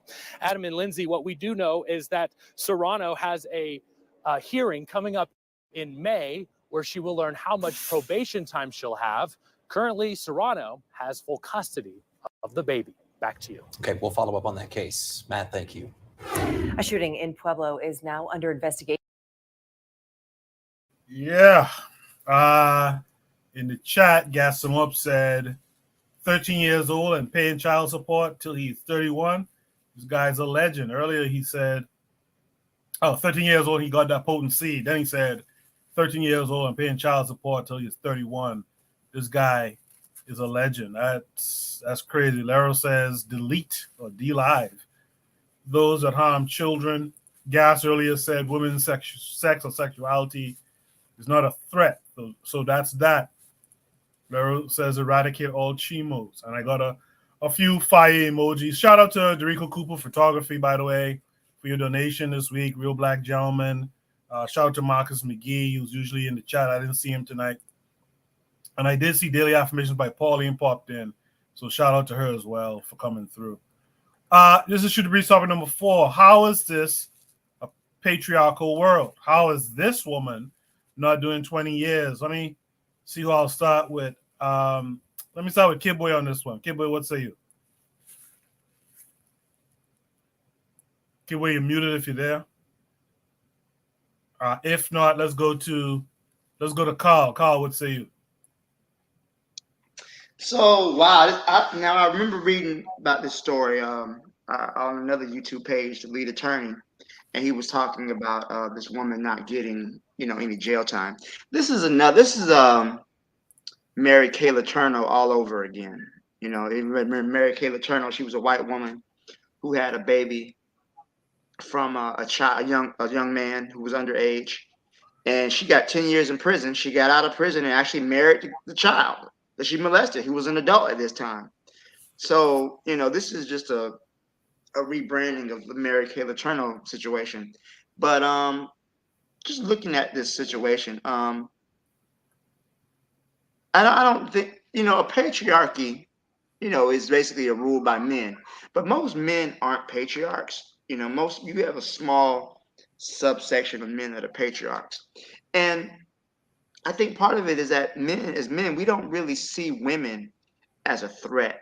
We can't really conceptualize women being threatening. Most women are smaller than men. Most men are, stronger than women. We have a situation where a man who is getting abused by a woman, people laugh at that man. So I think as a society, we have a problem conceptualizing that women are human, and they can do. They're capable of all the evil and all the hateful things that men are. But most of us, we have women in our life that we love and we cherish, and we don't really look at it like that. So I'm looking at it from my perspective. This woman, this is a child she molested, but even in some cases, the very idea that a male can be raped is not possible. They define rape as penetration. Women can't penetrate, so therefore, a woman legally cannot rape a man. I don't necessarily agree with that. But I think that in this situation here, this woman, she's being protected because she is a mother, she's pregnant, but they're not looking at the victim. And this is, we all know, if this was, we reverse the genders, this would not even be a question. This dude would be doing some serious time. He'd be doing some football numbers in prison. But because we don't conceptualize women as being threatening, we don't see women as a danger, that this is allowed to go on. They're probably looking at, okay, who's going to raise this child? They're having mercy. She's pregnant. So it's a sad situation, and I'm really feel for this young man who's been taken advantage of. When I listened to the story with the lead attorney, apparently this woman was almost he lived with her, and she was a mother figure to him in a way. So he looked up to her as almost like a surrogate parent. So she definitely, it wasn't some chick in the street he met. This is somebody who he cared for, who he trusted, and she took advantage of him. And I know what it was like when I was a 13-year-old boy. I know how I was like. And there's still no excuse for this child to be. You had sex with this boy, you got pregnant, and now you having his baby, and now he's going to be stuck with that for the rest of his life. So I think I don't agree with the court's decision on this. It's the Mary Kay Letourneau situation. She got 10 years. This woman got nothing. And this child was younger than that Filipino boy, that Asian boy she messed with. So she got nothing. This judge, I'm kind of looking at him sideways on his ruling, because I agree with his mother. You took advantage of a child, and you had your fun, and you get to keep the baby. Nah, that's not cool. If I would appeal that ruling, whoever the lawyer is to appeal that. All right, so that's just my thoughts on it. I'll go ahead and the next person come up. I appreciate it, Carl. Is Kibwe back? No, is Jose there? Jose, let me know if you're still there. Kibwe, I'll make some room for someone else. I'm here. Jose, what say you to this? I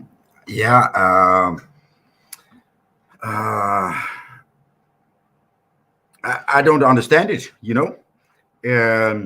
In other cases, they would have taken the child from her and just put her in jail. I don't know what's happening here. I don't understand why. Pity, because she's pregnant, she can go to jail. Other people, they take their child and put them in jail. I mean, she committed the crime, and I disagree about the men cannot be raped. I believe men can be raped. So yeah, I'm just disappointed again. Yeah, I think Kyle was just demonstrating that the legal definition that men can be penetrated, allegedly, by women, and so they can't rape men. But I agree with you. The idea that a woman can't rape a man is nonsensical. Kibwe came back. Thank you for that, Jose. Kibwe, what say you?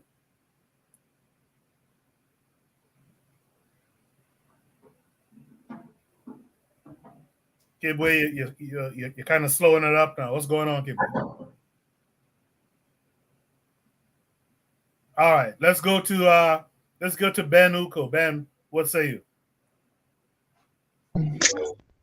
Yes. Okay. Let's soak this in.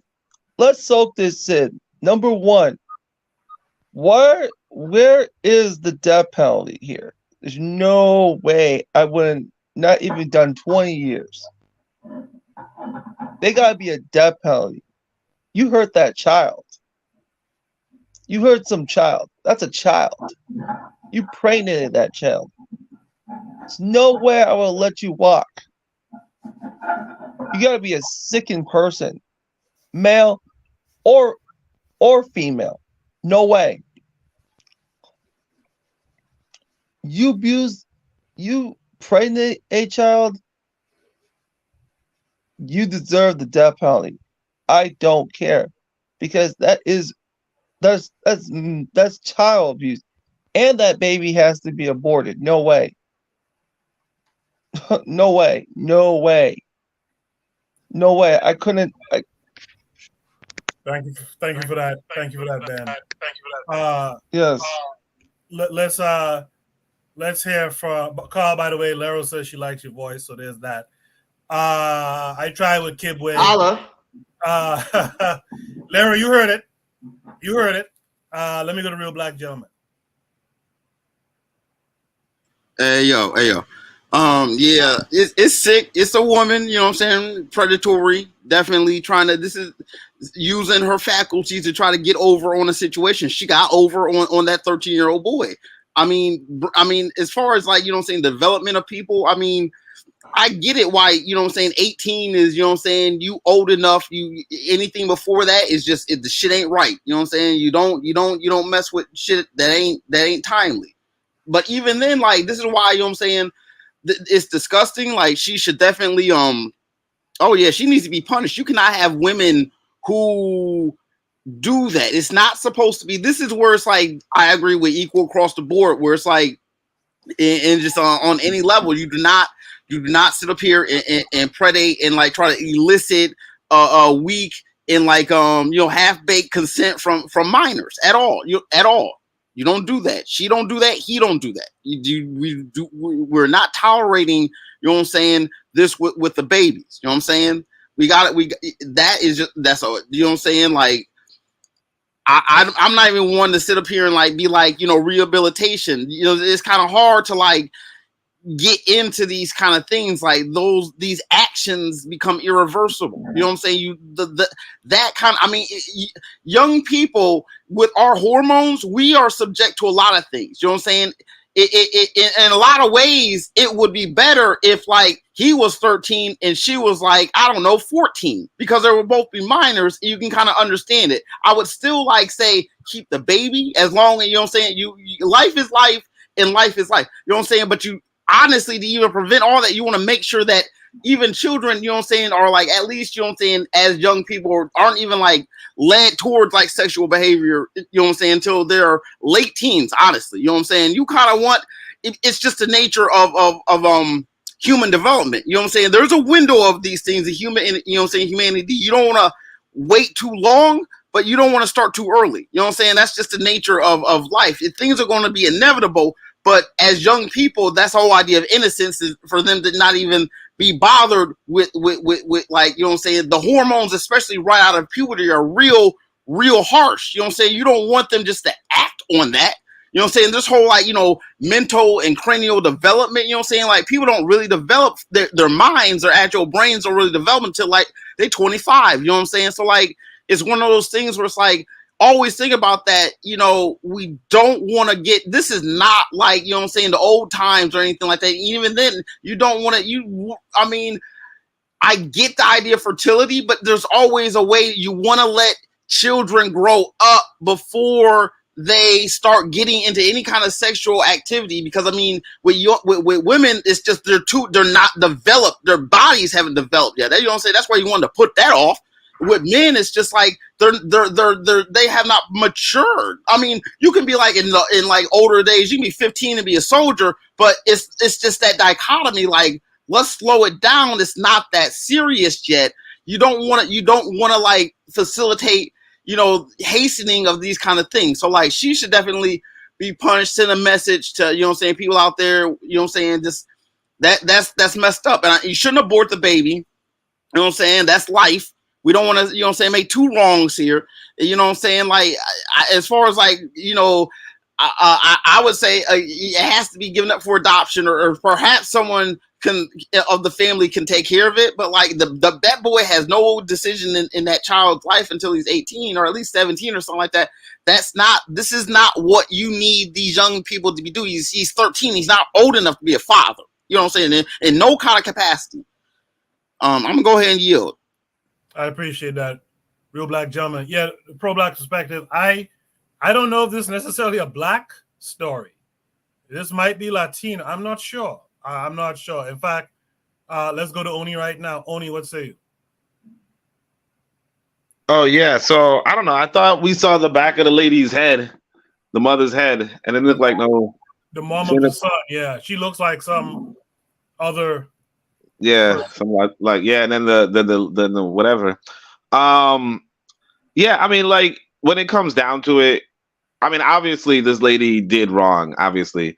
But when it comes down to why somebody doesn't receive a certain amount of years or something, they might just have a better lawyer, you know?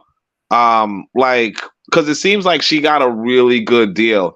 And then, you know, kind of a joke, but like, how do we know the judge wasn't Muslim, right? Yeah, I'm just messing. But anyway,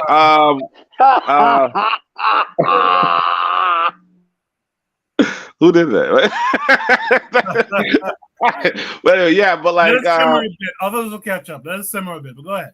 Yeah, but anyway, but like that's another thing that we have to realize too, that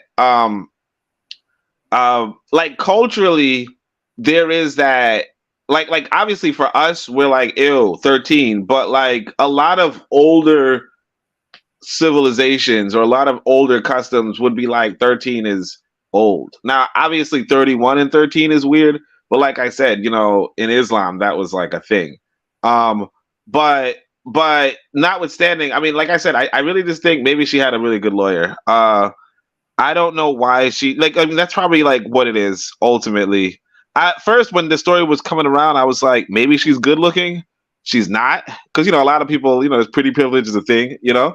She's not good looking, but, you know, that's it. And I mean, it's kind of interesting the family wanted to get the boy to have custody of the child.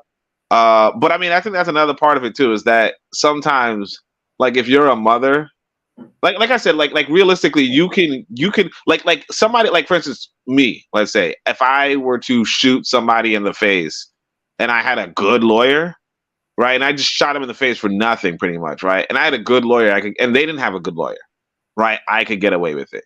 And like that's just big African lips. You said what? Wait, pause. All right. No, with those big.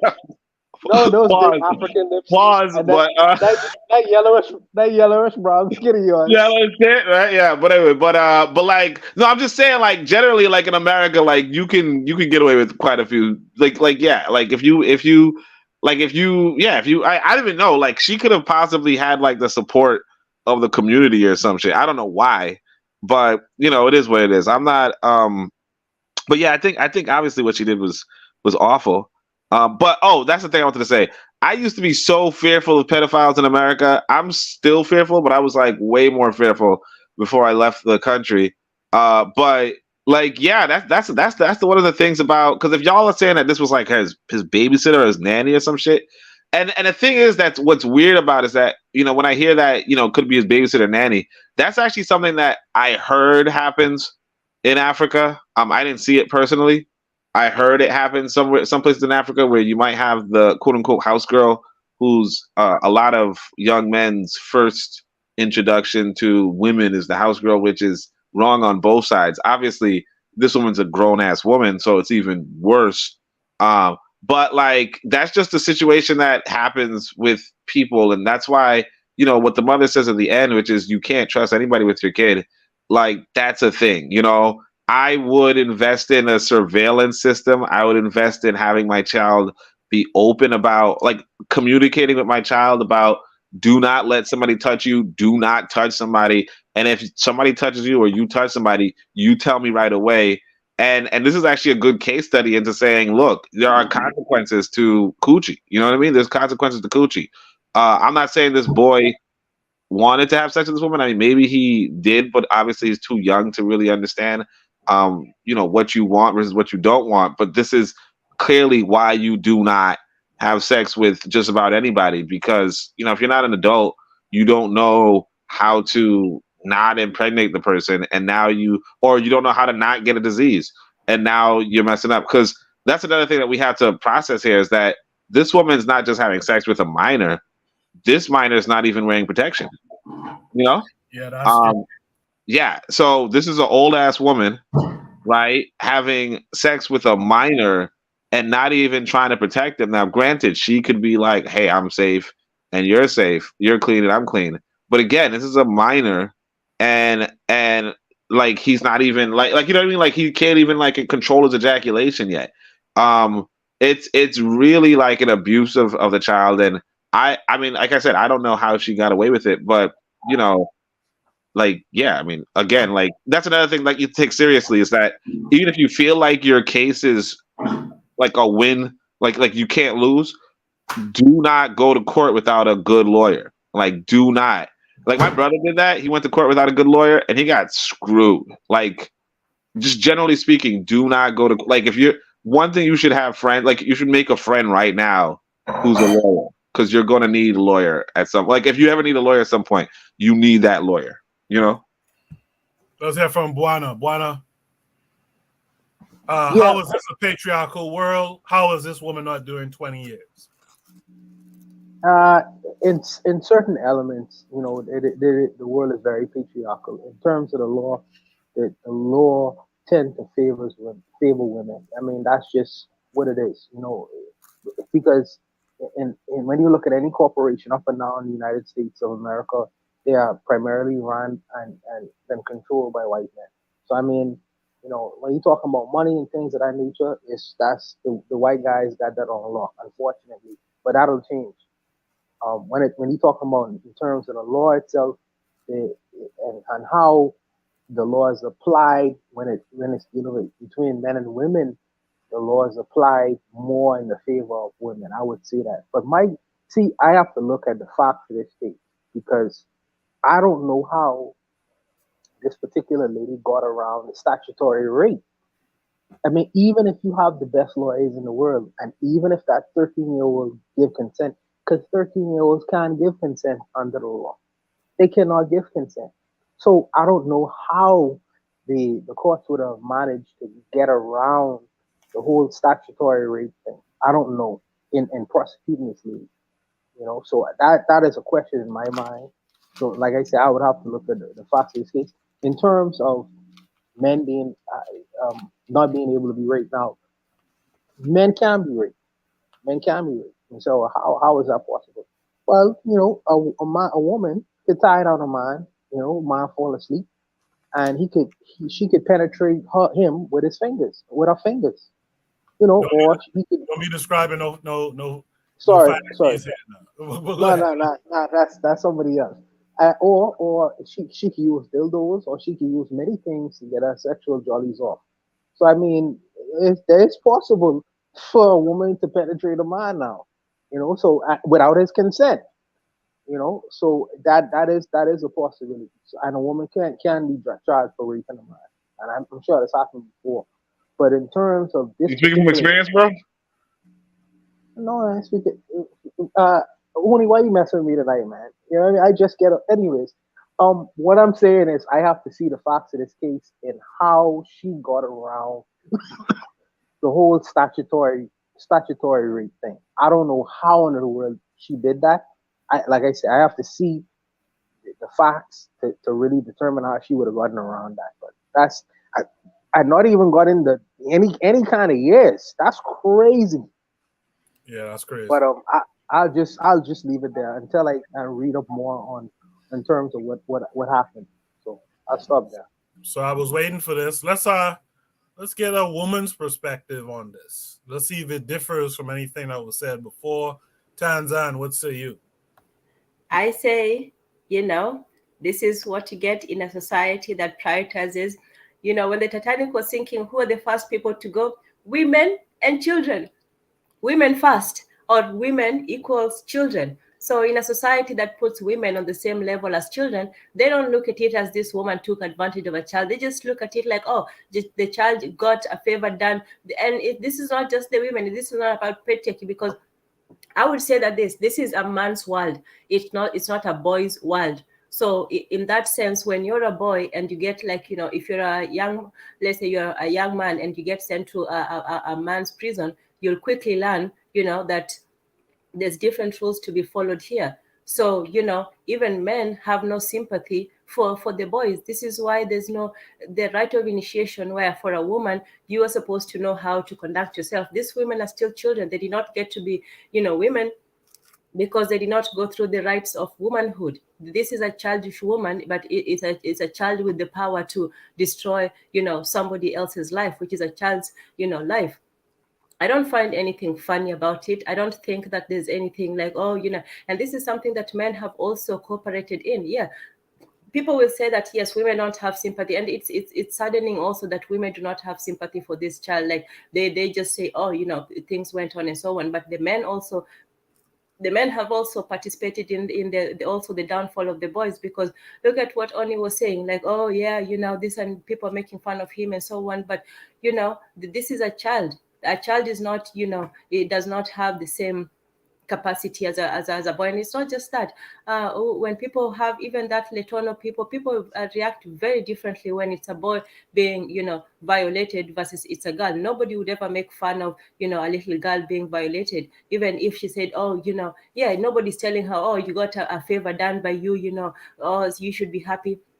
Yeah, it's a sad thing that people don't take, you know, men's pain seriously. And these are children. So imagine what's that doing to them.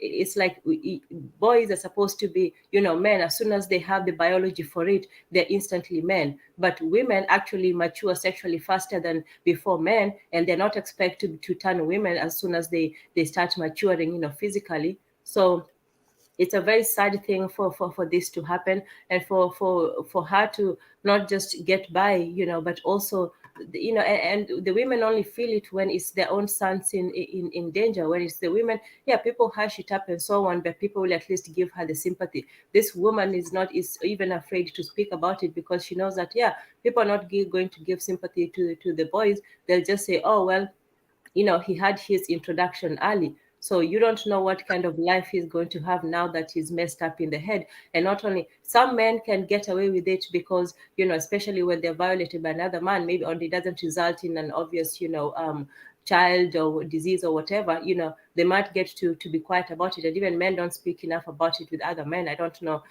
know. But sometimes even when they do, other men make fun of them, they ridicule them. You know, the same thing with women. Women will look at them as something happened to you, but, you know, now you're something different. So I think that, and it doesn't matter, you know, that this happened. These women have been taking advantage of a lot of young boys, not just in the school system, but in the juvenile system as well. It's not just, you know, Latino, white, whatever. You know, they're taking advantage of a lot of black boys out there, and not even black boys. You know, what's his name? I don't know if it was Pimsy or Banby who was saying that, oh yeah, I lost my virginity at 9 years old. How do you lose your virginity at 9 years old? You are violated at 9 years old. And people don't even talk about it in that way. You know, Lil Wayne a lot of them talk about sleeping with older women, you know, a lot of these rappers, and people just think like, oh yeah, you know, you got it early in life, you're the G. But no, somebody, usually an older female cousin, took advantage of them. And then instead of somebody looking at them as, you know, this should not have happened to you, they congratulate them and tell them as if this was some kind of achievement. No. So, you know, while we're teaching children, you know, all this, they're being taught all this, you know, nonsense in the schools, nobody's teaching them the harsh reality of what, you know, life really is. And they're out there, they're afraid to speak about it. And then it's so normalized out there that they're either afraid of to go back and speak to their parents. Because there was even another case that happened recently, this time to a black child, a black boy, a 6-year-old boy, who apparently was being violated every day on the school bus. And his mother didn't know about it until, I don't know if it was months or weeks later. And this happened. So, you know, you have to have a conversation with children about, you know, these things. And unfortunately, you know, the earlier, the better. because you don't know how early these people are preying on the children. And even that show with To Catch a Predator, they didn't really, we know that most predators are men, but they didn't really go after the female predators as such that I know of. And then you also look at the jail system, the men who do that sort of thing to children are usually, dealt with. But women don't really have a way to deal with their female predators. We as women should also come together and say that, these women should also be shamed, chastised, protested against something, because these women cannot be walking around doing this to children and thinking that it's okay, especially when they're in positions of authority. If you're a mother and trust your child, your son to this monster, and then your child comes home, you don't understand what is going on, you'd want to do something to her. But I let it go at that. John, a 13-year-old kid just emailed me asking me for your email address. So post that in the chat for us, all right? With all of that said, our boy Zuli came back. Zuli, how is this a patriarchal world? How is this woman not doing 20 years? Well, I think my main thing is this is not a patriarchal world. Maybe it's a patriarchal for the people who are ruling the world, but for most of us, it's not, because there's more men committing suicide, more men unemployed. When men get sent into prison, they get more time than any other thing. This situation proves it right there. But I was listening to somebody that said that I don't know if it's true, but maybe the defense, her lawyer said that she was drunk or something like that. So I think they're trying to flip it where they said the boy took advantage of her while she was drunk. So instead of they said they probably was gonna have a hard time to convince the jury to see that they were saying some great, like maybe the boy raped her. So I was watching something. They said that if she was drunk and if the young man took advantage of her while she was drunk, maybe that's why. That's why you have to have good lawyers. That's exactly why you have to have good lawyers. A good lawyer might take that that strategy. Again, that goes back to what Oni was saying. Continue. Go ahead. So that's what I'm saying. At the end, that's what I think somebody said that, and then they say if you take that to the jury, they might not get convicted. They might say it's the other way around. But the thing is, we all know that's a lie. And more, if you look, the news is reporting grown women, 31, 34, who are married, who are having sex with young boys, 13, 14, 15. And they're not getting, I just saw something in one of my group chat, a 34 Asian lady who was having sexual intercourse with their 8th grade student. And somebody in there said, oh, the boy, which 8th grade student is 14-year-old boy is going to put a condom on? And all of that that's rape, that's pedophilia, that's molestation. That lady should be being 20. If that was a man, a 31-year-old man that had sex with a 13-year-old girl, he would have done at least 15 to 20 years. So at the end of the day, like Terrence said, women are not held accountable when they do BS. And I've seen this numerous in the past 2 weeks. They arrested multiple women who are having sexual relations with 14, 15-year-old boys, 13-year-old boys. Where's the pushback? Where's the women in the community fighting against this thing? Why the women are not protesting this? Because if it was the other way around, everybody would be in the street. Why are the men not protesting this? Why are they letting this mother all by herself say this? This is very outrageous. Nobody in the streets, nobody protesting, nobody doing this and the third.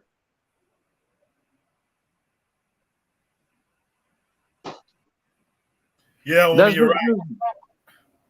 Oh, Ozuna, I thought you were done. That's a No, I'm pregnant. done. I'm done. Yeah, Oni, I agree. I have a son who at 13 was like 6'2". You know, if they, and I used to tell him, you got to be careful how you move in the world because these are white boy cops who are 5'7", you know, average height dudes. They're looking at him like a man almost. You know what I mean? So yeah, in a court, you have a good lawyer. A good lawyer will say, "Look at the size of this kid. Yeah, he's 13, but he's 6'2". He forced himself on it. Like that's the importance of that good lawyer thing that Oni was talking about earlier. Any last words from anyone on this topic? I just want to say that, you know, even though this is not a black child this is happening to, black boys, black children, but black boys deal with a lot of sexual abuse, sexual trauma. I don't know if anybody's familiar with the work of Dr. Tommy Curry. He wrote an excellent book called The Man Not, dealing with black men and boys and sexual abuse and things of that nature. So, you know, some people mentioned in the chat some of the artists who, you know, were getting their virginity taken at 9 and 10 and 11. I remember Lil Wayne was talking about his mother wanting him to have a baby so she wouldn't get lonely. And he was 14. So, you know, just the amount of sexual abuse that black children experience and black boys, you know, because we always talk about the girls, but black boys are very many times victims and many times it's by women. So I think, you know, I know the many places the legal definition of rape is penetration with a penis and whatnot, but I think we really have to re-examine that because there's many vulnerable children being taken advantage of out here. This young man, you know, I'm glad that his brother's involved. I hope they take this case to appeal and you know, make her serve some real time. You know, that's just my thoughts on that. I'll leave it alone. Oni in the chat was wondering why my son's so tall. It runs in the family, man. Right? Any other last words from anyone on the? Yeah, your son is a big drink of water, man. He's a tall guy, 6'2". Wow. Yeah, it runs in the family. On my side, he gets it. I could say he gets it from me, but on his mom's side, his grandmother on his mom's side, she has some brothers who are like 6'7", 6'8". So it runs. Anyone else want to add a last word here? All right, let's go. Should be topic number 5. We're going to end at 2 a.m. as we always do. Should be topic number 5 is the world's coolest. Someone's mic is on. I got to shut that down. The world's coolest dictator. Let's see who we're talking about in this YouTube video. Outside the police station, worried mothers wait for news of their sons. Thousands of mostly young men have been arrested over the last few weeks as El Salvador tries to clamp down on gang violence. New emergency powers means the police can hold suspects for 15 days without evidence or access to lawyers. And many here claim the roundup is indiscriminate. A mi hijo lo sacaron de mi casa y son la mayoría, todos los que están ahí, los cientos de cientos, son civiles, son gente trabajadora y honrada. Trials are secretive, so there is no information until the men are released or sentenced and moved to a prison. Morena Quiteno's son was detained 10 days ago, and she hasn't been able to talk to him since he was arrested at work. Llevando hasta los inocentes. Y no creo yo que no sepan quiénes son los malos y quiénes son los buenos. No sé, porque ya después ya no se sabe nada de ellos. Solo que ahí están y que ahí están. Pero le doy gracias a mi Dios de que no se lo han mandado para otro lado a mi hijo. Y tengo la fe que ya va a salir mi hijo, primero Dios. El Salvador has long been known as one of the most violent countries in the world. America deported thousands of criminal gang members back here in the 90s, and the poverty-stricken barrios of the capital have been plagued by turf wars ever since.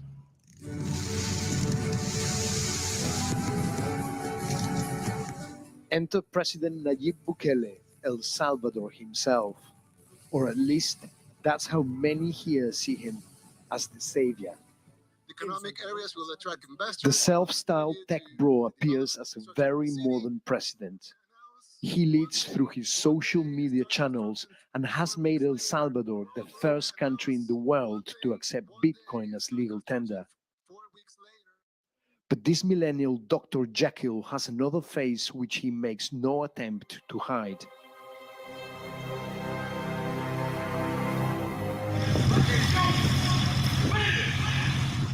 Bukele once called himself the world's coolest dictator.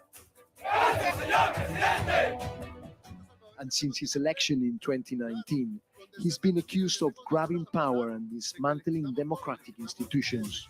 Estamos en medio de una guerra contra las pandillas. Human rights groups have condemned his crackdown on gangs, but he continues to talk tough, vowing not to feed prisoners if there are revenge attacks on police. Hagan eso y no va a haber un tiempo de comida en las cárceles. Uno. A ver cuánto tiempo duran sus homeboys allá adentro. Les juro por Dios que no comen un arroz. Y vamos a ver cuánto tiempo duran. Y no me importa lo que digan los organismos internacionales, que vengan a proteger a nuestra gente, que vengan a llevarse a sus pandilleros, si tanto los quieren. Se los entregamos todos al 2x1. And there are now a lot of people in prison. More than 20,000 have been arrested in a highly publicized campaign. Bukele's government has dramatically increased sentences for gang activity, up to 45 years for adults, and a possible 10 years for children as young as 12. People can also face 15 years in prison for sharing any information on gangs, and this applies to journalists too. I cannot speak to or film anyone who may be considered a gang member, and can only join a police operation with permission from the government. Under the state of emergency, they need no warrant to search any house or make an arrest. ¿A mí? No. But these draconian tactics are popular, not least because El Salvador's notoriously high murder rate has dropped dramatically. In 2015, there was an average of 18 murders a day. Now it's just 3. So President Bukele has many supporters. Que pensábamos que él iba a ser el hombre más diferente que todo. Hay más libertad, pues, porque hoy hay más libertad. No como antes que si uno salía. ¿Ves? Pero no, hoy hay más libertad un poco para la gente más honrada, pues. That evening, another parade of men in handcuffs. The United States has condemned scenes like these, but the government is in no mood to be lectured by the Americans. In the name of fighting communism, the US poured billions of dollars into a 12-year civil war here during the 80s and 90s. The country is still recovering. Países que nos tomaron durante los últimos 40 años o 50 como un laboratorio para venir a probar sus guerras por otras circunstancias, las condiciones para mantenernos en zozobra como sociedad, para que no salgamos adelante, todo eso desaparece. Y nosotros vamos a crear el país que nos merecemos, no el que nos quieran imponer. Aquí donde nosotros vivimos. Back in the barrios, I visit the home of Morena Quiteno, who I met outside the police station, waiting for news of her son. Aquí duerme mi hijo con a las madres que... Morena insists he is not a gang member. Yo me siento triste porque mi hijo está sufriendo. Estoy pensando de que a qué horas me lo sacan. Él que nunca ha estado en un lugar de eso, me lo vayan a maltratar en otro lugar. While we are talking, a neighbor interrupts. She has answered Morena's phone. ¿Qué pasó, hija? Her son has been sentenced. Ay, Dios mío, por favor, Señor.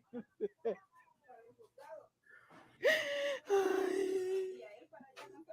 He's been found guilty in a closed trial. We don't know what evidence there was against him, if any. No, Dios mío, por favor. Morena doesn't know how long her son will be in prison. President Bukele's trampling of basic human rights has appalled onlookers both here and abroad. But gang violence has been a stain on this country for decades, and many Salvadorans are willing to see an extreme solution to an extreme problem.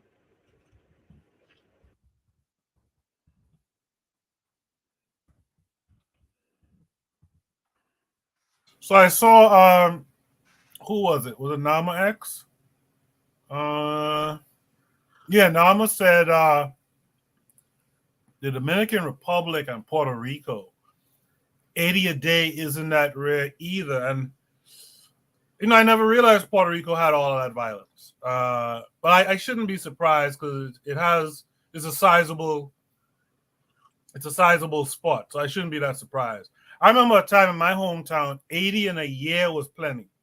And I think Mr. Untouchable could tell me if I'm wrong. I think 80 by March by February sometime is the norm now. So I remember 80 was plenty at one time ago, but we'll see. Jose, what say you to this? I thought I was muted. Yeah, it's I don't know, man. I mean, the mother had some color, and he had African features in his face. I don't know, man. I mean, do you know what I'm saying? I hear you. Okay, yeah, that's it. For the rest, Cape Verde, what the United States has done, sent people back, people that were born in the United States, etc. People that only know gang life. They send them back to those countries, and Cape Verde has also this problem of American young men. And I say American conscious because it ain't no Cape Verdeans, and they are sent back to the Cape Verde Islands. They don't even speak the language, let alone and they continue. Violence is I think it's on purpose. I think the United States did this by sending those young men to those countries, right? So. And I'm speaking. I'm saying that from my Cape Verdean point of view. It's another destabilization project. I mean, yeah, that's what I have to say. Because I actually favor all that mess that the United States sent back. It needs to be cleaned up. But in this case, I think. Maybe he's gathering a workforce for investors in the United States, people that already invest in the prison system in the United States. Maybe they hired him for some cheap labor. I don't know. Whatever is behind it, but. What I really wanted to emphasize is that the United States might be doing this on purpose because we on the Cape Verde Islands have similar type of problems. And I pass the mic. Thank you for that, Jose. And Jose, thanks for being here too, man. I know it's late where you are. I appreciate you much. Let's mix it up. Let's go to Oni next. Oni, what say you?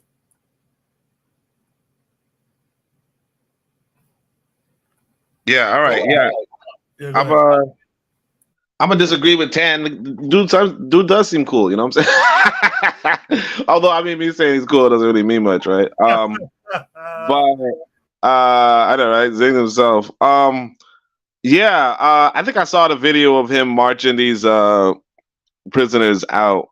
But like that's the thing that what I want people to take from this, right? Is that when you take over a nation, you really do take over a nation. A lot of us seem to think I mean, because even in the comments, I think Narma is saying the guy is just a puppet, for whatever reason. But it's like it's not always the case that you're a puppet or this is neocolonialism or some yada yada. It could just be that this is what you believe and this is how you execute it. I'm not saying that he doesn't have, he probably obviously everybody has some sort of backing somewhere, right? You don't really in a world. Like in the real world, somebody has backing somewhere. You know what I mean? We just went over Thomas Edison had support. You know what I mean? Everybody has some supporter somewhere. But I mean, unless you're by yourself, but then you wouldn't be on the top or whatever. But all the same, I want us to realize that if we see a problem on the continent, we see a problem in Africa, we see a problem somewhere. We are the ones to solve it. This man, it's just like if you said who was the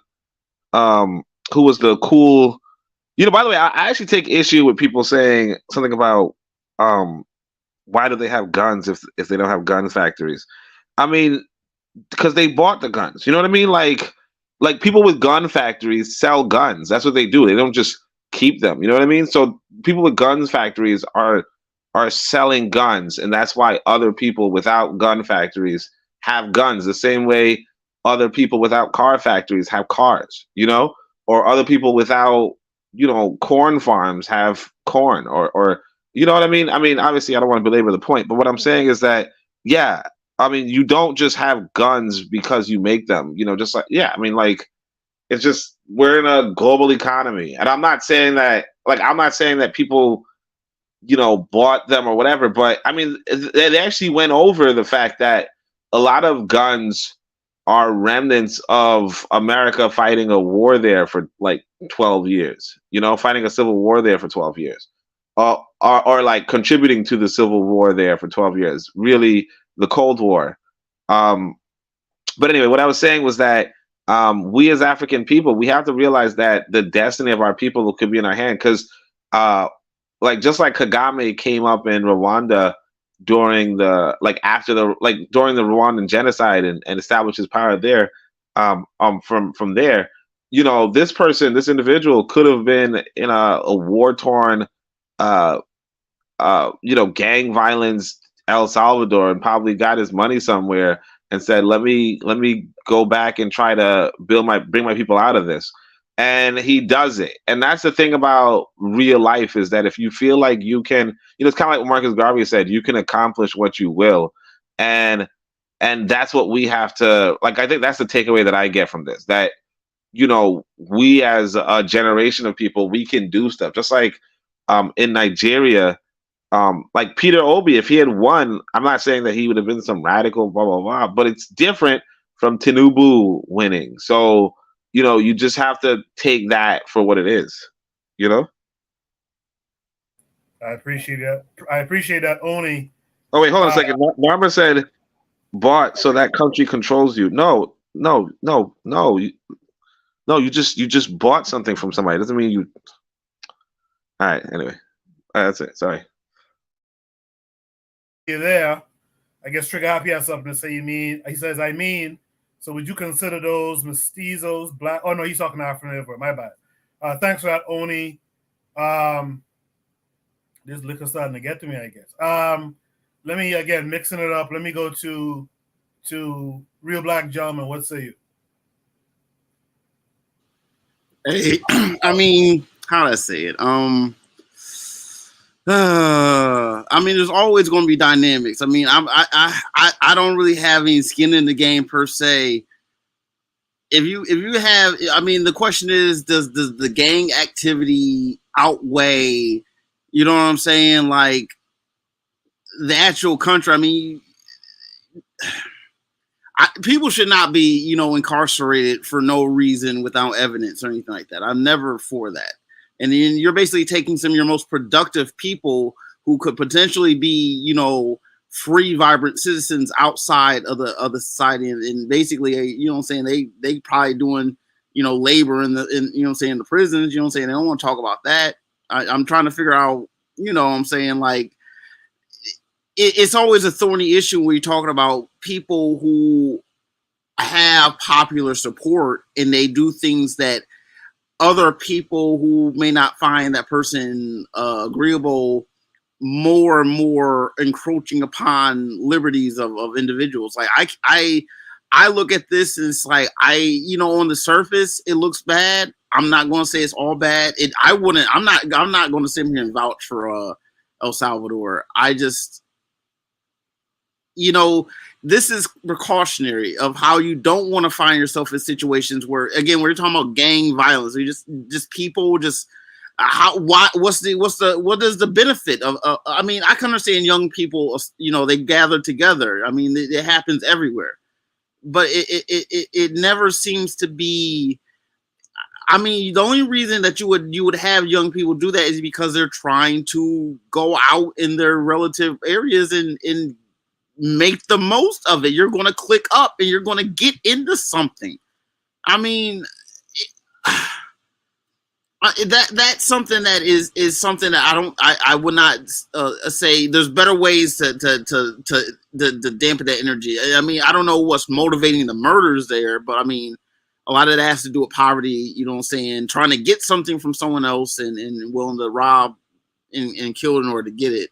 It's like you understanding how the United States goes into these places, like, destabilizes. It's kind of hard. I mean, if I'm in the country and it's a dynamic situation, I'm at 0.0, and it's this dynamic where my people are going around marauding each other, let alone an outside people. You know what I'm saying? Like, sometimes you have to do things that you have to pull on the brakes and like embrace for as soft of an impact at a glancing blow as you can in order to make the train stop, because just the brakes alone ain't gonna cut it. You don't have to try to jump the track and hit something. It's wild. It's like you got to do.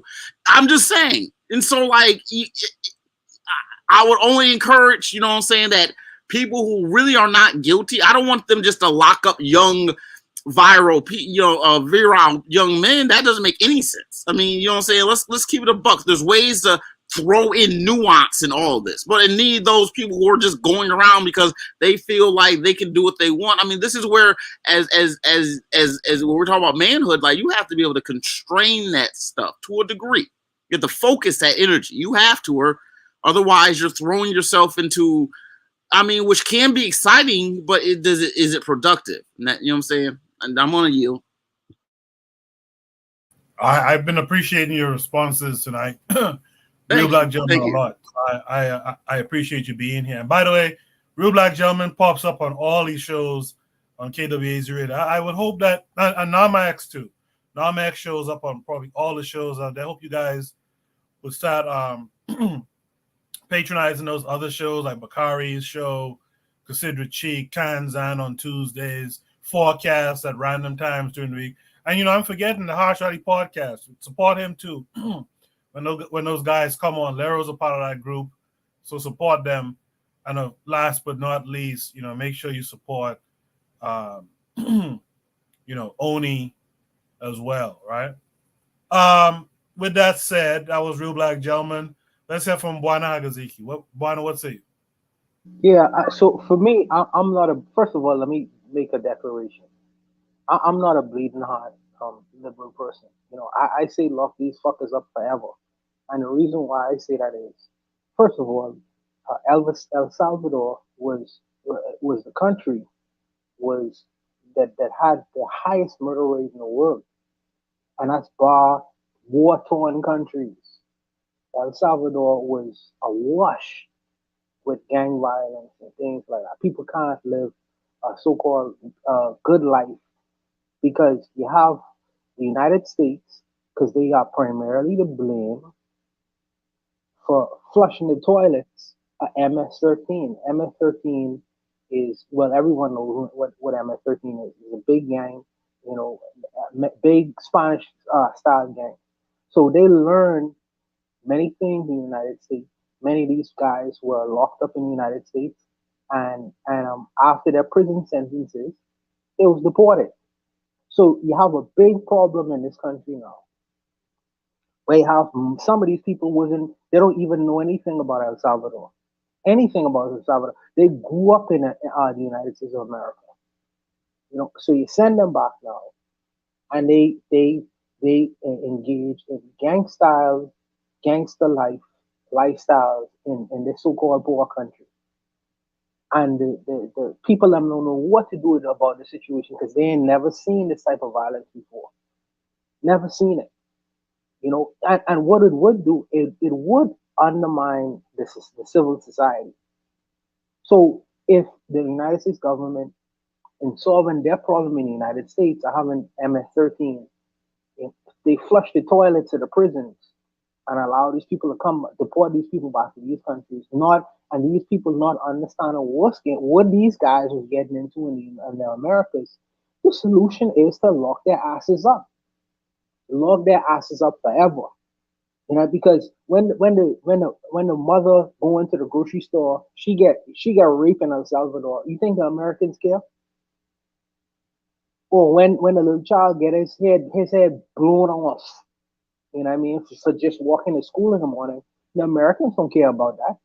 So this is a El Salvador solution to the problem that was created primarily by the United States of America. These guys are expatriates, and many of them are expatriates. You know, so I don't see nothing wrong with locking their asses up. And see, the nefarious nature of this particular clip is, at the end of the clip, you see this old lady, the brothers in the chat call Moreno, black Spanish lady, Moreno. And you feel sympathetic for the fact that this guy got a long prison sentence. Well, wait a minute. You don't know what he did. Many of these guys, where they lock these guys up, if you have a MS-13 tattoo on you, that means you have an affiliation with that gang.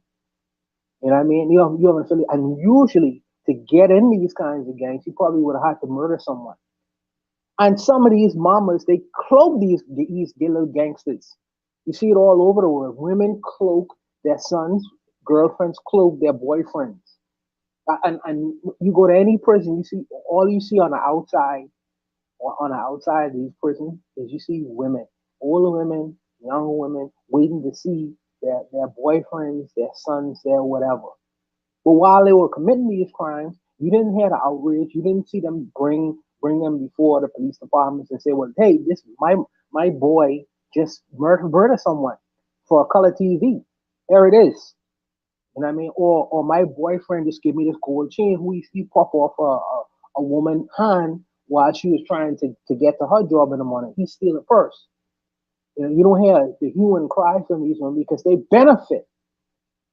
So spare me the sympathy or the crocodile tears of the women now when it all come to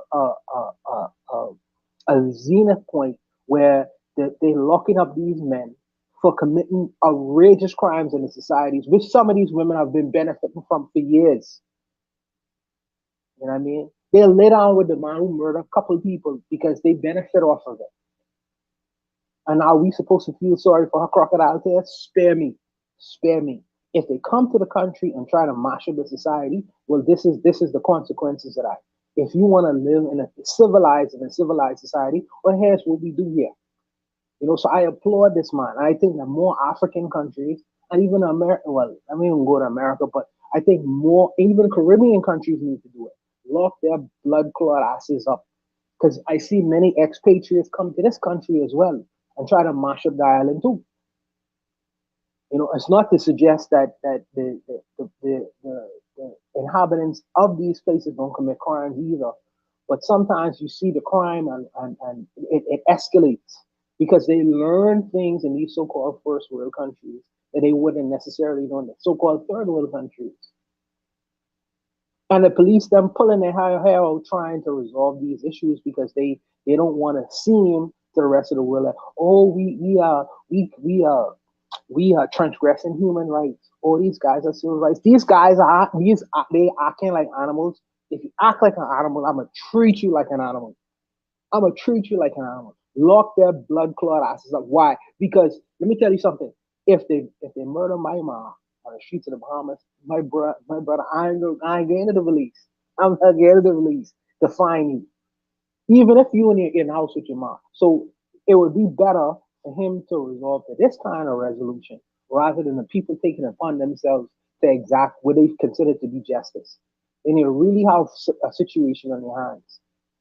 You know what I mean? Because, like I say, this country doesn't manufacture these guns. So how these guns get here? These guys, these so-called first world countries play these little games where they try to undermine these third world societies because they want people to forever be in debt to them. You know what I mean? So this solution, I feel, is a good solution, and I think that this solution should spread out around the so-called third world, And if it seems like it's tough, so be it. So be it. Because if it comes to my country, and try to mash up my island or mash up the country that I'm trying to foster good relationships and build a civil community, I'm gonna put your ass in prison forever. And your mother could cry death tears because what these people would do on the streets of El Salvador or any African country or any Caribbean country is way worse.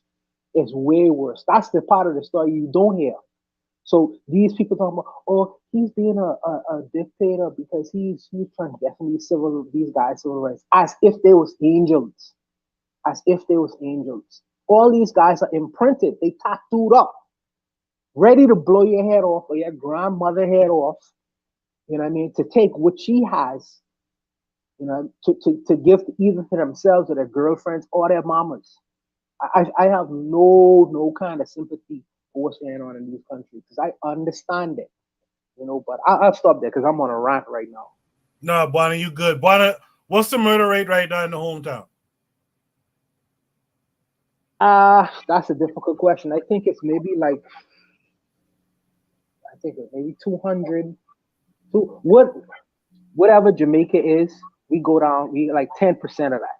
So okay. if it's like 2,000 per year in Jamaica, 200 in Bahamas, we go down, we 10% of whatever Jamaica is. Unfortunately, okay. I'm sorry, Oni. Oh yeah, unfortunately, yeah. We ain't trying to shade you, Oni. We ain't trying to shade you.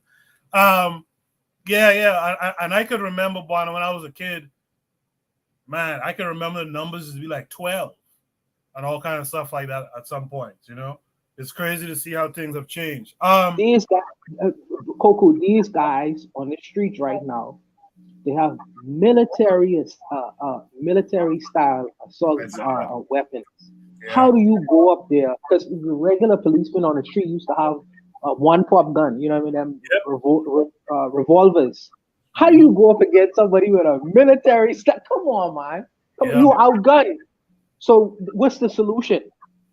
You know what I mean? So I would say if you have to be heavy-handed within your community to resolve an issue, I would go heavy-handed. Too bad. If the outside community don't like it, too bad. Middle finger to y'all. Yeah, man. I agree with you 100%. Let's hear from Carl. Then, no, actually, is Uzuli still here? Zuli going again? Yeah, I'm here. Oh, okay, Zuli. Go ahead. What say you to this? The world's coolest dictator. Would you like this kind of guy in Haiti? Yo, I don't know how cool he is. I don't know this, but I know I agree 300% with what he's doing. If they say the murder rate went from 98 something to 3% or whatever, from 3 people, yo, I agree 100%. Like, get the out of here. Like, and I agree with everything what Boana Agazigi said is facts. And this is the thing I didn't understand about that video. This man just said that you need special permission to talk to people, and you can't interview. And he went and did something that's against what they told him to do. Now he has this lady coming crying. So what? I don't care. And again, they do that on purpose. This is how they use it. They go to the woman, they have the woman cry on TV so people could feel emotionally towards her, and then go and try to discredit this man. No, bro. The MS-13 killed a couple, like, in Long Island, and 10 years ago, like maybe, these dudes were creating havoc in New York and Long Island. And when they do their murders, They don't do it like they shoot people in the head. They chop people off. So me and Buana, I agree with him 300%. I don't care. Your son, like he just said, your son is out there killing other people's sons, killing other people's mother, but you don't have an issue with that. Now you want to cry? Your son didn't do anything? I can't stand mothers who do that. And how selfish can you be? So your son is out there committing crime, destroying the neighborhood, destroying the country, but you don't. No, he's doing his 45 to life. And I don't know if this man is using this as propaganda or as to build like a prison industrial system for America. I don't know. But what I just heard, they said the crime went down by a lot. So if you're out there committing crime, killing people, and the member states, they use machetes to kill people. So is this president cool? I don't know if he's cool, but I have no issue with what he did. And that's why I could never understand how you have a country, you have a military, and you letting gang runs your country. Isn't the military supposed to have more powerful guns than the gangs? What this president should have been happening in all these little South American countries, including the Caribbean. How is a gang have more powerful gun than the country? You know why what it is? Then you know what? All these politicians are in bed with those gang members. What next? What I want him to see, arrest people for the corruption that was participating with those gang members. So I have no issue with what he did. Is he a cool president? I don't know, but I have no issue with what he did. And that mother crying on there, I don't feel. Get your ass out there with your bum ass son. Oh, he got 45 years. And you see, this is a hit piece. How they let you inside to do your report, and then you find a way to attack the president. You would have been in jail for that. You would have had to do a little 5 to 10. But I don't have no issue with what's going on, because at the end of the day, you out there making the life of other people hard. People have to work hard to get up to go to work, and you doing all these crime now, man. I have no issues with that. That's it. I'll pass the mic. So you hang with us until the end, all right? And I appreciate you bringing someone new in the chat who was a big contributor tonight. He probably fell asleep by now, but I appreciate you bringing someone new through tonight. I appreciate all you guys who bring new people who might be lurking in the background or listening to the play. Let's hear from Tanzan, then Carl. Yeah, for me, I see everybody looking the same to me. So I'm going to say that I'm just outside looking in. So, yeah, but on the other hand, yeah, if he's cleaning up his, the country and, getting rid of, the criminals and the scam and the gangs and so on, and he has the people support, good for him. But to me, it's like, firstly doing something when it's, punishing the last people to, to indulge in it, when, like someone was saying that the government, the criminals are more organized than the government. Well, the criminals were always funded by outside forces, not just the things that they would be doing. And it was also actually funded on both sides. So I think that, if he really wants to do the cleanup, he should start with the people at the top. It looks to me as if, you're punishing the people like the drug dealers in the streets instead of going after the suppliers. There's constantly going to be, you can keep the crime rate down if you keep all the criminals in jail. But if you don't change the circumstances and the big players at the top, all you're doing is just funneling people. And it looks like there's a lot of them. Look at that. Wow, okay, fine. I guess all of them are criminals. They just had a very highly criminal society. That's what I have to imagine about that. But if it's a regular society, there has to be some economic, reasons for it. I'm not giving them excuses before, Zuli and jump on me, but I'm saying, is it normal really to have a society of so many criminals? Like just hordes and hordes of young men just being, rounded up and put in prisons. Like either they're just terribly bad people, or, there's something that's funneling this crime rate, which we know what it is. So I think that if we really wanted to make a difference, is not to lock up all the criminals, it's actually to, deal with the causes that cause, those high levels of criminality. Yeah, that's all I'll say. Thank you. I appreciate that, Carl. You're gonna get the last word potentially on this. I just want to quickly say, you guys really make this show something. All of you panelists in the chat, and for the sake of you guys, is why I have to make it really become something more than 20 people listening to the live, more than the 100 and 200 people or whatever that listen to the playback. You guys make it something. So I want you guys to have faith in this, stick around, be a participant or participative in this endeavor, and let's make this, because we need more people hearing these thoughts and these conversations and the passions and stuff like that. So I just want to say that. Carl, I'll let you say what you got to say, and then anyone who wants to have a last word before we do our last prompt tonight, go ahead. All right. Well, I'll make this short.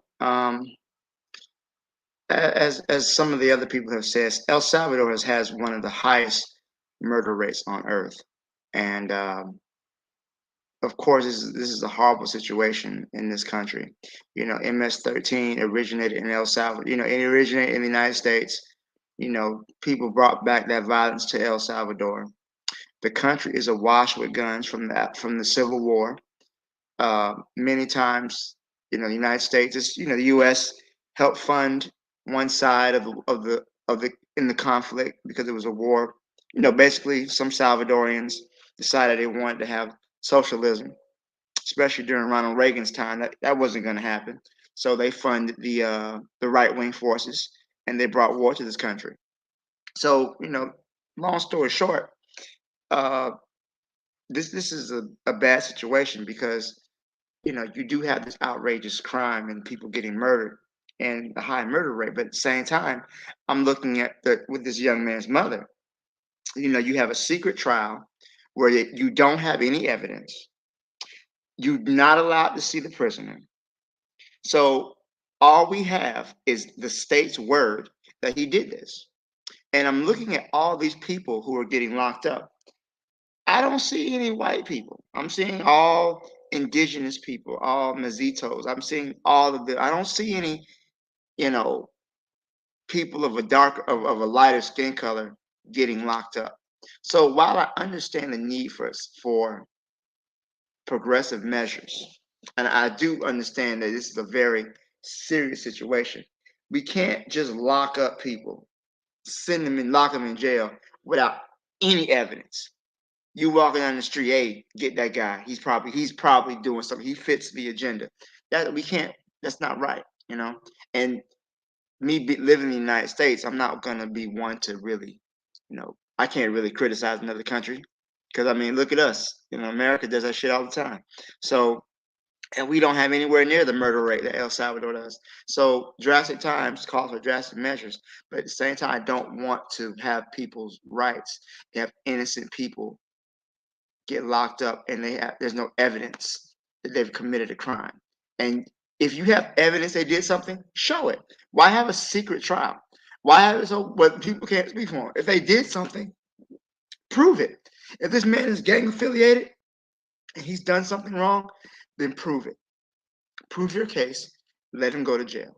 But to me, all this rounding up people, it's very draconian, it's very oppressive.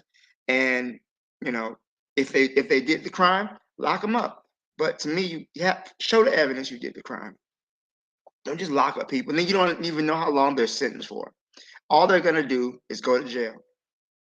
When they come out, they're gonna be even more hardened criminals than they were when they went in. That's what happens when you send somebody to prison like that. For those who he goes to jail, he gets locked up, he comes out, he's innocent. He's been dealing with some real hardened criminals. So as far as him being a cool dictator, I don't think there's a cool dictator. I don't even think I would be careful anybody who's taking that label of being a cool dictator. But I understand El Salvador is in a bad position, and they have to do what they have to do to protect their people. But at the same time, you can't trample on the rights of the citizens in that country. If you have information, you have a trial, have a trial.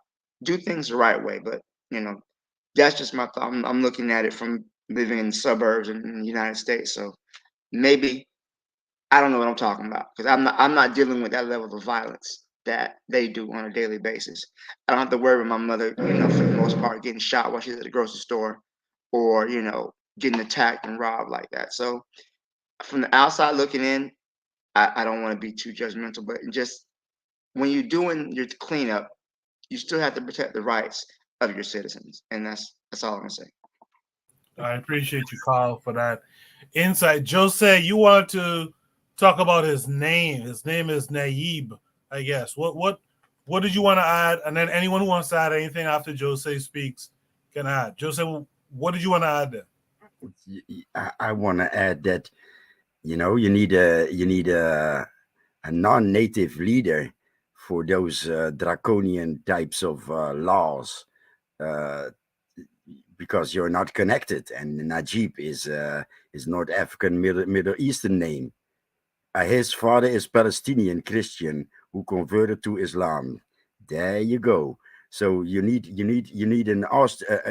a guy from Austria to clean up Germany, right?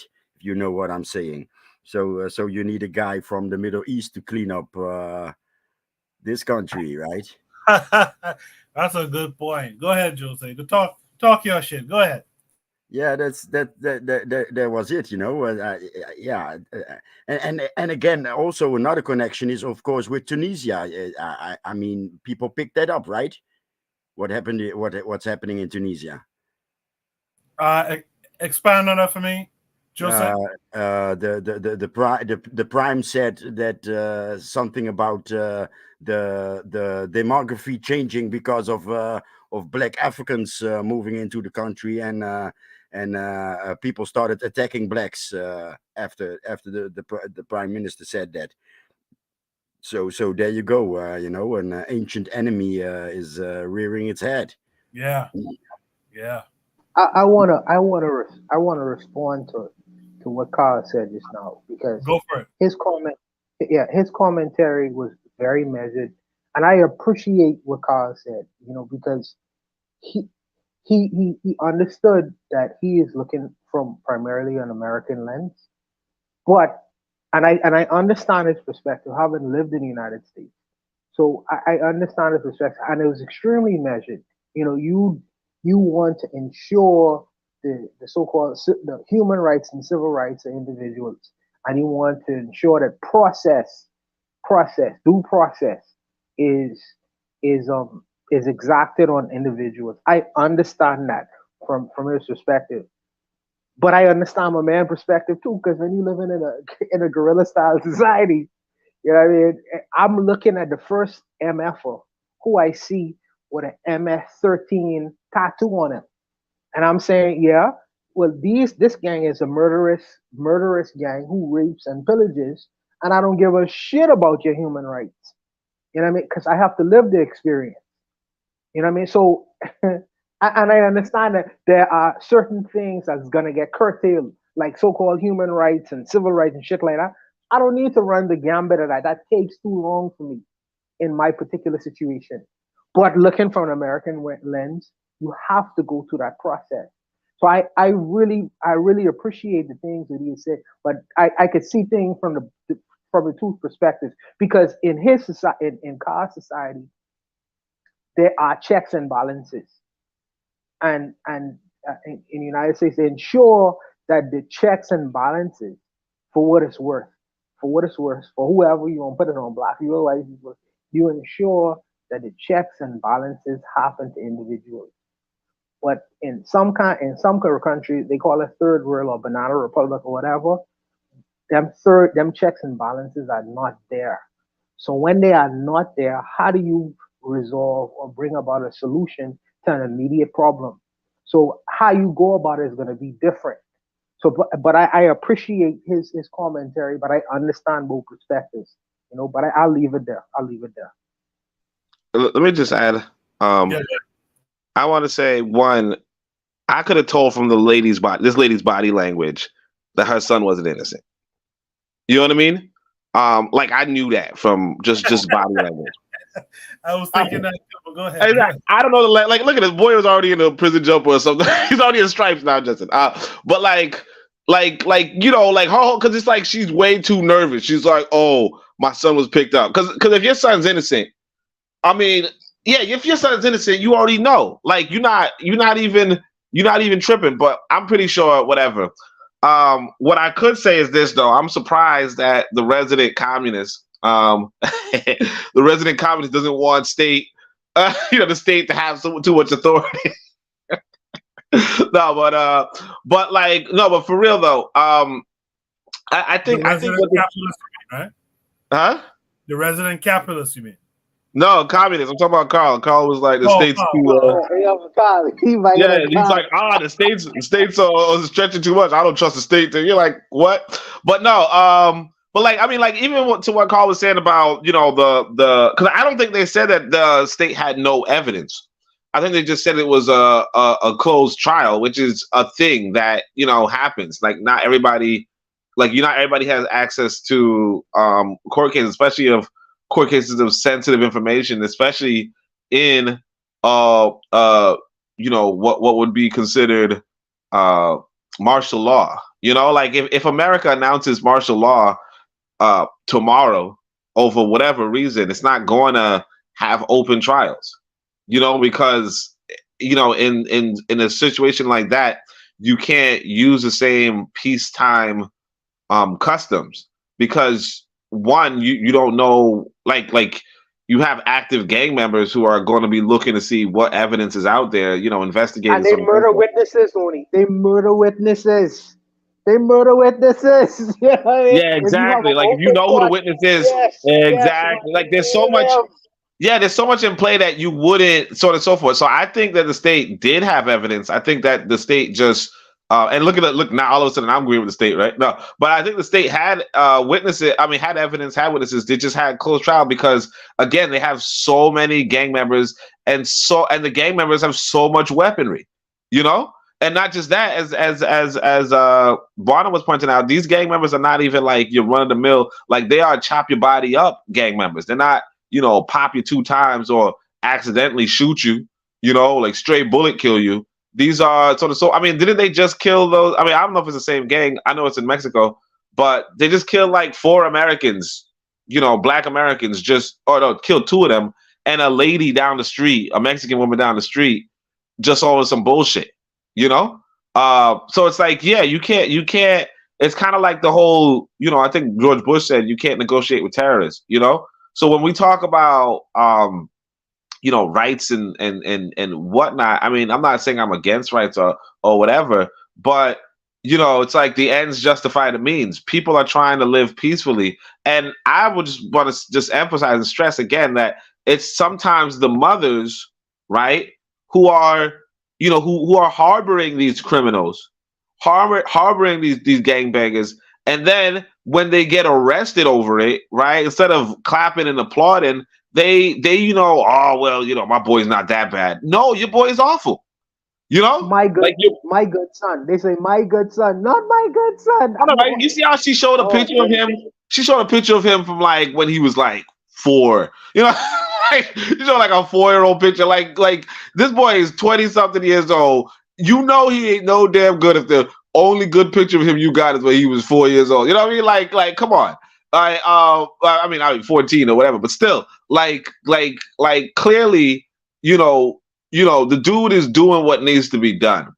And I mean, I think, and I just think that the other side of it, as far as the closed trials is concerned, you know, it's particularly because they murder witnesses, particularly because so on and so forth, particularly because they can sabotage evidence, they can see who's pleading against who's the lawyer for what. Like, you have to protect your legal system as well, you know, and you don't need this mother there because you don't even know if she's in on the game.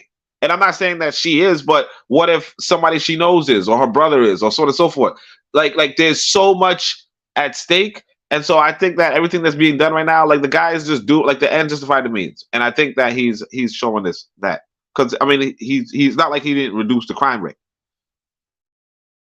I appreciate that. That's true, Oni. I appreciate that. My thing, I I have a question. Brother Carl said, "Oh, all he see he don't see white skin. All I see is pale skins getting arrested.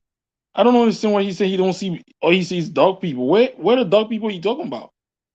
I said brown people. These are not Europeans. These are definitely indigenous people. These are not Europeans who are getting locked up like this. So are you saying the president is European?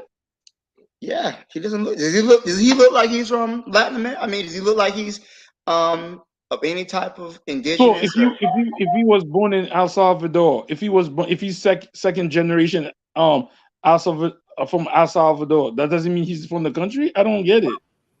Nah, he's still from his like it's like what Malcolm said about the kittens in the oven. He's still from That's not the point. The point is the rule of the country. Because if you are third generation born in that country, you're able to hold office. So what are we talking about? That's not really my point I'm trying to make about him holding office. I'm talking about just the general, just like in the United States, most people who get locked up are black people. Most people who get locked up are the people who the race that's considered to be, on the bottom lower end. So again, I'm just wondering, are they just locking everybody up because they think they belong in a gang, or are these people actual criminals? That's just my concern. My concern is are people who actually committing the crimes getting locked up? Are you just locking up random people just say like you're doing your job? When I look at the video, it's not by accident that they only have the women talking on behalf of those crooks. I don't see the men that are going, my son got arrested. It's mostly women talking here and there because they're trying to trigger you so we could start like this is a whole human right violation and then take that man out for his violating human rights. If that's not unless they're lying, unless it's straight up propaganda, he said the murder rate went down. So I mean, I get if you say, oh, don't be rounding up people and putting them in there, but we all know, and different countries have different rules. I don't feel so because I don't believe. I'm like with Oni and Bawan. I don't believe this lady's son is a good guy. They tell you if you're affiliated with you're doing life, you're doing the prison term. Oni didn't say the son was a good guy though. No, I said Oni. I agree with Oni. Oni said that the mother are just acting like their sons are good when their sons are not good.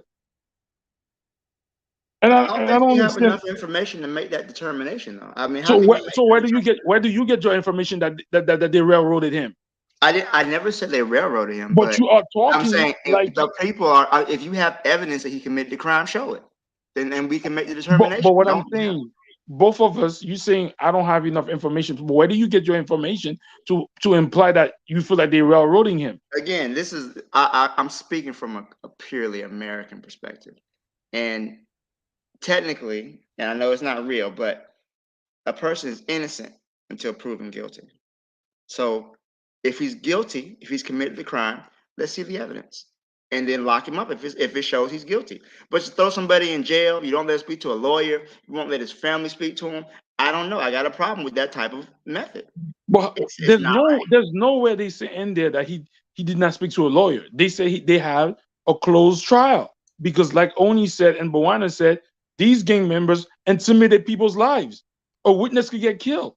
They don't want their police. They don't want other gang members to know where the lawyer is, where the DEA is, or where the all right. Well, I don't have any issues with it. Like this fuck us up. That's all I think. Quick question. Wait, let me add this actually. Hold on. Sorry, hold on.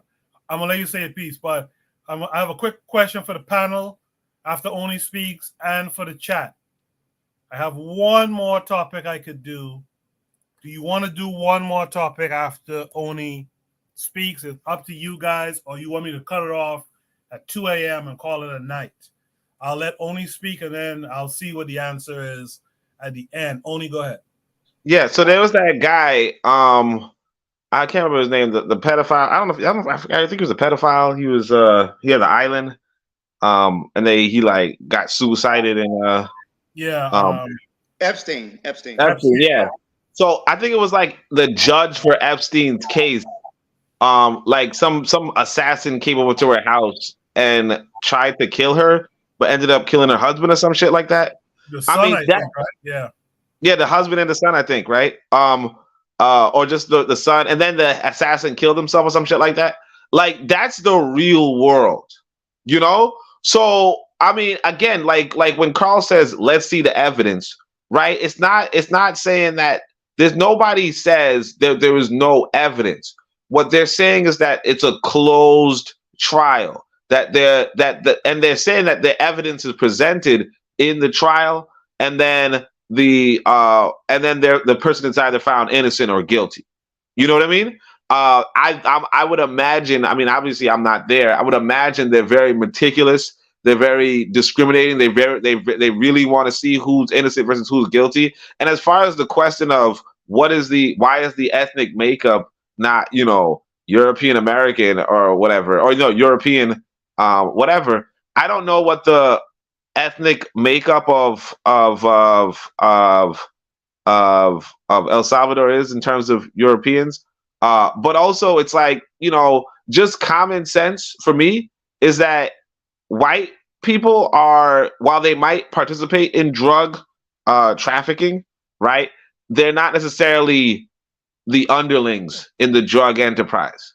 You know what I mean? Like not generally. So like even if you go to Chicago in America, you know, if you were to say let's round up all the violent drug like gangbangers, right? You probably wouldn't round up a bunch of white people. Not because white people are not as violent, not because so on and so forth, but generally speaking, if you're dealing in, like if you're a like if you're a person of means in a violent enterprise, you're probably not personally risking your life. You're not close to that. Yeah. Yeah, it's kind of like what Kiba was saying about labor versus, you know, capital. Like if technically in the gang environment, the gangbangers are the labor, and so yeah, you would arrest the labor. Now I understand the reasoning behind why don't you just arrest the capital, which is a good idea too. And I'm not saying it's a good idea. I'm not saying it's a bad idea. But if the purpose was to round up the people, the offending party, it would definitely be like the people who are going to shoot up near your house. It would definitely be those people. You could get into the metaphysical argument and you know, make it, you know, more than it is, or you could just say, you know, kind of like what Gary was saying about the poor whites attacking us. Now, there could be some socialist rhetoric that says, oh no, you know, it's really the rich whites who are funding the division. Maybe, but realistically, the person with the noose is that poor white boy, you know. And I think that's like I think the closed trial idea is actually for the safety of everybody involved, because if you are open about how you're doing things, like your whole shit could be sabotaged. Yep. All right. So pardon me? Did somebody say something? But yeah, that's what happened with Epstein. That's what I would say. Yeah. So Nama X says one more topic is good if people got time. I'll go with the panel. What does the panel say? You want to do this FBA topic or not? No, go for it. We can keep it short. Go for it. Yeah, I'm ready. You sure it could go in 10 minutes? I don't think it could go in 10 minutes. The video's probably like, how long is the video? No, it's the video short. As long as you cut any off of this bloviating, you should be able to finish. You should be able to finish like 2:30. Should be topic number 6, our final topic for tonight. Make sure you guys check out all the shows on KWAZ Radio. Support the website. Go to the website. Drop your email for the newsletter that's coming. Check out the merch store. Check out all the shows. And make sure you like and subscribe to all the shows. Only will probably be on in the morning in a few hours at 11 a.m. Makari will probably be on later today. Hopefully, D-Web and them will be on in the nighttime. Consider will be on sometime in between there. You guys check out all the shows and support the endeavor, you know. Should be topic number 6, FBA under attack. So we'll watch the video. We'll comment. We'll probably go over 2, of course, because it's 150. But we'll try to keep it close, all right? ultimately. Good evening. All right. Hey, D, we're on the topic of IT. Jason Black said that FBA, Foundational Black Americans, have never been refugees. Black Americans haven't been driven across the country because of racist violence since 18. Why do y'all keep coming to me with that Jason Black? Is he even, man, fuck that dude, man. He blocked me years ago, and I was so happy to be done with that fucking ignorant dude. First of all, Foundational Black America don't mean a motherfucking thing. What the fuck is a foundational Black American? Because when Black people came here, we weren't fucking Americans. We didn't have citizenship status. Black people did not have citizenship status. We were chattel. We had no rights which the white man was bound to respect. And because we were chattel, there were no border regulations for the movement of African people. So you literally had entire lots of African people who were brought here from Africa. They docked in the Caribbean. They were processed and seasoned in the Caribbean. They were brought to the New World. There were whole slave trading lots who were basically lease Africans, lots of Africans. So they would come to the United States for the harvesting and processing season, gather them up, and then ship them off to the Caribbean to do some fucking cane, to work the cane plantation. And then those same Africans would be split up again and sent down to Latin and Central America to do mining work. All of us are the fucking same. Dr. John Henry Clark said the only difference between an African American, a Black Caribbean, and an Afro-Latino is a fucking boat stop. That's the only difference. So African people in the United States were literally playing musical chairs all over the North America, South and Central America, and the Caribbean. And then after, with the signing in the 1860s, with the signing of the 13th, 14th, and 15th Amendment, the Black people who were here at that time, out of sheer roll of the fucking dice, these crackers signed a sheet of paper and created an African American through signing paper. The African American, foundational American, was not created through history, through culture, through the conscious, deliberate acts of our ancestors. It was created by a bunch of former slave owners who became who created a system of neo-slavery. So, and also America is not the United States.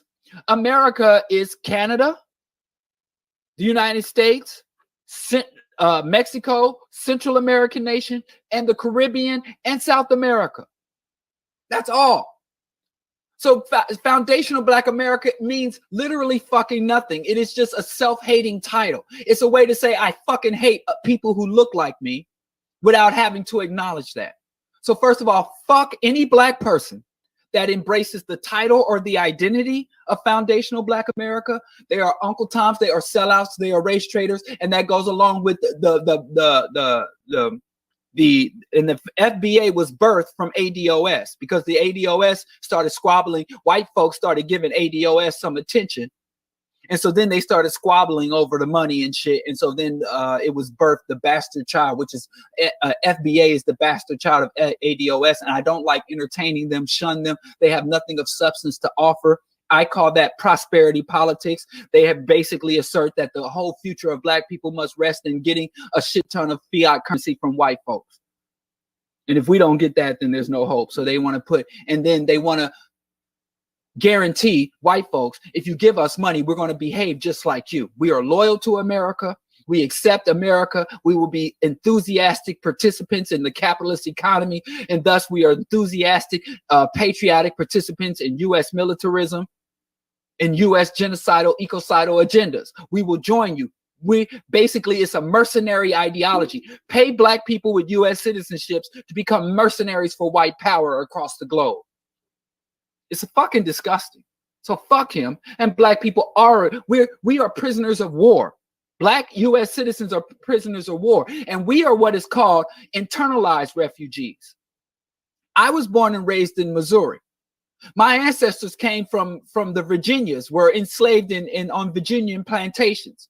And then they came with the exodusters and ended up in Kansas and Oklahoma and coming through Louisiana. My family been running all over this country for relief since we got here, since chattel slavery and after chattel slavery. My family ran from slavery. My family ran from Jim Crow. My family ran from and then we had to run from one ghetto to the next, one housing. Then we had to run from COINTELPRO and the CIA crack epidemic. My family, I had to run from that. So we are internally displaced refugees. Internally displaced refugees. We are prisoners of war in this fucking country. So fuck Jason Black. Tell him I said it, because I don't communicate with that piece of shit. I don't know why he still has a voice and standing amongst any black people. Send him over to the white folks. I don't know why we're even engaging with that piece of shit anymore. Don't fucking follow him. Don't give him no fucking attention. But we are internally displaced refugees. And we are, and not only that, the whole fucking country of Liberia was colonized by African American refugees. There is a whole population of African Baptists who are Black American refugees. The Black people who fought with the British government during the Civil War are fucking refugees from that. Not to mention all the Black people living abroad. You even to this day got Black people running to Canada trying to get fucking refugee status away from racism. So Black people are internally and globally displaced people. Right now, fucking, I was just in Harlem a few months ago. I was in Brooklyn looking at internally displaced people. You go to Atlanta, you go to Atlanta and go out in the street and say, hey, yo, all right? Because half of fucking Atlanta is Brooklyn, Harlem, New Yorkers. So Black people been running all over this country. My brother moved to Atlanta trying to escape. It was in Ohio, escaping the economic erosion and depravity there, and ran to Atlanta for opportunity. My aunt says, Black people, my great aunt, my grandma's baby sister, said Black people are the wildebeest of the world. Because wildebeest go on these massive migration and all the predatory creatures attack them. They run across one half of the continent and run across to the other, while the gators and the lions and the leopards and all the other predatory animals, the vultures and the hyena, just prey on them as they just run from one side to the next seeking resources. We are the wildebeest of the world, she used to say, and not to insult us, but just to describe our condition, to tell us we got to stop letting people prey and benefit off of us. And one thing we have to do, you notice why, if the wildebeest are crossing a river and one wildebeest gets in the jaws of the croc, all the other wildebeest just run over, when the wildebeest is one of the most powerful animals on the African savanna. If the wildebeest coordinated and united, no animal would be able to take them down or take them on, because when a predator grabs, they scatter. It's a beat to death analogy, but yes, Black people are prisoners of war, and there are many. All of us are either actively internally displaced refugees, or we are descendants or have relatives who are in the past or currently. Like I said, my wife came up here from Mississippi. There was literally my wife's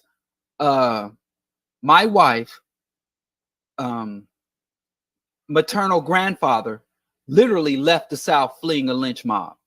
His whole family was down there and he couldn't go back. My father's uncle got into a dispute with a white man over a hog, and a white man took his hogs and he cut that white man. He's like, if you want these hogs, you're gonna have to cut my heart out. The white man said something to him like that. And my great uncle attempted to do just that. And that's how my father and his people ended up here. I think from Arkansas somewhere. The Great Migration. That's why I don't like that Great Migration. Oh, we just all decided to pack up everything and move to one. That was economic displacement. That was ethnic cleansing. My community right now, south side of Chicago, Bronzeville, is being displaced. Every time I walk out my fucking door, is another white person walking their dog. And they friendly as fuck, because we still outnumber them like 90 to 1. But I know by the time my younger son graduates high school, they won't be so friendly anymore. They're going to be on their phones calling for every little infraction. But they friendly right now because we still got the numbers. And black folks, if I left out and say, hey, black people, let's mobilize to preserve our presence, preserve our power and status in this community. I can't get black people to, oh, you live where you want to live. We so fractured. But I digress. Stay balanced. Yeah, answering some of these questions.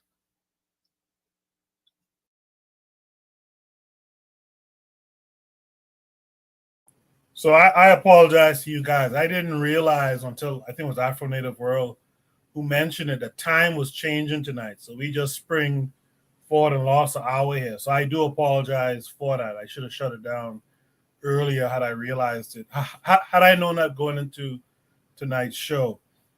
With that said, though, we'll finish this up. You guys saw the obvious thing in there, I'm sure.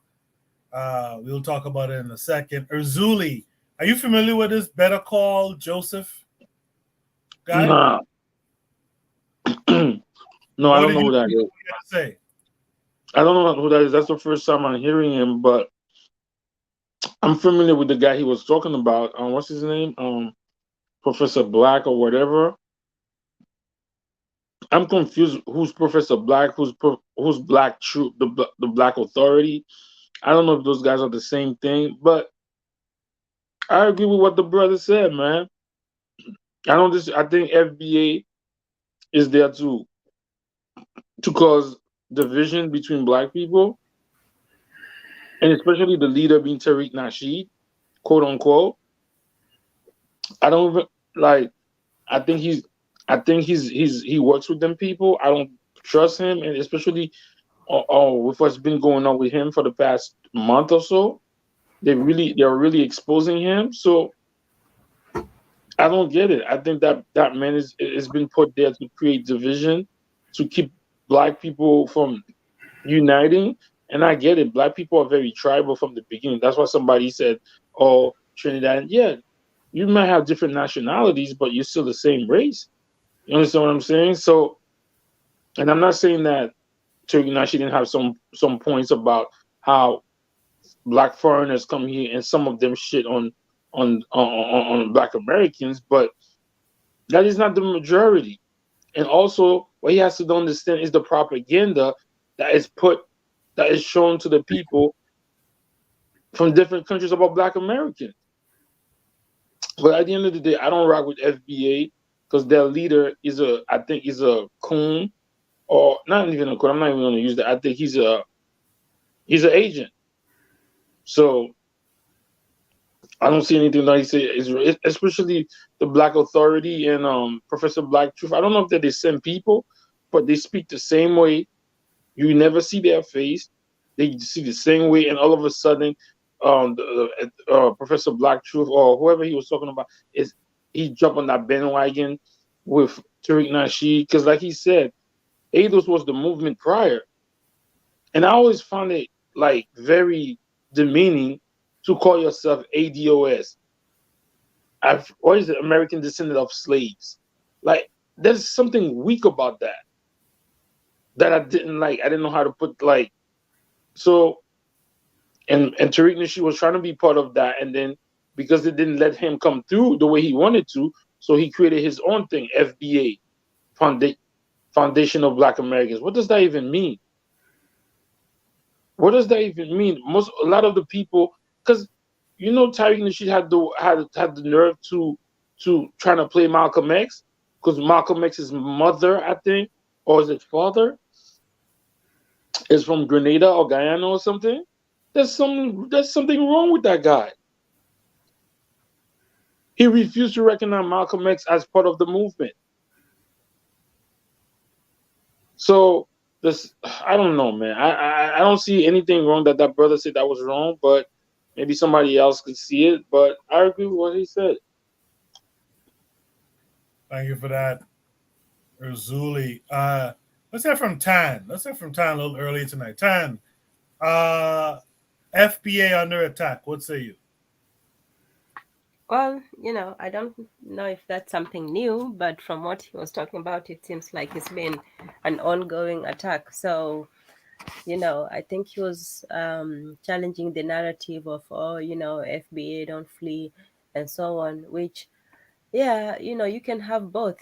Some people stayed and fought, some people, were tired of it and left and then searched for better, pastures.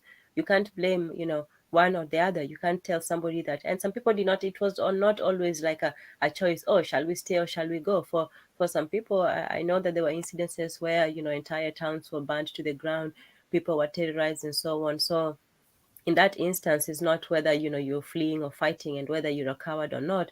It's simply you have to do what you have to do to survive. So to making this narrative in terms of fleeing and fighting, it does not make any sense. And then even talking about he was talking about migration as if and he said it that it was not just oh, people decided to leave. There were people who were forced to leave, and that's not any slur on their character, is to say that people did what was necessary for them to do.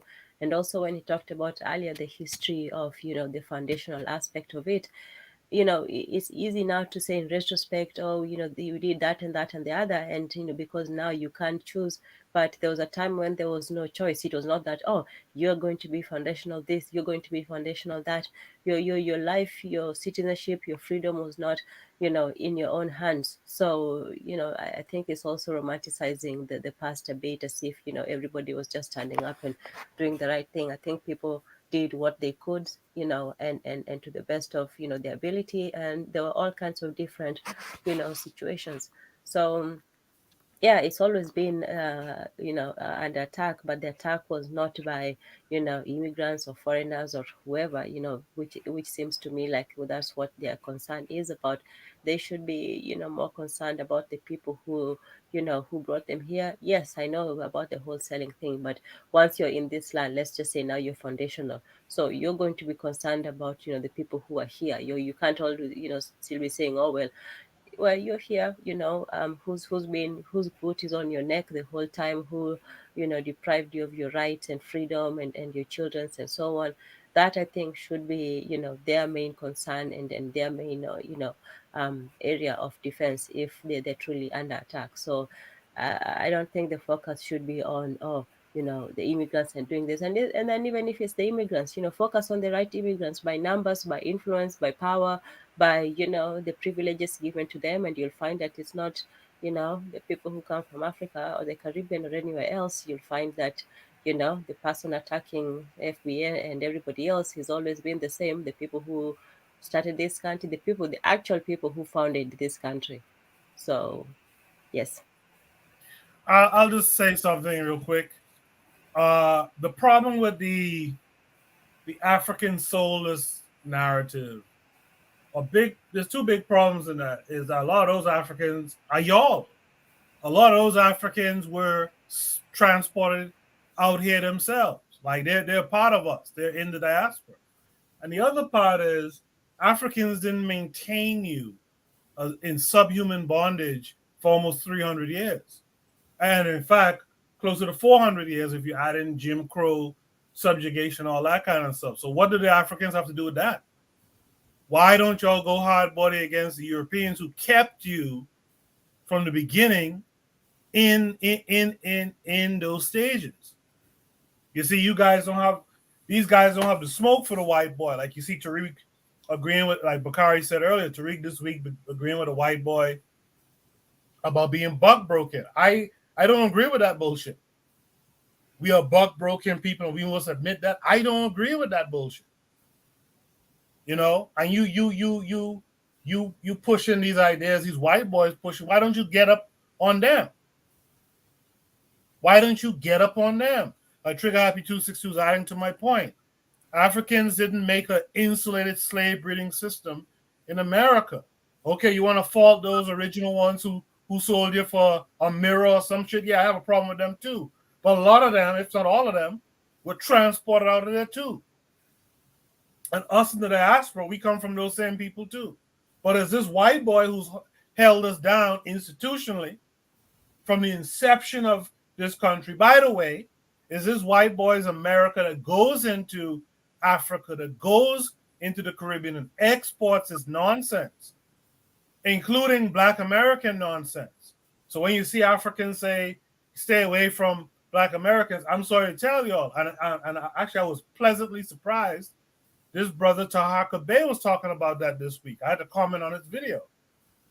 When we see the cultural product, right? Most people ain't leaving their country to come and join that shit. I'm avoiding that shit in my own country. I'm avoiding that in Jamaica and Haiti and the Bahamas and Trinidad. I'm not coming to America to join in that nonsense. And that's just what it is. Fight the powers that be, as your boy says, right? Take that energy against this white boy who creates that image of you. You understand? Who creates that image of you. And that's my issue with all this FBA nonsense, is feel-good bullshit. The other lies involved is, yo, you guys ran from the South. The great migration is fleeing. Make no mistake about that. You understand? This idea that you've never seen no Black Americans live like folks in the Caribbean and in the continent and all that, that's nonsense again. You go through Monk's Corner, South Carolina, where Charlemagne the God is from, parts of North Carolina, right here on the east coast of America, and you see some shit that will make you think you was in rural Jamaica, Haiti, or one of these African countries that the U.S. and the European powers keep destabilized. But Coco, you went mad far. All you had to do was go in the Bronx in the 1980s. It was terrible.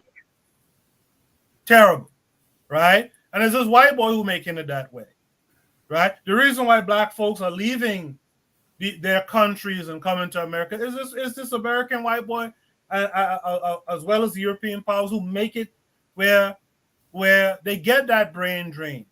And you guys are now waving the flag, right? Advertising that those powers even further. That's crazy shit. And that's what people are criticizing you for. People don't hate you for some crazy reasons, because you're representing this country. Like I think it was Oni who said it before when I had a space on Twitter. You'll find a Black American dead in the Congo, right? Trying to get Congo resources. You don't see no Niger American soldier dead in America. We got to be real about this stuff, man. Whose mic is that? Yeah, who's trying to speak? No, I was just gonna agree with what you just said about that. We don't see us going in the like. We don't come here. No, that's what I was gonna say. I was gonna say something else. Like the FBA, they never. You see how we have the. I be on some of their channels. You'd be like, how about the FBAs that own slaves? Are they gonna get reparation too? Are they just like us? Do you consider them traitors? Yo, that I'm telling you, Tariq Nasheed was put there to create division. I don't trust that brother and at all. There's something wrong with that brother. And Neymar X talking about, or they brought some important points. What important points did they bring? Because you know what's gonna happen? This is what the rest of us Caribbean could do. Let's say the FBA sue and get reparations from America or whatever, right? Do you know what the Caribbean people could do, or the African people? They could sue America for reparation too. All the natural resources that they go all over the world and take, which forces us to leave our home to come to this country to make a little living. Like, I don't get it. Like, yo, go ahead. I yield the mic though. I appreciate it, Zuli. I'm pretty sure I didn't hear from Jose. Jose, what say you? Well, the brother touched a lot of points that I that come up to me on this subject, and that we have a lot of similarities.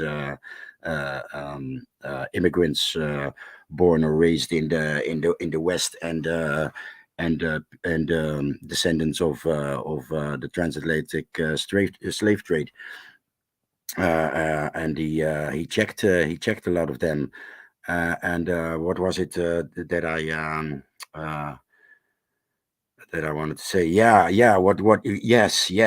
What his aunt The little sister of his mother said that, like, the African is the wildebeest, or the black folks are the wildebeest of the planet. And yes, true. We move to the Netherlands and move on to Luxembourg. End up in France. I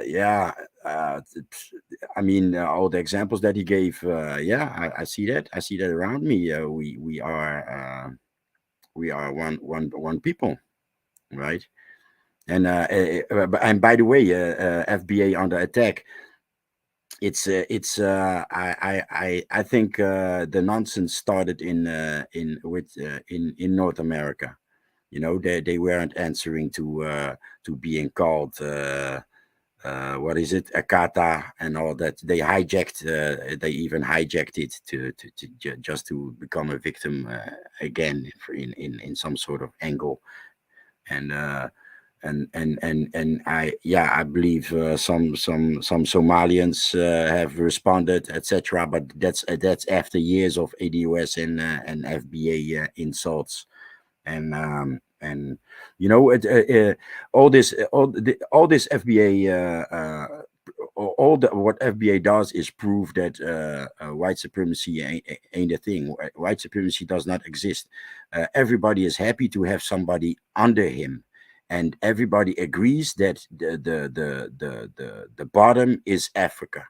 So just as long as you're not African, you're doing okay. Just as long as I'm not African, my children have no big bellies and flies in their eyes, and it's dry and diseases. We all know the Western what the West did with our image. So everybody is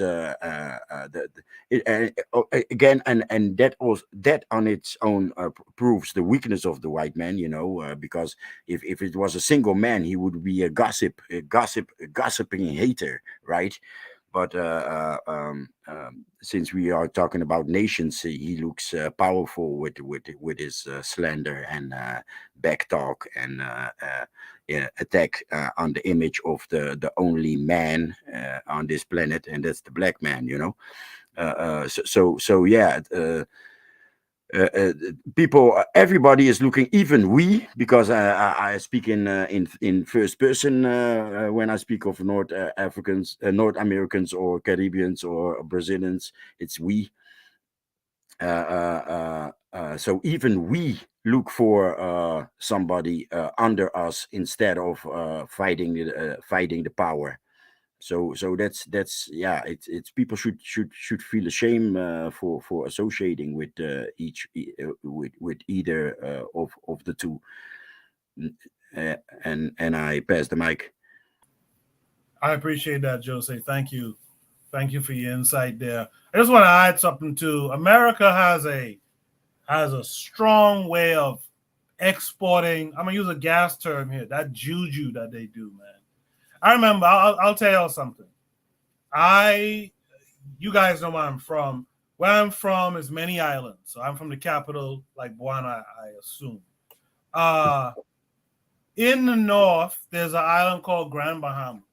When I used to play basketball home, the guys from that most northerly island used to brag about being more Americanized. And I remember I used to look at them Freeport folks, Buana. I used to look at them like, but what the fuck are you talking about? What are you talking about? Right? But that was a big brag. Buana, you could tell me if that's still going on today. That was a big brag when I was growing up. More Americanized. Right? May I add to my own words, and you've actually added something too.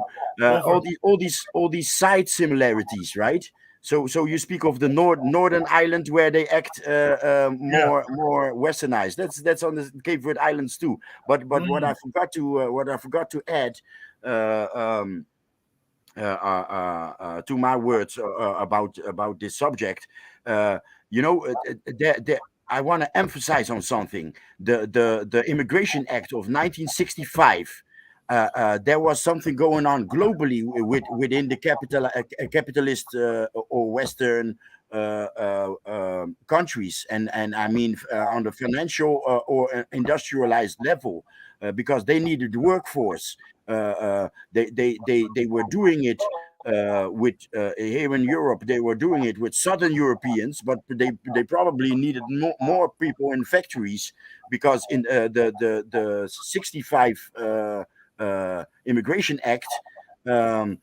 That was in North America, right, in the United States. But something similar happened here in Europe, that they opened their borders for non-Western immigrants.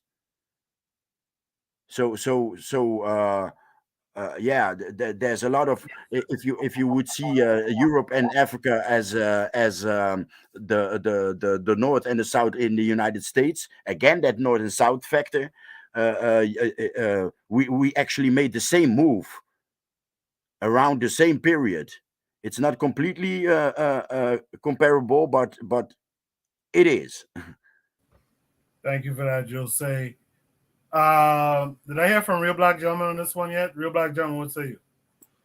I mean, I'm kind of torn about it, because I get a lot of the arguments that a lot of these guys are saying. You know what I'm saying? I get a lot of the sentiments. I think that, you know, as a Black American, I know that my people, we have yet to get, you know what I'm saying, yet to be settled properly, even after the end of the Civil War in 1865. So I mean, we Black people have yet to be wholly set by Reconstruction. This, like, everything that's happening in this country is a result of the interruption of Reconstruction for Black people. And so I always feel like, especially in the more that America goes out and intervenes overseas, the more it's you know what I'm saying, it's just more of an excuse to not set Black people right, and they're not going to. How would I say it? I'm not one to, I think that, you know what I'm saying, Black people in this country have a right to distinguish themselves as any other group of people with the identity would name themselves relative to another group of people spatially and geographically. You know what I'm saying? Even though, I mean, the ocean is the wildest, you know, separation. It's not like, you know, just across the river where one group of peoples and another group of peoples agree that river, you know what I'm saying, is a boundary between those two peoples, and the nature of being snatched up and being a collection of a whole bunch of peoples between a whole bunch of rivers, you know what I'm saying? You know what I'm saying? Even though we've been here for 300 years, it is enough time to a degree to say that, you know, things can happen, you know, empires can rise and fall under enough period of time, and just the nature of Black people in the main who've been here, especially ever since and before the end of slavery, there's something different here. I mean, it's just it is what it is. Now, RBG, yeah. Let me ask you a question. Yeah. Are you distinctly Black American and not African, or are you? I'm an African who happens to be, you know what I'm saying, born out of African parents who live in the United States. Who passed through the American experience, right? Yeah. All right.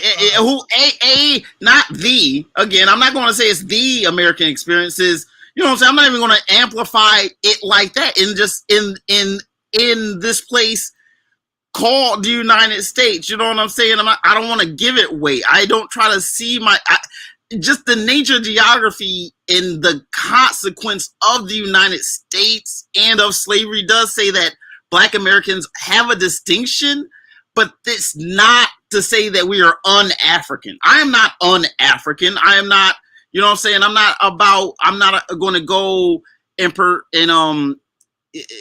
go on an un-Africanizing campaign in America.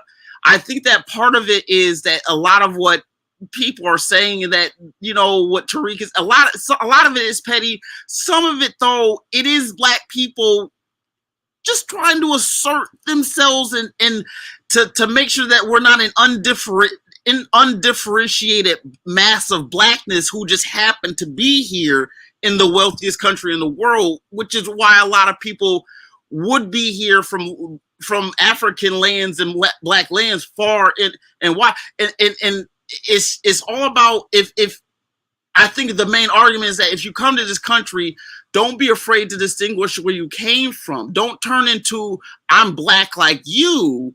It's not that simple. You know what I'm saying? It's not that simple. And that goes back. I don't want to take up too much time. I would say that some of the FBA, the ADOS is garbage. The FBA is kind of has a touch more swag, but none of them are actually like professional reparations getters. They're just kind of like rabble rousing and trying to get up attention. That, you know, it's a small thing. You know what I'm saying? I'll give it a bit of prop, but again, some of that stuff is out of place. But I mean, some people act like tethers, and I mean, it is what it is. I mean, you don't want to be some of these personalities that wind up who are not born in America, but who come to America, have prominence in who represent blackness in America that does not is not cogent with a natural born black American person. That's all I got to say. I don't want to go too much further, but I mean, I think that distinction is a good thing for everyone, because Lord knows I just cannot go to any other predominantly, especially if it's predominantly black, and just all of a sudden, you know, there will be pushback. Someone will say, look, I know you have our people's attention, but you're not of the soil, and these things do matter to collections of people who identify themselves. I'm gonna go ahead and yield. I feel you on that, RBG. I'm a Bahamian, but I'm African first. So I understand, like John Henry Clark used to say, be proud of where you're from, you know, but always remember you're an African. So that's the importance to me, and my issue with the ADOS FBA stuff. I mean, these guys don't even use the A as for African. Like it's real strange. I guess Buana fell off. I guess his gal cutting his ass now for being up late. You know, them Lutheran gals biggity like that. So I understand what Buana. Thanks for coming through. And thanks for the prompt. I think I heard from everyone but Carl and Oni, right? Did I hear from Tanzan on this? Yes. Okay. Oni, what say you? Yeah, you see how Buana said that I was gonna bloviate or whatever, whoever knows what that word means. But 30 minutes later, I didn't even say nothing. What was I gonna say? Yeah, as far as delineation is concerned, like, Only do me a favor in your answer. I want you to address this statement by Norma, which I know is not true, because you guys had the AME church and all that kind of. You guys identified as African, but I want you to address that. Only go ahead. That's just wild. But I don't even know how to address that one. That's just wild. But what I did want to say is that, you know, when it comes to the delineation, like, people already did that. You know, like, you would just ask a woman where she's from, and she would just say, oh, my folk are from Carolina or something. And you're like, oh, okay. Or she'd be like, oh, my people's from Haiti. And you're like, oh, okay. You know, like, we've already done that. And then if somebody sounds like Bakari, right? Like, we already know, like, that dude has like some Southern roots or something. You know what I mean? We've been doing this delineation. You know, as far as, you know, what Narva is saying about you know, people call themselves black, that's not a thing, that's not true. Like, you know what I mean? Like that's not even true. I mean, unless he means like we were calling each other the N-word or something. But that was like given to us by this white boy, you know? But like here in New York, there's the African burial grounds, and it's not even something like, it's not even the name that like white folk gave it. It's the name that they gave the burial grounds. I don't know if y'all can hear that, but it's the name of the burial grounds. You know, while they were burying their own people, you know, in New York City. Africans calling that African burial grounds. Yeah, go ahead. Yeah. Like everybody knew who they were. I mean, again, like, even if you were to say black instead of African, it's like I think if they were to use it at that point in time, they were using it interchangeably. Like, they weren't saying they weren't African. Like you got to remember these people came from Africa. You know, like there's not even like us where we're like, oh, we're 400 years removed or something, right? No, these people literally like lived in Africa for most of their adult lives, and then they showed up in America. You know what I mean? After a torturous situation, these people are not confused about who they were, because you got to remember, like for instance, I was talking to the sister from Jamaica. She leaves Jamaica at 16, and she still sounds like a Jamaican. You know, I mean, she doesn't sound as much like a Jamaican as somebody who never leaves, but she's still, that's whatever. I don't want to do it, but that said, like these people who were kidnapped from or who were taken from Africa, they were, they like, first off, didn't even know the language and all that kind of stuff. Like they were Africans pretty much. You can say the people who were born here or bred here might not have that same connection to Africa, but they also knew people who were coming in from Africa. You know what I mean? Right. I mean, they could, they could be like, oh, well, we're different per se, but they're not going to say that they're different genetically, from the fresh off the boat. But that's like the same as, like a third generation Chinese American might say that they're a little different from the Chinese person that just came off the boat. But like that's just an acknowledgement of like culturally they might have absorbed more Americanisms than the other person. But that's just it. That's just common sense. I did want to say one thing about what Nama was talking about earlier in regards to why Jamaica versus America, why they're different. And I said this on Twitter, but African Americans is sub-nationality and Jamaica is a nationality, And I think, I don't want to go too much into it because, it's late. I didn't know it jumped an hour, but it's late, so I can't really say much. But beyond that, it's like, I think that's the big difference that a lot of us kind of ignore. I appreciate that, Oni. Buana's trying to get back on. Buana's trying to get back on. His phone died, but I guess he's been listening. Nama has been making good points. I really appreciate Nama X, man. And if you guys don't mind, if you guys don't mind some of the silliness sometimes, you guys should check out Tahaka Bay sometime. Even though he took a trip and got slapped by Tariq, you should check him out because he really nailed some of these points about the cultural product of Black America. This is where you get these divides from. Again, America exports the nonsense. So we don't come here blank slate. I'll be honest with you. And when we see some of the nonsense and we know that we are avoiding that nonsense in our home countries, we're not like me, for example. Buana's back. So like me, for example, I'm from in an area in Nassau between East Street and Market Street. I went to school near to a corner called Camp Road. Everyone from Nassau who knows Camp Road knows what that means. It's a war zone type shit. So my school was in constant wars with all these other schools, all that kind of stuff. I wasn't involved, but it was always that threat, right? All I'm saying is that I was avoiding that type of thing when I was growing up. I'm not going to let my children who are born in America, who are tethers, I guess, I won't let them go like willingly into the nonsense, into the Bloods and Crips or whatever it is, right? And that's just what's happening.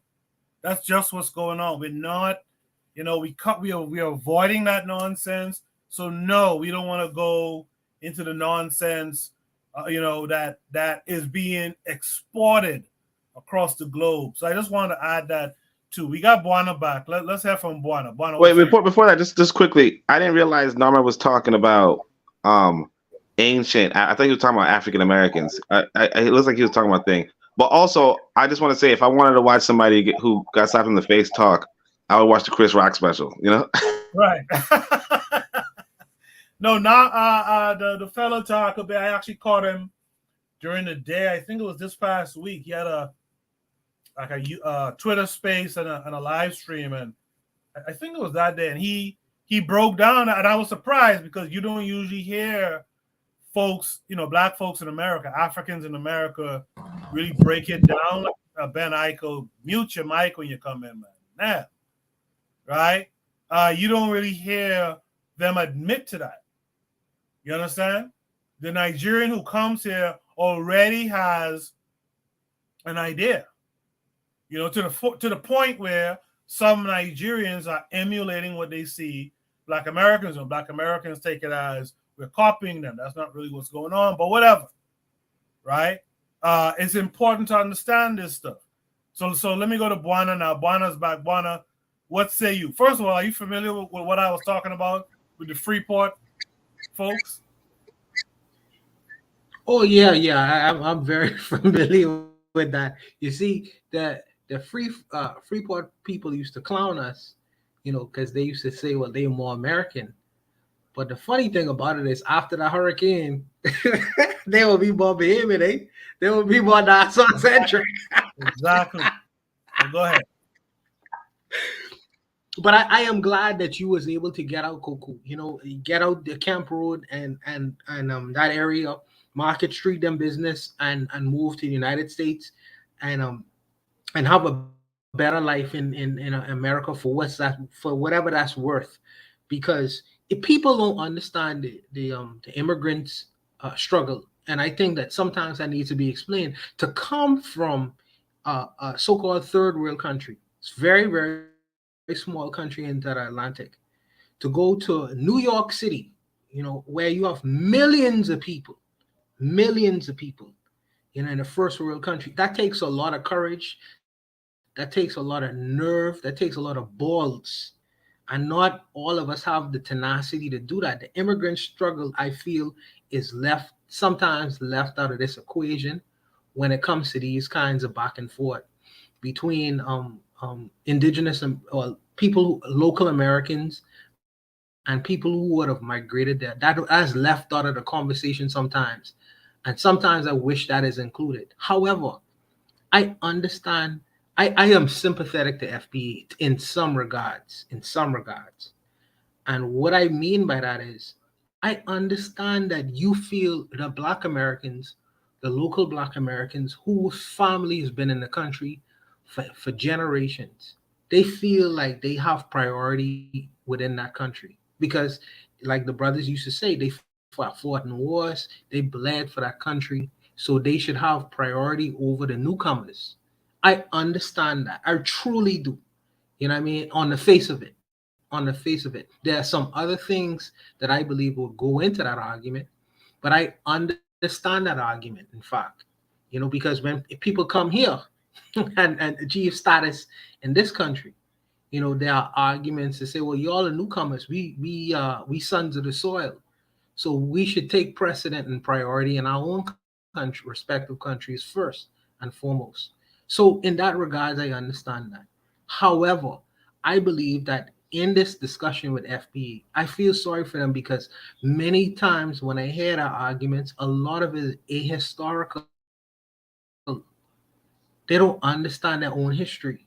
Not only that, when their interactions between the so-called Black immigrant and themselves, it's always from a perspective that is just like a one-to-one kind of situation.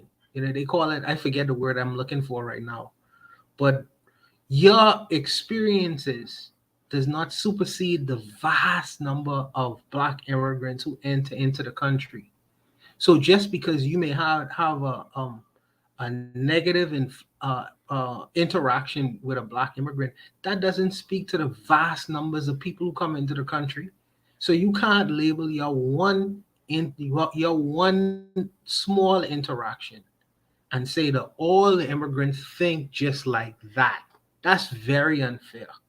But since people don't want to do the work that it would take to really find out, a broadened perspective, they just leave it to this idea of this African or Caribbean person coming to undermine the society. And I think a lot of it has to do with self-hate as well. I think that goes into the part as well. you know, because this black xenophobia doesn't only go for black Americans who live in America, but for in particular white Americans, because they want white immigration. They don't want black immigration. They want white immigration. They have no problem with that.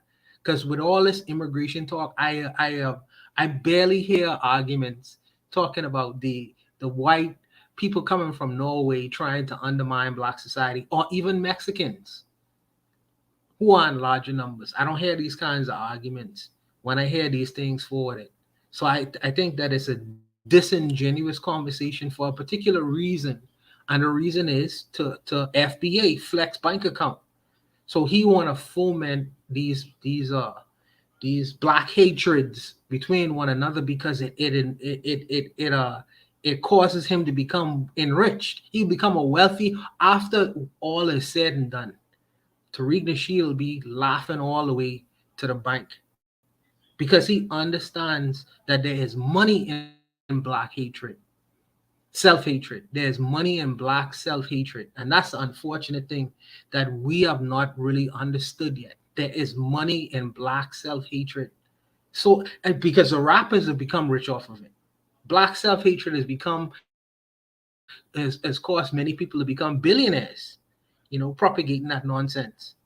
And this is what he understands, and this is why he is so popular. This is something that we have not necessarily dealt with within our communities. This internalized hatred we have for one another. So if you could foment that and then put some feel-good history on top of that, I mean, this is voila. You get instant millionaires overnight. You know what is unfortunate though, that is that at the helm of their this movement is a person who his only interest is within himself. He really don't give a shit about the people who he feel like he is protecting and going to bat for. He don't give a shit about African Americans. The only thing he's concerned about is his own bank account. That's it. And he'll throw black Americans under the bus at every chance he get. When you see his interviews, in particular with white interviewers or white audiences, his position, his manner changes so much. He becomes a whole new person. But when he speaks to his own audience, he calls them all kind of names. He talks about their mothers. He talks in a very negative view to his own audience. But he understands that to get the black dollar, you must disrespect the black consumer. The more you disrespect a black consumer, the wealthier you get.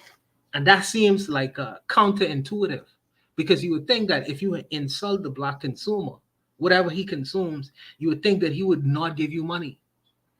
But a white business owner, the only thing he has to do is appeal against the black consumer's pride. Say, you can't afford this coat, or you can't afford this automobile, because he understands that pride and shame is big in the black community. So that black person would pull out all stops in trying to buy the thing that white person says that he could never have. You know what I mean? So just disrespect him, disrespect his dollar, just shame him, use pride, and you'll keep these guys rich. You know, this is counterintuitive to consumerism, but they understand to get the black dollar, you must insult the black consumer. That seems so counterintuitive. But I'll stop there, man. I'll stop there. I appreciate you, Buana, and I'm sorry we went over time tonight. We went late, all to 4 o'clock in the morning. I do apologize to all of you, but I noticed that a lot of you are strong commenting in the comment section. Nama X is this is not an attack against Africans in America at all. It's not an attack. I just want folks to Afro-Native World said all three. Yeah. I think he's responding to the poll. Okay. I just put up a poll in there. Are we African? Are we black? Are we Kimatu? Etc. You guys could respond to that poll before we end it out. But yeah, it's not an attack on Africans in America. It's more an attack on the handlers. the folks who are creating and pushing this division thing, and not speaking the truth to power about what's really going on, what's really like for example, I know Tariq came up, and this is not really about Tariq per se, but there was a time when Tariq used to tell y'all straight up. For example, me and Buana from the same place, he used to tell y'all Bahamians built Miami.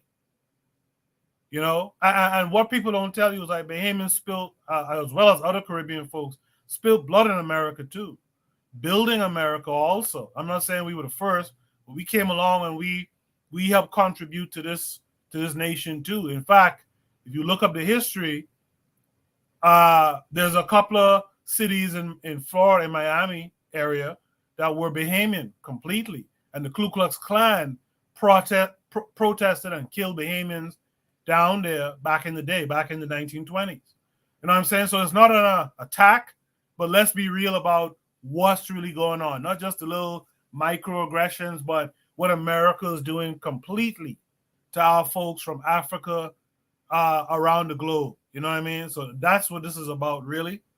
I think Carl is the last person, right? Did I get everyone else? Yeah, I'm the last one. Yeah. Carl, your whole government is up there, man. I know. I gotta be more careful. You know, I gotta start being be more. You gotta get your Swahili name. Something, because you know this ain't working, man. But I'll keep it brief because Diallo, you know, he has a Q&A. He answers questions, and he communicates with people because he has a radio show on Black Power Media. But anyways, one of my, Jason Black, he's another one of these YouTubers similar to Tariq. You know, he was talking a lot of shit. He was saying that, you know, if you come from another country, you're cowards, and Black Americans have never run from our challenges, even though we're all oppressed. And, you know, I'm thinking that's not historically accurate because, you know, as Diallo was saying in the video, Black people have ran to Canada during the Underground Railroad. They created Liberia, trying to run from racism in the United States. They also run internally between different states, between the North and the South, and now people are coming back south again. There's even an area in the Dominican Republic, I think it's called Samana, where African Americans left the United States in the 1820s and went down to, you know, to the DR. It was in the Haitian government paid for them to come. Don't forget to add. Thank you. The Haitian government paid for them to come. So you have a situation where African Americans have been leaving this country. They go to there's a generally a sizable expat community in Ghana of African Americans that moved over there. You know, so I'm not understanding where he came up with this knowledge, but then just the whole ahistorical aspect of it. Carl, if I could interject. Yeah. Listen, Bahamian people come from where? Right? And the people that they come from came from where? Barbados, right? Barbados, yeah. Go down to Trinidad, Fifth Company. Yeah. Those are American Blacks who sought freedom and went down there. So it's the whole thing is mixed. But go ahead, Carl. It's all a bunch of nonsense. But I was seeing people on my Facebook feed sharing this post by Jason Black, and I'm like, what are y'all talking about? You try to differentiate yourself from other Africans across the diaspora as though we're the ones who stayed and we're the ones who fought and the rest of you guys are running. And it's just a bunch of nonsense. And it just creates divisions between us as people, because, you know, there's plenty of African Americans who ran. There's plenty of ones who fought. We know we had cowards. We had soldiers. We've had, you know, we've had everything, the whole gamut of everything. So to me, I just wanted to kind of post that comment because to me it was ahistorical, and it just serves as more of a dividing technique. You know, on my father's side, I'm Geechee on my father's side. So I know I can't speak it, but I can understand some of it. But to me, you know, that's those people are from Africa. Wait, hold on, Carl. Is your father where you get that Hezekiah name from? Yes. Yeah, that explains a whole lot, right, Buana? Go ahead, Carl. Okay. Because Clyde is just a Bahamian, and he don't just know it. He don't know it yet. I just don't know He it. ain't know Okay. it yet. He ain't know it yet. But yeah, that's all I'm gonna say. I just thought it was really divisive. At a time we need unity, we need organization. You got people like Tariq, you got Jason Black causing disunity. I think in a couple of years you're going to discover that these people are really agents and they're on the government payroll. I think that we're going to find that out at some point in time. But you know, people they just like to follow nonsense.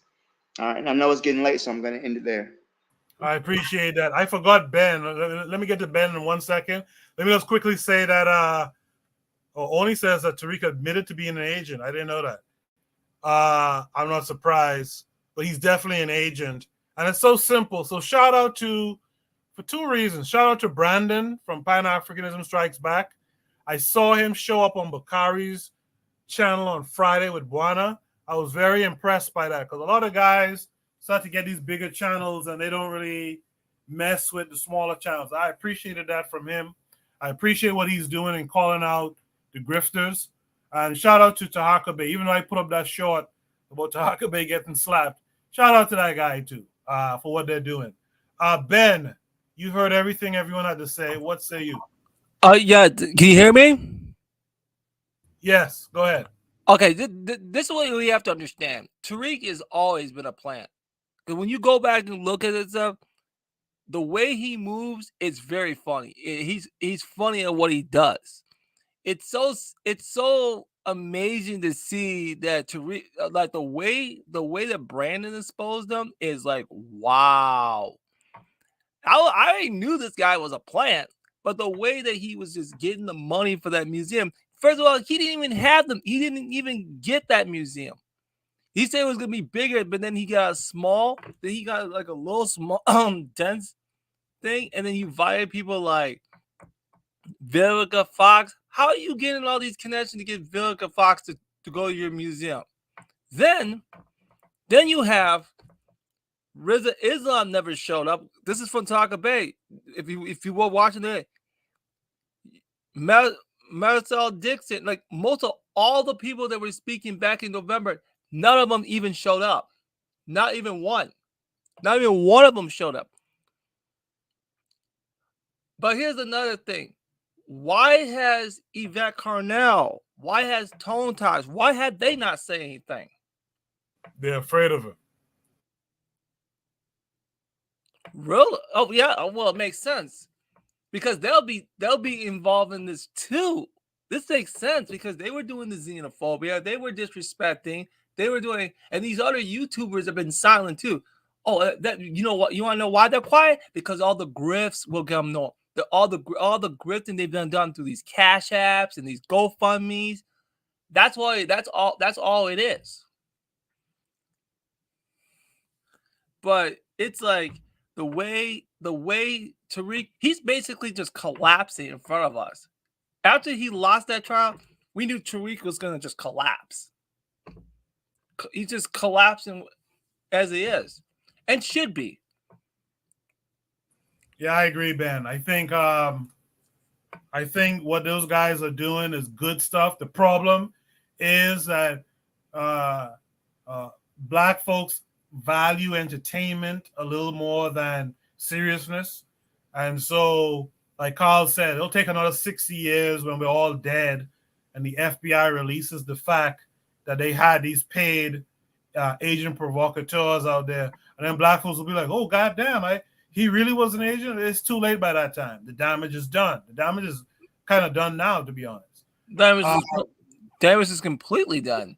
But I think it's starting to realize. But this comes back to the civil rights movement too, because a lot of those guys in the civil rights movement were agents too. And none of those big six, all those members of the big six were coons. Every last one of them. I agree.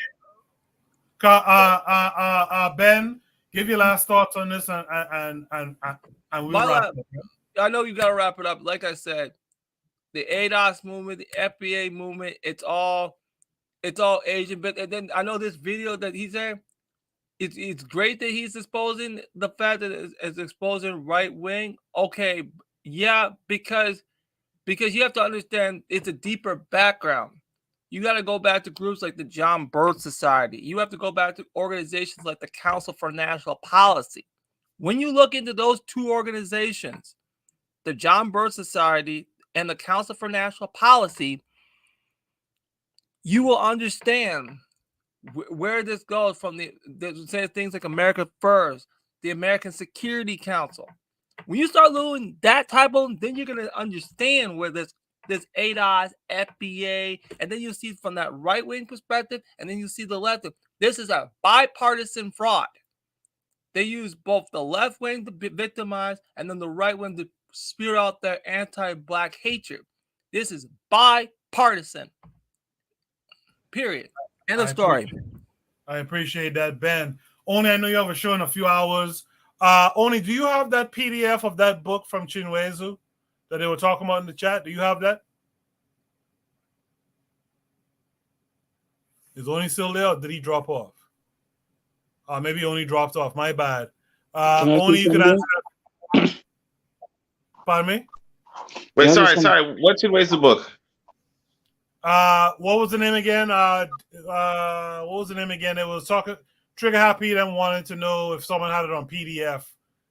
I thought he asked about Check on the Joke. Somebody asked about Check on the Joke. Well, I didn't see that. I saw the Chinwezu. Yeah, I asked. Yeah, but you didn't say the title of the Chinwezu book. You guys in the chat repost the name of the book. Oh, go ahead, Decolonizing African Mind. Oh, okay. Wait. But Vana didn't say what the name of the Chinwezu, the Chick on the Jump book was. He just said he described it, but he didn't say what the name was. When he talked about African governments, the African government. No, I know. What's the name? Is it Black Africa? What is it? I can't remember the name of it right now, man. I can't remember the name of it. Just post what you have. Post what you have on all the PDF on books that you have on Chakanta Diab. I'll appreciate it, brother. Yeah, post it on the Discord if you can. Can I say something? Yeah. Go ahead, Azuli. The funny thing is, this is how I know we are in so much trouble. All these people that Tariq Nasheed, those so-called elders, no one saw him that he was a grifter. Now look at all these people that were on his videos sideways too. So y'all didn't know Tariq Nasheed was the way he was? So I see Professor Maul started criticizing him. Well, after he paid you? After you made money? Smalls backtracked all of that, by the way. What you said? Smalls had an interview with Tariq and he backtracked on all of that shit he said, condemning Tariq on Omowali Africa's channel. Smalls back. Oh yeah, but by the way, shout out to Bobby Wright too. By the way, but Smalls was with Tariq on an interview and he backtracked all of that. Of course, because they're all part of it. I don't trust none of Professor Small. That other guy that looks like he's the bro. He always has his head tied up and with earrings. I don't trust all of these guys. Didn't know that Tariq Nasheed was this way. These are our elders. This is the people that are leading us. Yo, we in trouble. This is all a game. Kaba Kameen or Phil Valentine, one of them? Not Phil Valentine. The one you said, Kaba Kameen, that one. The guy, not Phil Valentine, because I've never seen Phil Valentine talk about Tariq Nasheed. I haven't seen him in any of his movies, but I don't know. But I'm saying it took a Pan-African Strike Back and to Huckabee and some other people to expose these people, and you guys are supposed to be seasoned elders. You're supposed to be elders. If the elders are getting fooled, how could they blame us or the younger generation? Let me say this though, real talk. I knew about these people for, like I said, like 10 years. You know, they were grifters 10 years ago. Yep. Tariq Nasheed is just the new griff.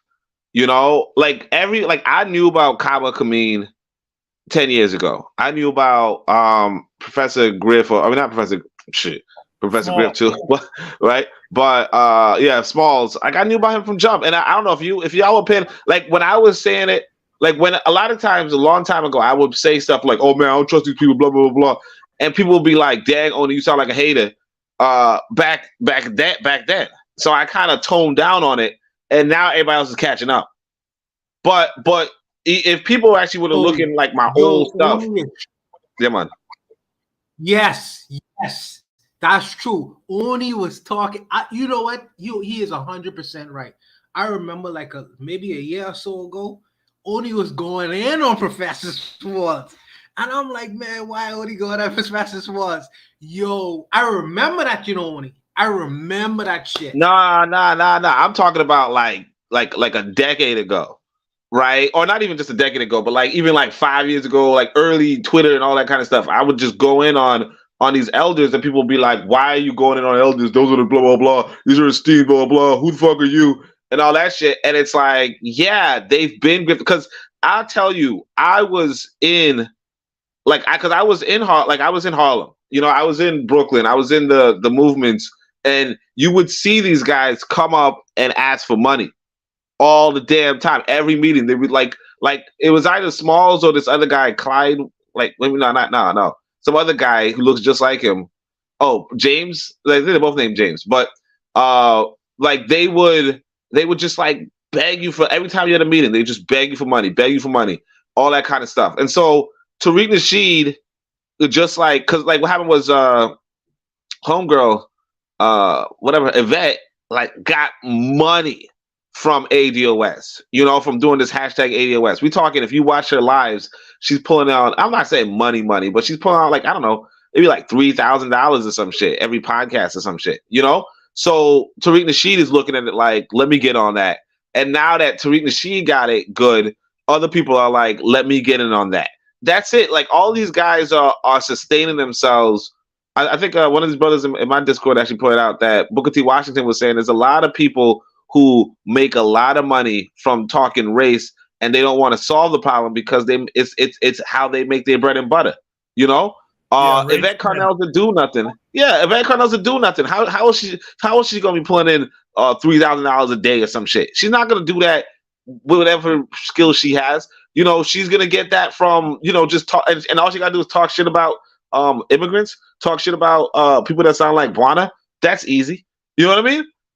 Same with Tariq. He's like, look, all I gotta do is talk shit, and I get this kind of money. Fuck yeah, and so that's the thing that like a lot of people want this. Like a lot of people want that gig because there's a lot of white folk I know. Well, not know personally, but like white folk who are like, hey, can I talk about video games and make money? Can I talk about this and make money? Like everybody's looking for how they can just talk about whatever and make money on YouTube. Yvette hit gold. Yvette struck gold. And after Yvette strikes gold, you end up with a whole bunch of other people like, how can I get a piece of that gold? And like, I don't blame her, right? This is the economic system that, people will critique, right? But at the same time, it's like, before, like long before Tariq Nasheed, that Professor Smalls was doing it. The other guy was doing it. The guy who said that, because I remember this one brother used to say that Amos Wilson was the ultimate Garveyite, and it's like a video of this guy who says it, and like he's been doing it. Like all these people just been doing it from jump, and it's like, the only honest one I could say is probably Leonard Jeffries, right? But beyond that, it's like, what about just Dr. Clark? Dr. Clark's dead. No, I mean, when he was around, was he a grifter or was he sincere?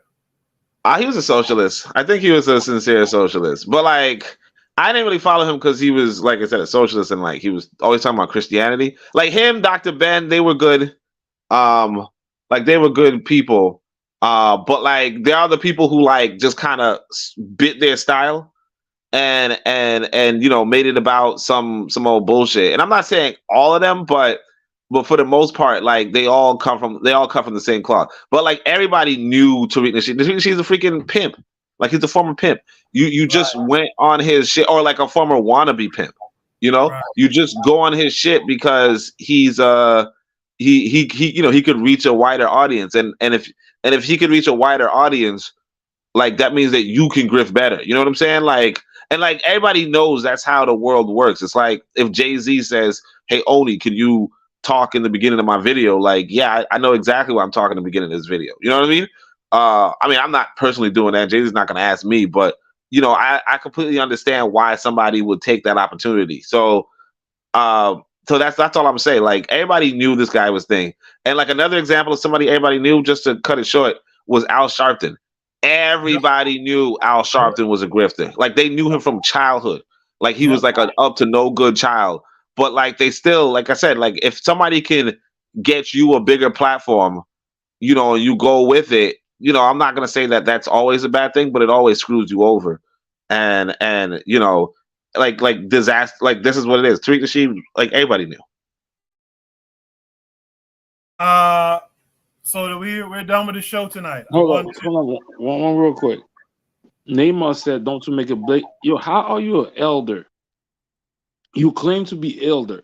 Wasn't Professor Smalls born during the Malcolm X and Martin Luther King era? So you didn't learn nothing from the COINTELPRO? You didn't learn nothing from their tactics to destroy the black community?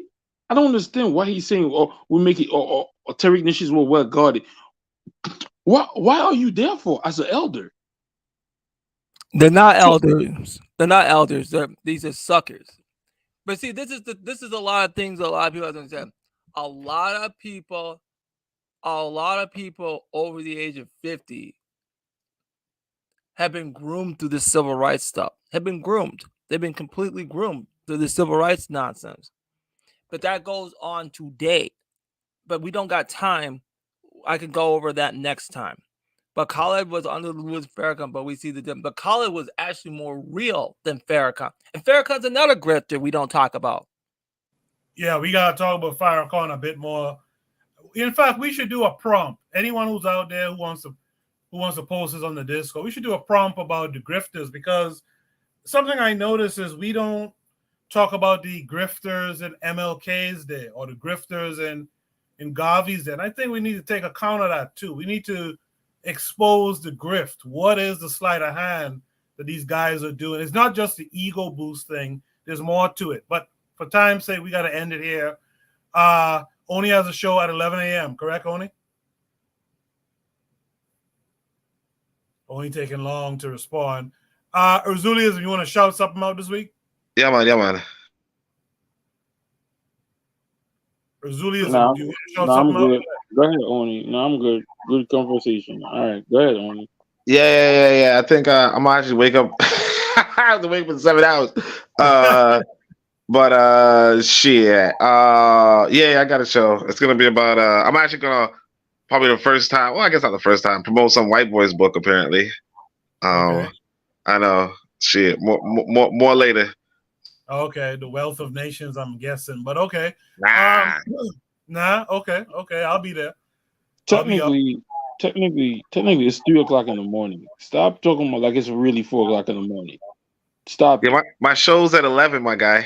Yeah, his show's in 4 hours. No, I'm saying that I'm saying people are complaining. Oh, it's 4:00, bro. It's just humans that just moved up the time an hour.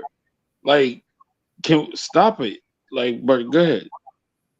Appreciate it. Tan, I'm sorry you've been kind of the lone female voice tonight. You want to shout anything out this week? Yes. Jose and I had a really interesting conversation yesterday about language, the Akan language and so on. And check out on his channel, Jose J. Bronze. And I'll try to post it on mine as well. But have a listen when you can. So shout out to Jose and Shoot the Breeze. I always shout out Shoot the Breeze, even though I'm on it, so whatever. But yes, big shout out to Jose, because Jose is on a totally different time from us. It's probably very early in the morning now for him. My guy, it's Jose. Why you keep saying Jose? No, that's his name. It's Jose, but we say Jose. If you ask him, he'll tell you it's Jose Bronze, right? You just made that up. Thanks, Tan, for being here. Buana, you want to shout something out this week? I just want to shout out to all the brothers. You know, I know that sometimes we get into difficult discussions, but I love all my African American brothers, my Haitian brothers. Big up Sac Passe, you know, Arzul, all Arzuli. Big up to my Jamaican brothers, all the man down. You know what I mean? So and all my Spanish brothers, because you got some Afro Latinos up inside here as well. So big up to all of them.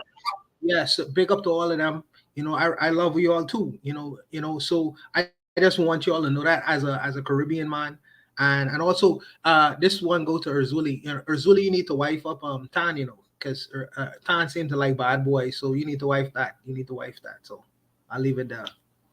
What? Shout out to Carl. Carl, you need to be pushing up on Lero, apparently. So shout out to Carl as well. Did I get Ben? Jen is state property. She don't want to follow rules. Oh, you need to wife that, bro. You need to wife that. Wow. All of you are just talking grab behind my face, in front of my face. Behind my back, in front of my face. Yeah. Ben Uko, what do you want to shout out this week? Yeah, I just want to shout out to all you guys here. I know I haven't been on here. I haven't been talking to Bakari and Forecast. I want to shout out to those guys. I'm trying to get things back to state so I can start building the tech media up for us. And I still need to put my stuff. I am on Discord, but I have to describe to you on Discord so I can start conversating some of the tech stuff and education and stuff. So I do want to do that. I want to continue that conversation with these grifters because they're gonna have these people have to be eliminated for any real progress. I appreciate you being here, Ben. I have a shout out too. I have a shout out to KWAZ Radio, of course, but I want to shout out Bakari, brother Bakari. Was that last week or 2 weeks ago? You had a conversation with that was last week Sunday. You had a conversation with a brother, a UNIA brother from Baltimore. I think the guy was named Wig Williams, I think. They were talking about that ham radio discussion that we had before. You guys should check out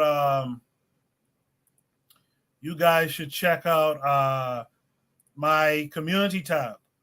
I did the thing. I followed through what I was supposed to follow through with so far. I actually got the ham radio. It's supposed to come tomorrow. I ordered the course. You guys go in the community tab, click the link, order yours as well. I have a channel on the Discord for study. Yeah, let's get serious about this stuff. The next thing, I'm going to share those with Oni and Arzuli and them who live around by me. I got an insight to a black gun club. If you guys are interested, let me know. We could do something about that too this coming summertime when the weather is much better. So shout out to KWAZ Radio. You guys support the merch store. It's up. Check out the Discord. Get on that ham radio thing or that radio technology thing, as Wig call it. Get on that thing because we do need to be able to communicate. Anything could go down where we are. We do need to communicate. Check out the episode of Bakari's show that I put in that post there. And you guys listen to that episode. It's very good. Oni was there, myself. I want to say Buano was there and Forecast, etc. So you guys check it out.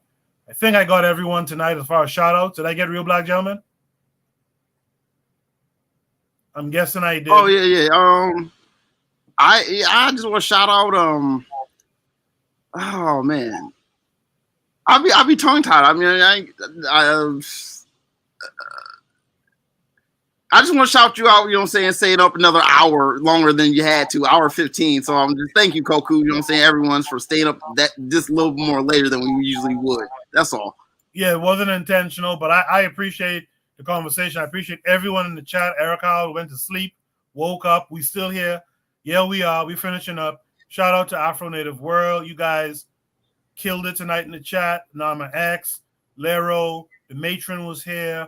Trigger Happy 262, of course, Bakari, Kibwe, and any other person I missed. Sister Raw, the forecast.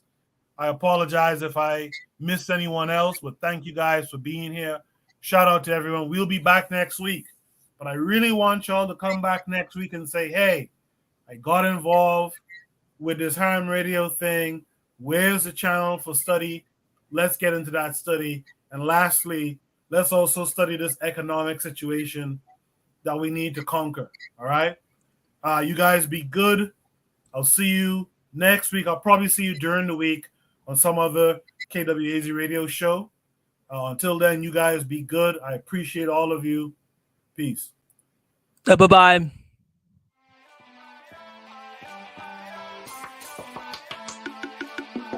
Thanks for listening to the Bitter Medicine Podcast with your host, Koku.